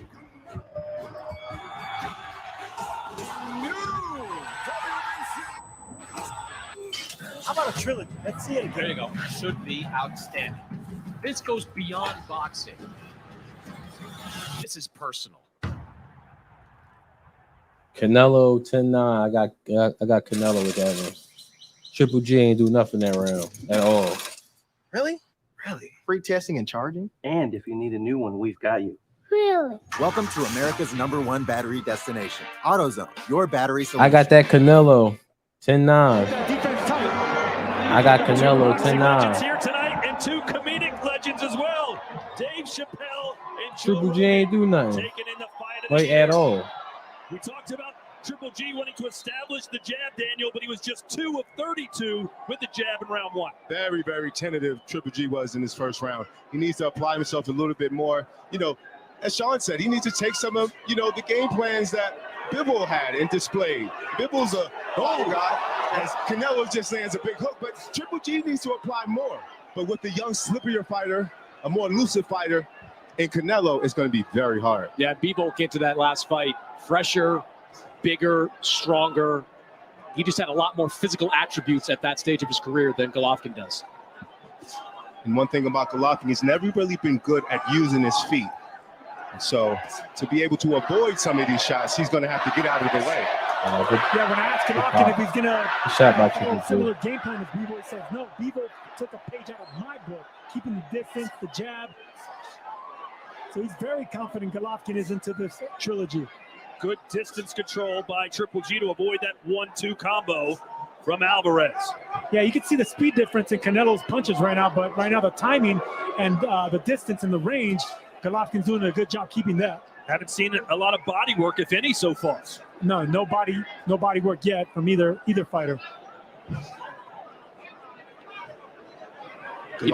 Golovkin seems as if he needs to see the target in order to go for it. He needs to stop setting up them shots to create an opportunity to get a strong power shot. Golovkin's doing a good job moving counterclockwise and not backing up like he did in that second fight. So he's boxing in circles, which is what you need to do in the middle of the ring. Canelo with a nice jab. Don't forget, he's got a pretty darn good one as well. It's not all about Triple G's jab. There it is again. You know, one area Golovkin's going to have to improve on to win this fight is accuracy with his power shots. There's a lot of attention paid to the volume punching of Golovkin, having out-punched Canelo in each of those first two fights. But Canelo was the far more accurate puncher, especially when it came to power shots. Good shot by Canelo. Is he'll hit your arm, he'll hit your shoulder, he'll hit anywhere that he can actually get to bring you down and to beat your body down. So maybe Golovkin needs to do the same thing. Yeah, both these guys have different type of power. Golovkin has that dense power. He can hit you anywhere, like Daniel was saying, in the shoulder, and it could hurt. Canelo actually fights with explosive speed, but you can hear the thump. Ooh, nice overhand right from Canelo. Closing the distance. Nice double jab right hand by Golovkin right there. I would love to see Golovkin dig down to the body a lot earlier. Well, if the first two rounds are any indication, we're going to have another who won this fight type of reaction after round 12. I'm giving that one to Canelo. TV. I can get live TV. Can't give it to Triple G, man. He really ain't doing nothing. He really ain't that active. Football housewives. Yeah, I get that to Canelo. The housewives are on the field. I repeat, the housewives are on the field. I just want to talk.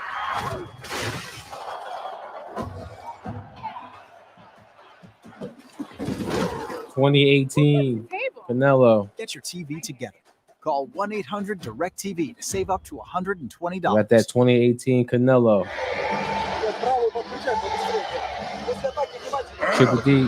Triple G gotta do something.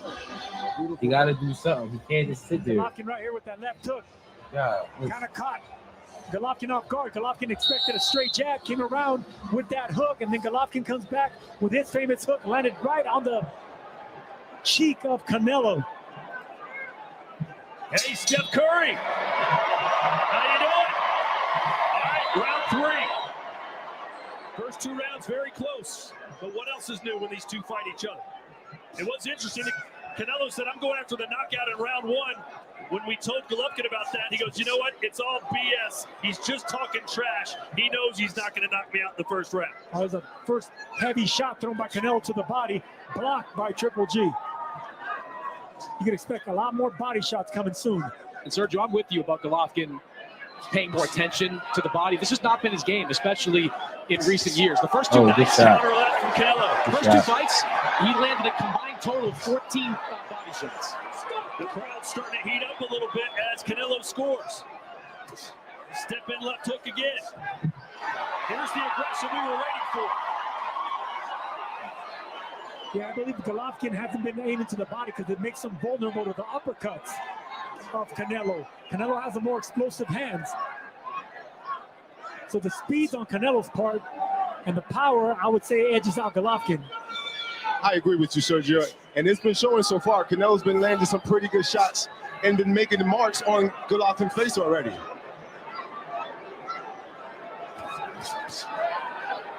One thing I remember about fighting Canelo in the fight that we had was that Canelo's very tick-tocky. You have to sometimes time him. You have to be understanding that he's a trickster, you know? But watch his feet, watch his shoulders, because it all has to come together for him to make those power shots. Yeah, that's that improved upper body movement, because if you look at his feet, they're flat-footed. He's not much of a... Now Canelo stepping in, and that gets a nod of approval from Triple G. Good glory from Alvarez, and he got Triple G backing up. Well, It's a 40-year-old man fighting Canelo. This joint not even fair, and is really not competitive. All right, let's check in with Sean Porter. Well, y'all, we got a really methodical, slow start from both guys. Really, both guys are looking, trying to set things up. Now, we see through 3 rounds, Canelo's starting to pick it up, and Triple G really doesn't have an answer right now. What I think is Triple G needs to start to use his jab more, double up on that jab, and start to put more punches together. If Triple G does not increases his punch output immediately, he's going to fall behind and he's never going to catch up. Exactly. It's real uncompetitive. Triple G not even throwing no punches. And right now it's the Mexican. Yeah, so far this feels a lot more like the second fight. Canelo is just quicker and faster. Again with the jab. The more Canelo active really fighter. doing well with that left jab.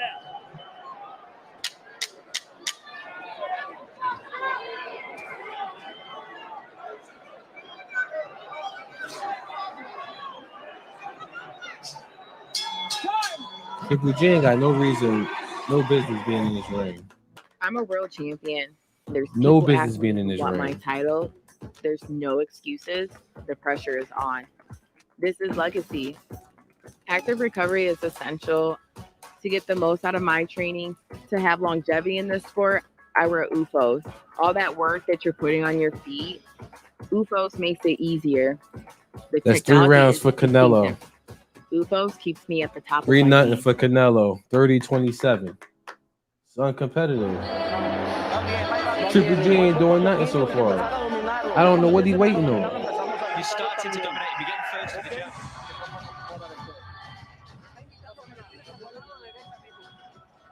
Don't tell me Triple G ain't here for a chat.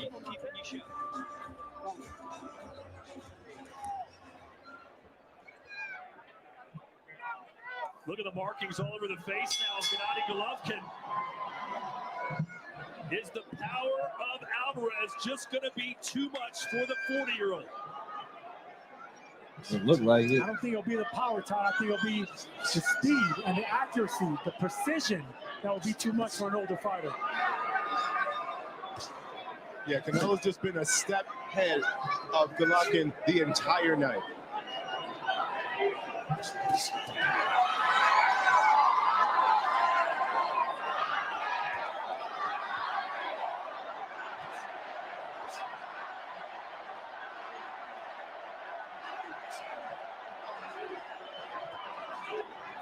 It is Mexican Independence Day weekend, and Vegas has been rocking the last few days. 90% of the people in the building, at least, are cheering for Alvarez.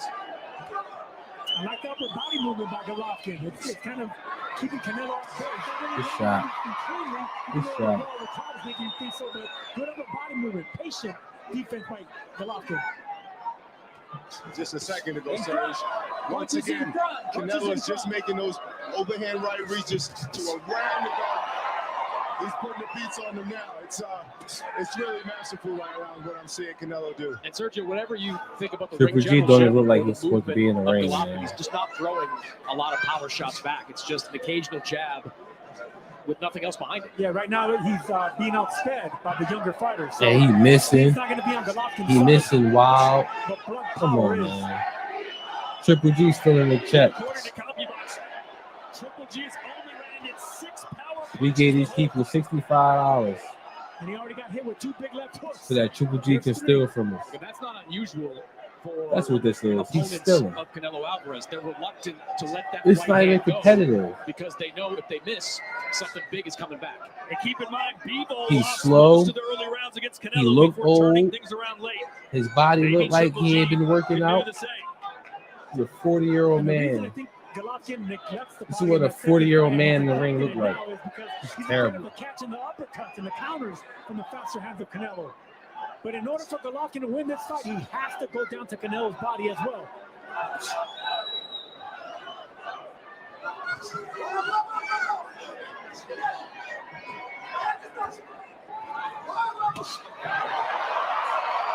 He's gonna get beat on. But still moved Gennadiy away.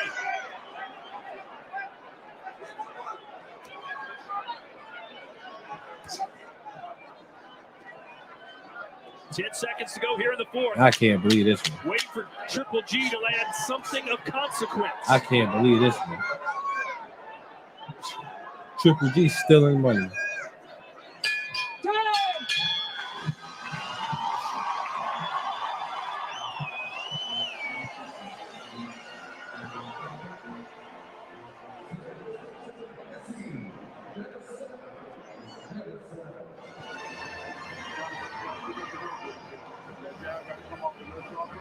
Come off more. This You is got it. pathetic, man. I see what you're doing, and I see how you move, but you got to start shooting the jab more. This is This pathetic. is what I need you to do. Triple G stealing money. Everything we worked on, and start shooting your shot. He just won Because another that's check. all he's doing is something because you're not doing it. So all you have to do, believe in yourself, believe in what we're doing. And so as we can see, Canelo being a much sharper, much faster, cleaner fighter, he's landed a 4 good rounds to nothing. up jab Canelo. to the face of Golovkin. And also, with the power that Canelo has, we're Come able to see on, him man. land a really good hook to get Triple G's nods of approval. What did you make of the advice in the corner, Chris? I thought it was interesting, to say the least.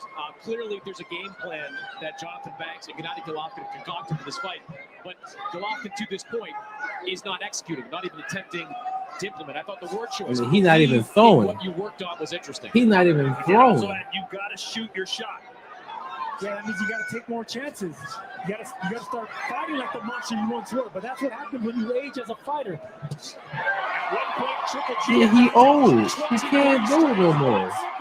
His body don't look the same. Jacobs went the distance with him, but right now His reflexes are Triple G slow. does not look like He's just getting beat on. game plan to knock out Alvarez. Yeah, absolutely. You have to understand the nature of this game. It's a young man's sport. Experience can only get you but so far. But Triple G This is knows pathetic. exactly how to use his experience to keep this young bull off him. It seems hard to Triple G stealing money, That's a good folks. point. That's what Canelo needs to do. He needs to fight like the younger fighter He's with stealing more vigor, money. more stamina. Push the 40-year-old fighter. Make him feel his age. Do it early and do it often.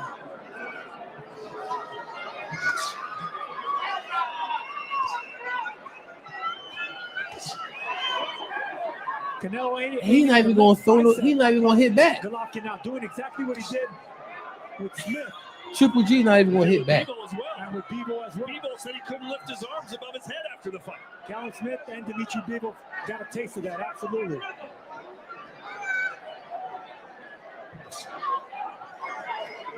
Just waiting for Triple G to just come alive. He can't come alive. He's 40 years old. He's done. And Canelo's looking. He's for the done. right explosive Triple G is opportunity shot. to counter. A big shot from Golovkin. Triple G is shot.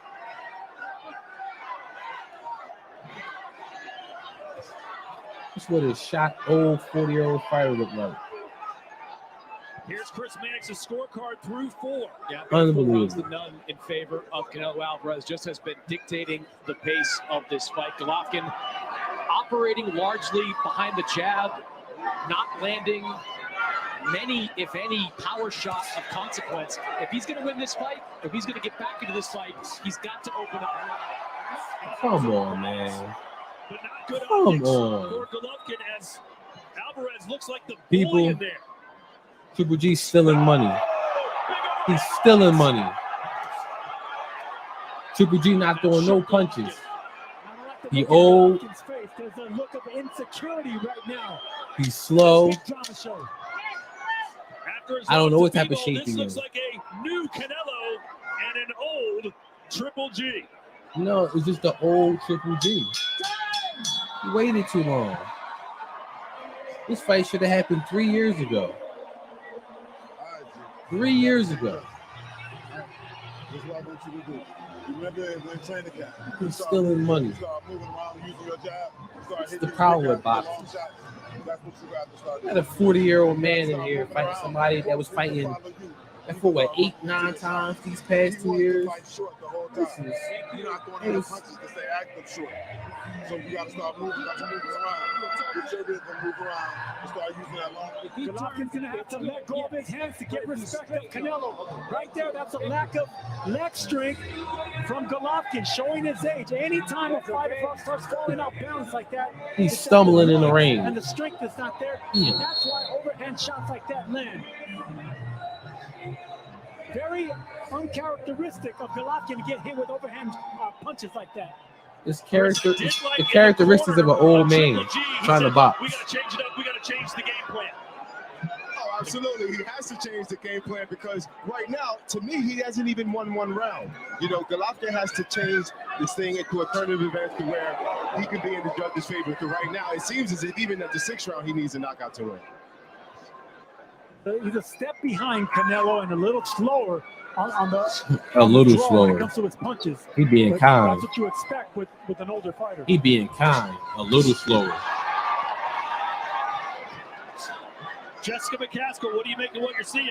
Canelo Alvarez has just been very fluid since the very beginning of the fight, with small movements side to side, moving from the hips, moving his head, little steps over, just making sure that he stays moving during the whole fight. Also making it hard for him to hit, being not an easy target, but quite the opposite for Triple G, standing in one place, not very good movement, not really throwing. He seems very tentative, even from the very first round until now. The counter shot by Triple G. Canelo rolled with it. Well, Triple G needs to at least start winning rounds. The reaction time of Golovkin's Triple G not even gonna win a round. He's not throwing no Look at the power punches. punch discrepancy. 11 landed power shots through He 5. gotta throw some punches. And once again, you see the accuracy, which has been a staple of these first two fights between Canelo and Triple G. His power punches have generally been a lot more accurate. And keep in mind, coming into this fight, Gennadiy Golovkin outlanded Canelo in 75% of the rounds they fought. I don't think Golovkin has done anything to get the respect of Canelo. No thumping punches like in the first two fights.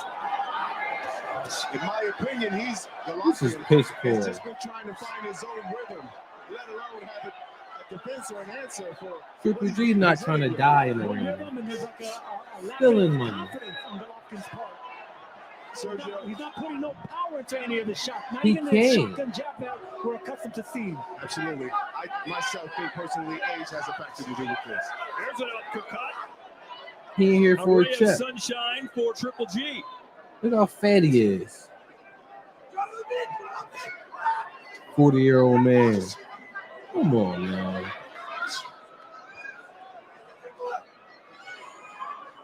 No jabs from Golovkin.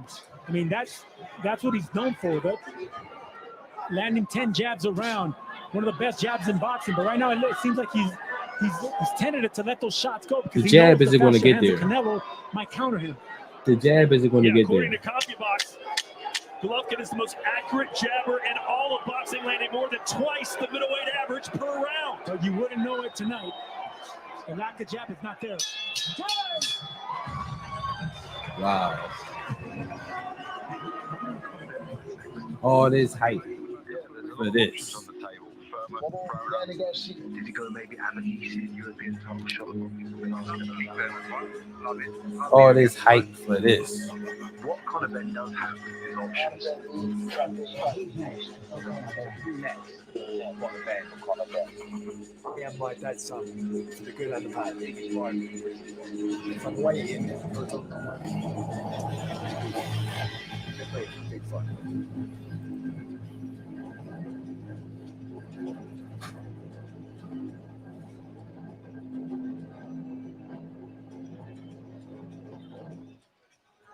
Let's go. Let's end this shit.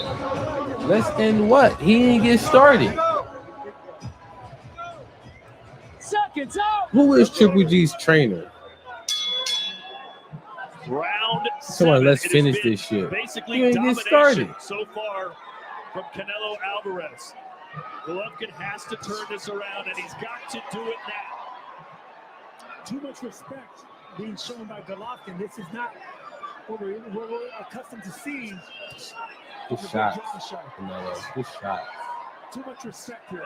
Good right cross from Canelo, and it looks like Triple G may just have decided, I've got to stand and bang. Go out on my shield. Let's go toe-to-toe. He's going to have to figure something out. He's going to have to figure it out fast because it's all downhill from what I see. Triple G needs to really pick up the punch count, take more chances. And that's what Jonathan Banks told him in the corner. You need to pick it up. It's time to take chances, but No doubt, bro. it's up to the T. fighter Lee, no whether he doubt, bro. No feels doubt. he's confident enough to be able to do that. And right now, he's not even unleashing his You're not best missing weapon, nothing, bro. which is the jab. You're not missing anything, man. Triple G just getting beat I'm on. surprised at the He's lack of stealing body money. punching by both fighters, He's really. stealing money, man.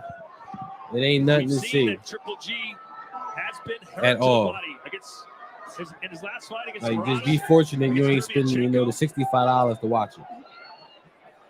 This is a disgrace.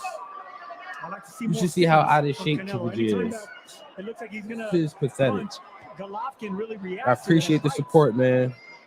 If you can, man, one small favor, hit the like button for me. I would appreciate that.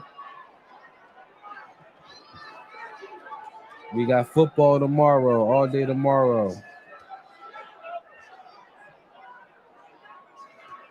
I'm trying to tune in, man. Hit the subscribe button. But I definitely appreciate the love and support, T. Lee. You ain't missing a whole lot, bro. Trust me. The crowd erupting at every landed power punch from their hero, the undisputed champ.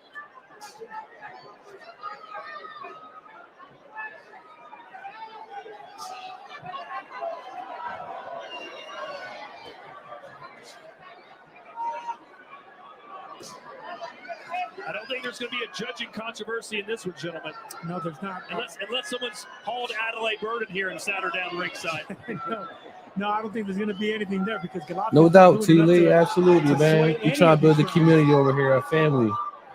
You know, so we definitely going to be doing some other things. Basketball season come around. You know, hop on the NBA. It's college football. You know, we get a little more into the season. We'll do that a little more consistently. You know, we on NFL all season. Monday night, Thursday night, all day Sunday. So, like I said, man, definitely hit the subscribe button, man. We're gonna be here. We're definitely gonna be here. But this fight, man, don't even worry about it, bro. This is about to be over. Matter of fact, Canelo, I got him. You know, I got Canelo knocking him out by the 10th round. So that might be the only exciting thing in this fight, man. Triple G, he done. He just don't look good.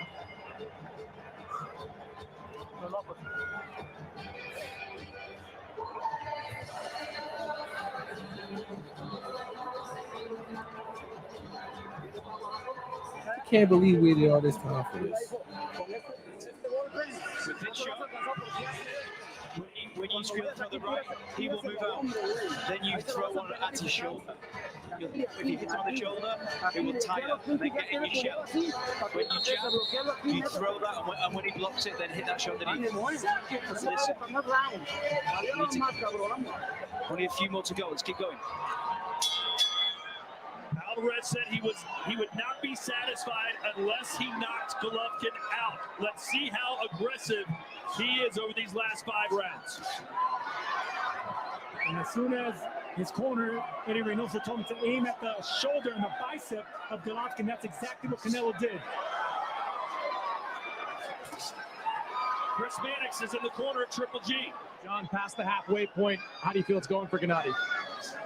If it's the tooth and nail fight, and I don't like the way it's going. I don't like a tooth and nail fight because I want G to go to work. I want him to go to work like that. I want him to go to work and keep working. Tooth and nail That's what fight. I like to see. I want him to go back to work and let's keep working. How do you counter the speed advantage that Canelo has out there? Oh, you got to back him up. He got to start. He got to keep letting his hands go. You can't wait for him like you're doing now. He got to be forward. He got to go forward. He got to be first. He got to let his hands go. He's gonna go forward and get beat on. Just like they keep shooting that left hand down the middle. That's what it's gonna take for him to get back in this fight and get ahead like I want him to be ahead. Action. Didn't want to say his fighter was losing, but you could tell in the expression He knows of his his fighter face losing. and He the don't sound of his care. voice. He knows get his paid fighter's either in way. trouble. Now we're not accustomed to seeing this tentative side of what used to be a monster. Golovkin is fighting like an older fighter. He doesn't want to take chances or put himself in position to get hit with the faster hands of Canelo. Because even when we see just now, Sergio, when they go hook for hook, the faster man always lands.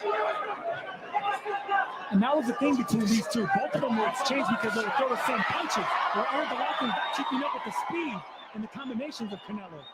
Like what I'm seeing from Canelo also, Sergio, he's making those investments to the body this round. Maybe that'll be something that'll put the nail in the coffin. And maybe that's a strategy of his because we didn't see no body shots in the first half of the fight, but we're definitely seeing them in the second half. True. No body shots from Golovkin, though. I think he's afraid of getting countered with the hand speed of the younger Canelo. He's just beating on this old man. And you know, it also takes punishing me. more energy to get down and throw those hard body shots. So from a 40-year-old man who is in there with the young bull and Canelo, he has to do extra and go do the most, actually. That's a great point because you have to bend your legs and it takes that thigh strength. And Golovkin Did he even train for this fight?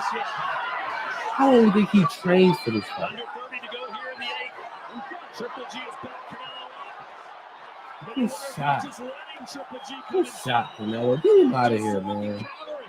Yeah, I think Canelo's playing a little possum out there. You're right, Tom. That's something Triple G used to do. He's beating on you. He beating on the elder. He beating on the elder out here.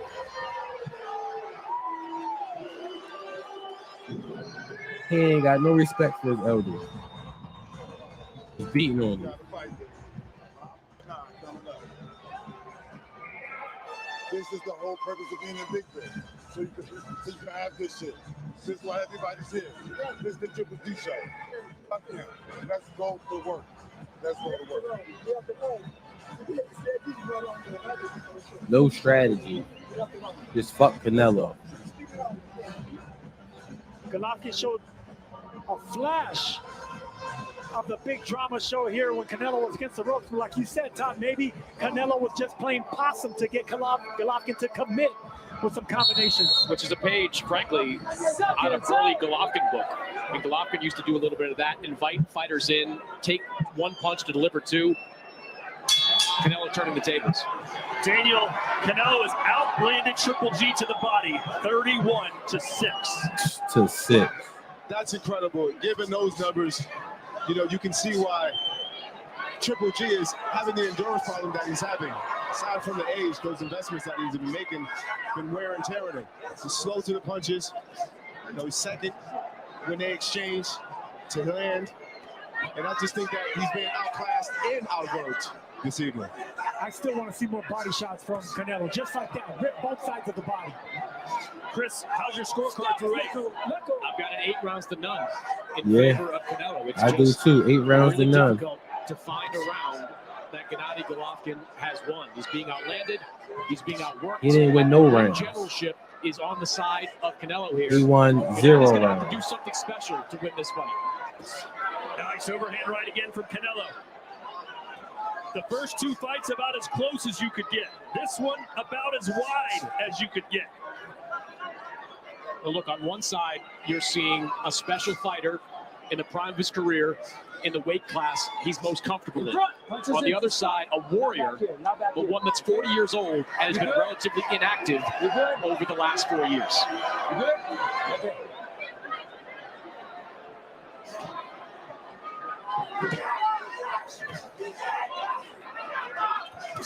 In their Good last shot, fight, Canelo. Triple Good G shot. landed 19 punches per round. In this fight, 8 punches per round. And he's throwing more here. Golovkin's finally letting his hands go. Put a little bit more power behind those punches, backing up Canelo. Moves Canelo back. And now maybe we will get some drama from the drama show.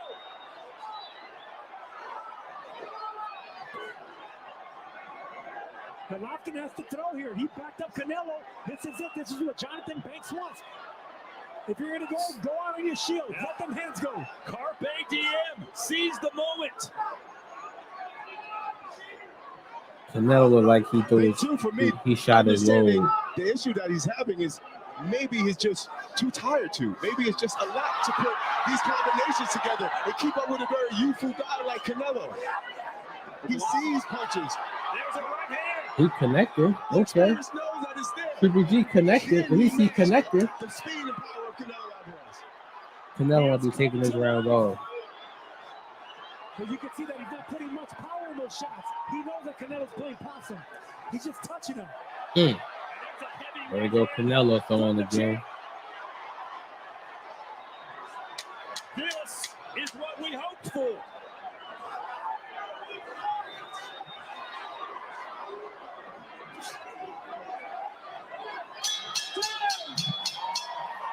I still get a round to Canelo. That's his best round, but he still loses that round.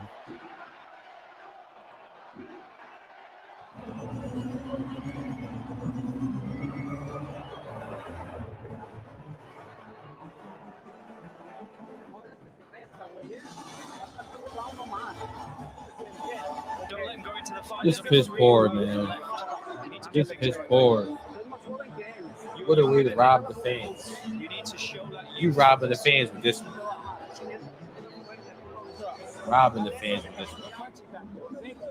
And there's that sharp right uppercut right there, which makes it difficult for Golovkin to go to the body of Canelo, which is why we have a lack of body shots on Golovkin. But at the end of that round, Golovkin showed you flashes of what made him special, coming around, getting the combinations, getting Canelo against the ropes. Canelo responding with the faster hands. Chris, you haven't given Triple G a round all night. Did he win the night? Yeah, I gave him that one. I thought Golovkin applied good pressure in that I round. ain't giving Triple G nothing. He ain't win that round. Basically saying, at this point, I'm going to let my hands go. I may lose, but I'm going out my way. And that's what the fans want to see. Mexican style versus Kazakh style. In the corner of Canelo, they said, show your usefulness. This is where you should step up. They also said, don't let him get overconfident. Don't let him grow in stature. Don't let him get confident when coming forward. He caught Canelo. From Golovkin. Because one thing if Golovkin has, it's that power. That power, especially that, I won't say old man, but you know, that older man strength that he has, it's heavy. You got to be out top for it. First heavy body shot there by Canelo, blocked by Golovkin. I want to see more body shots from Canelo. Power is the last thing a fighter loses. And Triple G will have to summon all he has if he's going to land the fatal blow. He needs a knockout.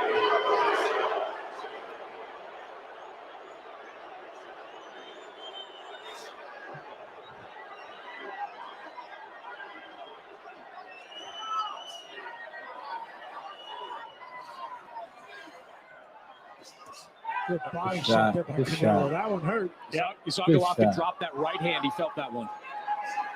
And you can see Canelo just staring at the midsection now. Yep. He's got his target. If Canelo could double up on that right side of the body, I could see Golovkin getting hurt for that. There's an uppercut from Triple G. Canelo has the mind frame of a man who knows he has another man in danger. Golovkin doing something we never accustomed to seeing, clinching.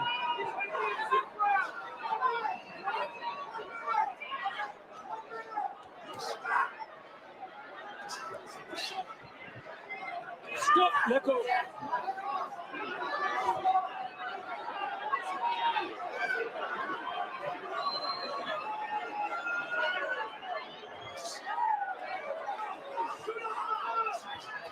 Oh, that uppercut just missed from Canelo, grazing the forehead of Triple G. Triple G didn't even see that uppercut. Left hook from Golovkin, who's having some success here in the late rounds.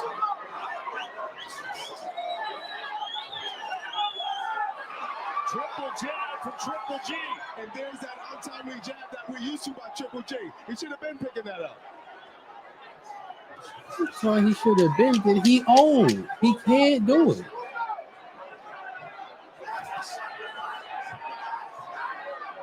Heads okay. Time. Go there. Go there. Let it go. Let it go. I got an accidental headbutt. He's bleeding here. He's bleeding here. Accidental headbutt. I got an accidental Round headbutt. 11. Accidental headbutt. Let him know that.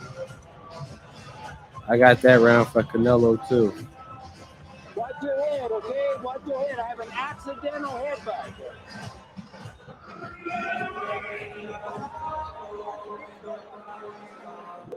I got 10 rounds to none. Canelo. Triple G is a disgrace. There's no way he should have stepped in the ring like this. Out of shape, We love to see slow, jabs from Triple G, but old. too far in between. This is what this man made a career doing with that shotgun jab, getting on the inside, breaking down opponents. Not seeing that tonight. Watch your head. 2 rounds left. These are the championship rounds. Super middleweight undisputed championship on the line. It's been almost all Canelo, but the last 3 rounds have been very competitive. And respect being shown coming out of that round, touching gloves. which is something you're not used to seeing. All right, Triple G, keep throwing the jab. Just keep throwing the jabs. Never failed to impress these guys. Even though we Why haven't are seen you all that we're clinching? used to seeing from Triple G, he's giving it a valiant effort. From a 40-year-old, you'd think maybe he would start early and fade late, but it's been the opposite for Golovkin. Yeah, that happened in the Ryota Murata fight as well. Murata had a lot of success in the first 4 rounds. Golovkin was patient, he was relentless, and he eventually stopped Murata. Notice how every time Canelo looks like he's going to go to the body, Triple G's elbow tightens up. He blocks the right side of his body. Canelo has to see that. And you can see a cut on the right eye of Alvarez.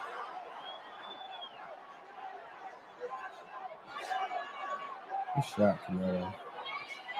But the last few rounds, Daniel, have looked a lot more like the first 2 fights. Absolutely. Canelo is definitely taking over. He is definitely the better fighter out of the 2 we can see.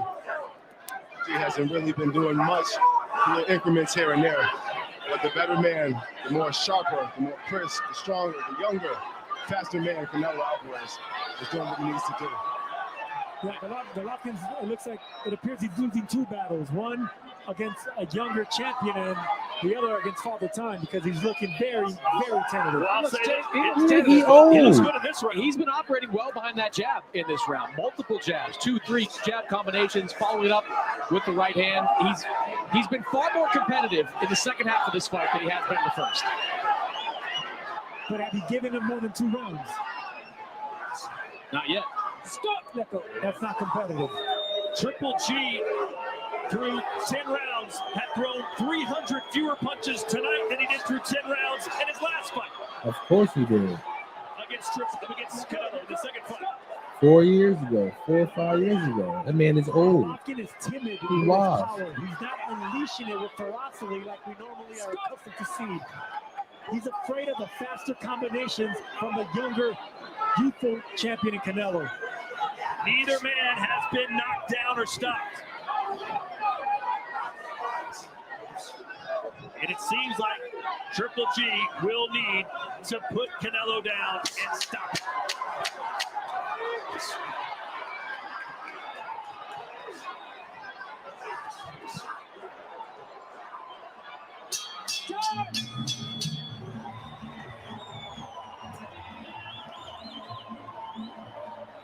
$11 Canelo. I don't have this man Triple G winning a single round. Period. I don't have this man winning a single round. That's right. He's going to come with everything. You need to be more sensible than him. Stay in your shell. I don't want This guy came out here and delivered a piss poor performance. The old, he out of shape. He ain't got the pop no more. He's stealing. Final round, last round. That's what legalized stealing look like.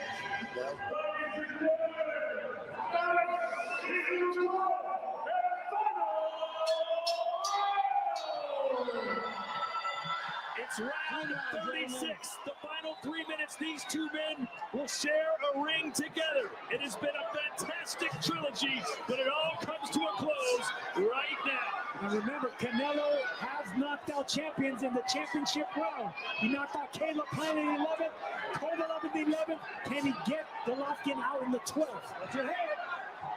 It'll really do something for him if he can match that knockout. Coming out from that loss, he set it up for himself to make a good point, to make a good impression, to say, hey, I went for greatness, I came up short, but I'm still that guy in this boxing thing. Stop! Let go! No punches.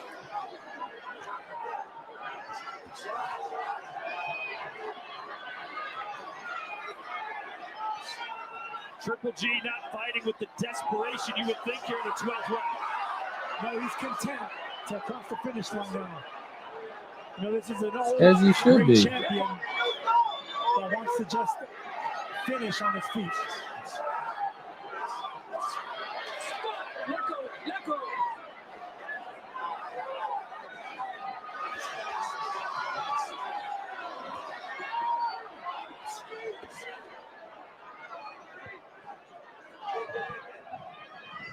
The only man ever to beat Gennadiy Golovkin is Canelo Alvarez, and he's about to do it again.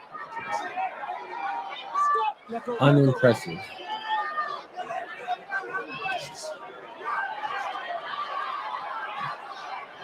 This whole card get a B minus. A B minus. This whole card get a B minus. Classic third fight between these two warriors. Really, the first fight of this whole card might have been the best fight we've seen all night. The only drama is the father time scenario, Sergio. Other than that, he barely tried his best. It's just, it's just a little man's sport.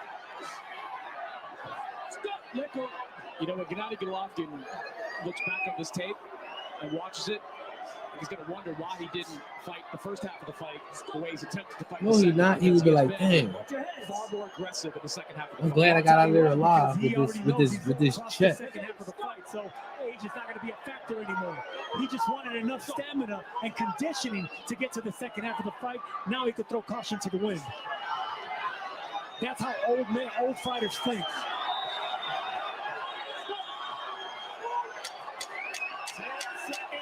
I got this fight 120, 108 for Canelo.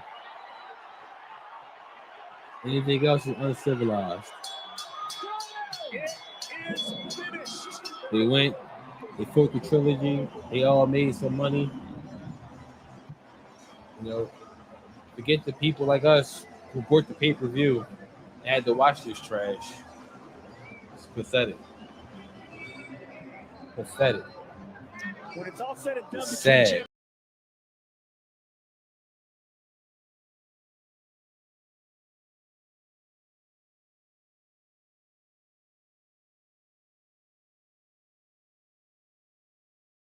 One of the guys that really got under my skin, but as fighters, we know for the love of the sport, this is what we do it for. We do it to feed our families and to be the best in the world. But when you have a guy like that you have so much chemistry with, whether that's being in the ring Just with wow. promo after promo, talking things over the years. Just wow. I mean, they've had history. I'm glad that they can settle it once and for all and shake hands like men and go home to their families. Yeah, they were trying to take each other's heads off, but it ends in a respectful hug, and you got to love and appreciate that from two warriors. It wasn't the fight we all hoped it would be. We saw flashes. Wow. But nothing sustainable from 40-year-old Triple G, who I think, if he's honest with himself, he's just not the fighter that he once was. Oh, he's too damn old. And that's exactly what age does. You start doubting everything that made you great.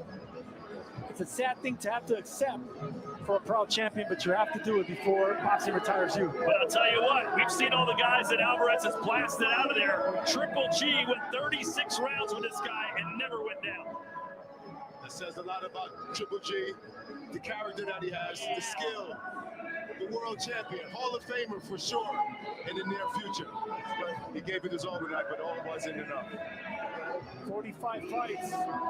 Golovkin has never even been down, touched the canvas. I mean, just a brilliant career. Canelo, center ring. Before this fight, Triple G said, either way, I'm not going to retire. I got big plans. I want to fight in Mexico, Australia. I want to fight my home country of Kazakhstan. So when people ask me, will you fight again? I say, well, nobody knows. Maybe you'll have a clear vision after the decision, which is ready now. Here's David Diamante. Unbelievable. Ladies and gentlemen, a round of applause, please, for these Whoa. After 12 hard-fought rounds here at the T-Mobile Arena, we go to the judges' score totals. Dave Moretti, 116-112. Steve Weisfeld and David Sutherland both scored this bout identically, 115-113. Huh? 3 for your winner by unanimous decision. How do you do that? And still, the undisputed. How do you do that? Champion of the world. Am I tripping? Am I tripping? They almost had it a draw. Am I tripping? Was the fix in? I judging. I will never understand what these judges are seeing. That's what I'm saying. The first two fights are razor thin, but this one was not. 115, 113 is 1 round apart. Think about it. How is that possible? If Triple G won one more round, we've got another draw, Daniel. Absolutely. It would have been the worst case in representation of boxing. Boxing needs to come up with... I can't too bad about the judges, but we've had bad decisions in our past. We need to do something about that. 115, 113. It was pretty Really? clear Canelo won the last round, right? If he didn't win the last round, it's a draw. Increíble, as they say. Nevertheless, Canelo still on top, and as always, there's plenty more boxing to come on DAZN. Boxing is fixed. I'm about tired of this crap. 115, 113 after a beatdown like that? Are you serious? How do you see that? Diaz is a top 5 lightweight.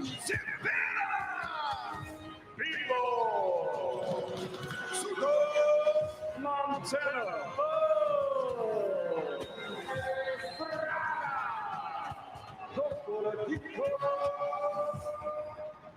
The fight starts now!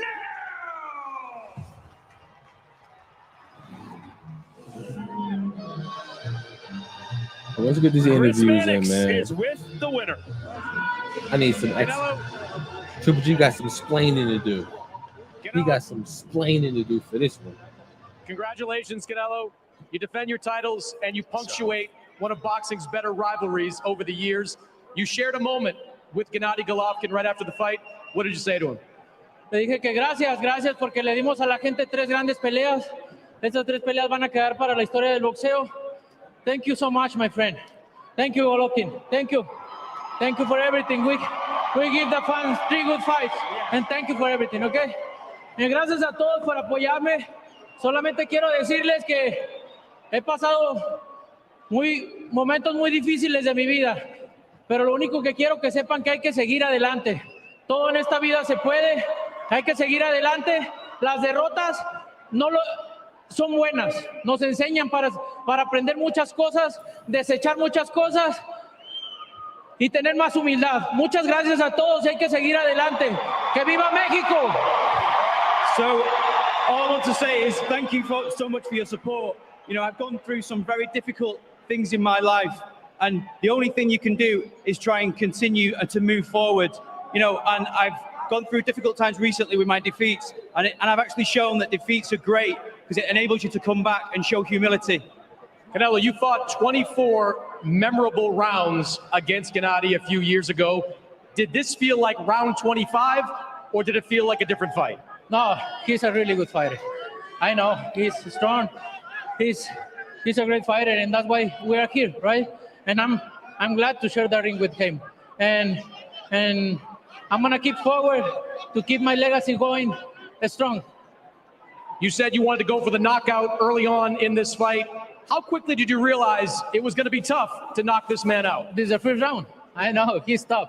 He's a tough fighter, but I'm glad. I learned from everything. I need a surgery in my hand after this because I'm not good from my left hand, so I need surgery. But I'm good. I'm a warrior. That's why I'm here. He needs surgery. Right? How much did that left hand injury bother you during this fight? No, a lot. I can hold a glass of a glass. It's really bad, but look, I'm a warrior. You seem to be in the control of the early rounds. Gennadiy summoned some energy in the second half of that fight. Did that surprise you? No, not surprise me. I know him. He had a good kinetic. He's a strong fighter, and I'm not surprised. There's been some great fights, some bad words between you two. Is this beef squash? Is it settled between you and Gennadiy Golovkin? For me, I'm just glad to share the ring with him. And like I say, we give the fans 3 really good fights, and I'm glad. I'm glad to be involved in that kind of fight. We'll stand by for one moment, Canelo. We're going to bring in Gennadiy. Gennadiy, you have fought tremendously against him in previous fights, as the crowd recognized. That stilling he was doing. Getting it going early on that damn stilling. It was a terrible fight. You know, for this level, you know, like everybody knows this is high level class, you know, like the best fight for boxing, you know, everybody knows who is Canelo, you know, like everybody knows like every bad step is finish fight. You know, if you lost one punch, you finish fight. You know, look his face, look my face, you know, we're so clean because, you know, like this high level, high rapport, лучшая подготовка, лучшее показание боя. Because we trained well, and this is shows that we did a very good fight as a result of it. Yeah, very good quality, guys. What made this fight different from the first two fights? You know, this fight's so smart, like a more tactic, you know, like a chess. You know, today Canelo is better. You did seem to gain some energy in the second half of that fight. Start to let your hands go a little bit more. What changed for you? You know, like, again, strategy. We need to start like a second half. You know, I try, probably, I feel not bad, you know, like it's good fight, again, come on. There's been, I said to Canelo, some bad blood between you two over the years. In your mind, is this rivalry settled? Is the beef over with? You know, yeah, 100%. You know, like because you know, like all top the fighter, beef was fake. all top player, like you know, like a Y'all was just trying to pipe it up. LeBron and Kobe, you know, like a Michael Jordan and Kobe, you know, like guys, come on, like only one sunset in sky, you know. You've given boxing some great fights over the years. Are you prepared to give them more? Will your career continue after this? Absolutely, I have a great plan. You know, just I have a lot of appointments. I have congrats today, Canelo. Congrats all We don't want to fans, see you no more, boxing Triple fans. G. Remember, guys, I have 3 belts in 160. I come back, guys. You know, I still champion, guys. Congratulations, Gennadiy, on a great rivalry completed. Yes. At least not on pay-per-view. We don't want to see you pay-per-view no Canelo, more. you know, congrats, all team. You know, guys, it's a real warrior. If you not understand, you not understand nothing. Canelo, let me turn back to you briefly. You have a hand injury. You said you need to take care of that. You have 4 belts at 168, but you made it clear you have a target at 175. If Dmitry Bivol beats Zurdo Ramirez in November, is that the fight you want next? Of course, everybody knows. We'll see. We'll see what happened in that fight. But I need rest. I need rest. I need keep my body. So I need to. Necesito recuperarme de mi mano, estar bien de mi cuerpo para regresar fuerte todavía más. So I need to come back and get strength back in my hand, recover my hand and my body, so I can come back stronger than ever. How important is it to you, though, to avenge that loss? No, it's very important for my legacy, for me, for my proud, for my country, for my family, for everything. It's very important, and I will beat him. Congratulations, Canelo. Tremendous rivalry, tremendous fight. Well done. Thank you so much. Thank you, everybody. ¡Viva México, cabrones!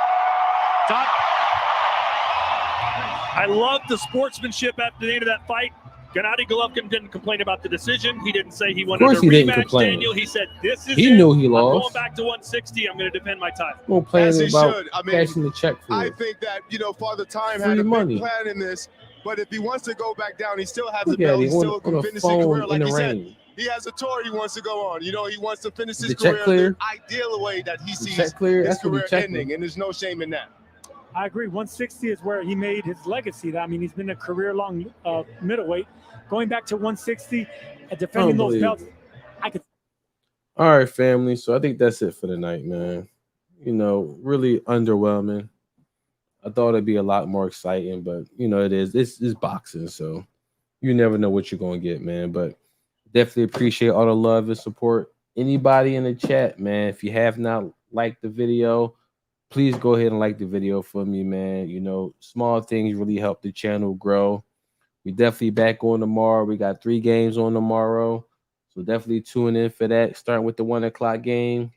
Buccaneers and Saints should definitely be a banger, man. So, you know, until then, man, good night. I'll see y'all tomorrow, man. We back at it. Definitely going to continue to grow the channel. Try to find different ways to you know, make the channel a lot better, man. And you know, but I definitely appreciate all the love and support, man. Hit that like button, hit the subscribe button, man. I'll see y'all tomorrow, man. Good night.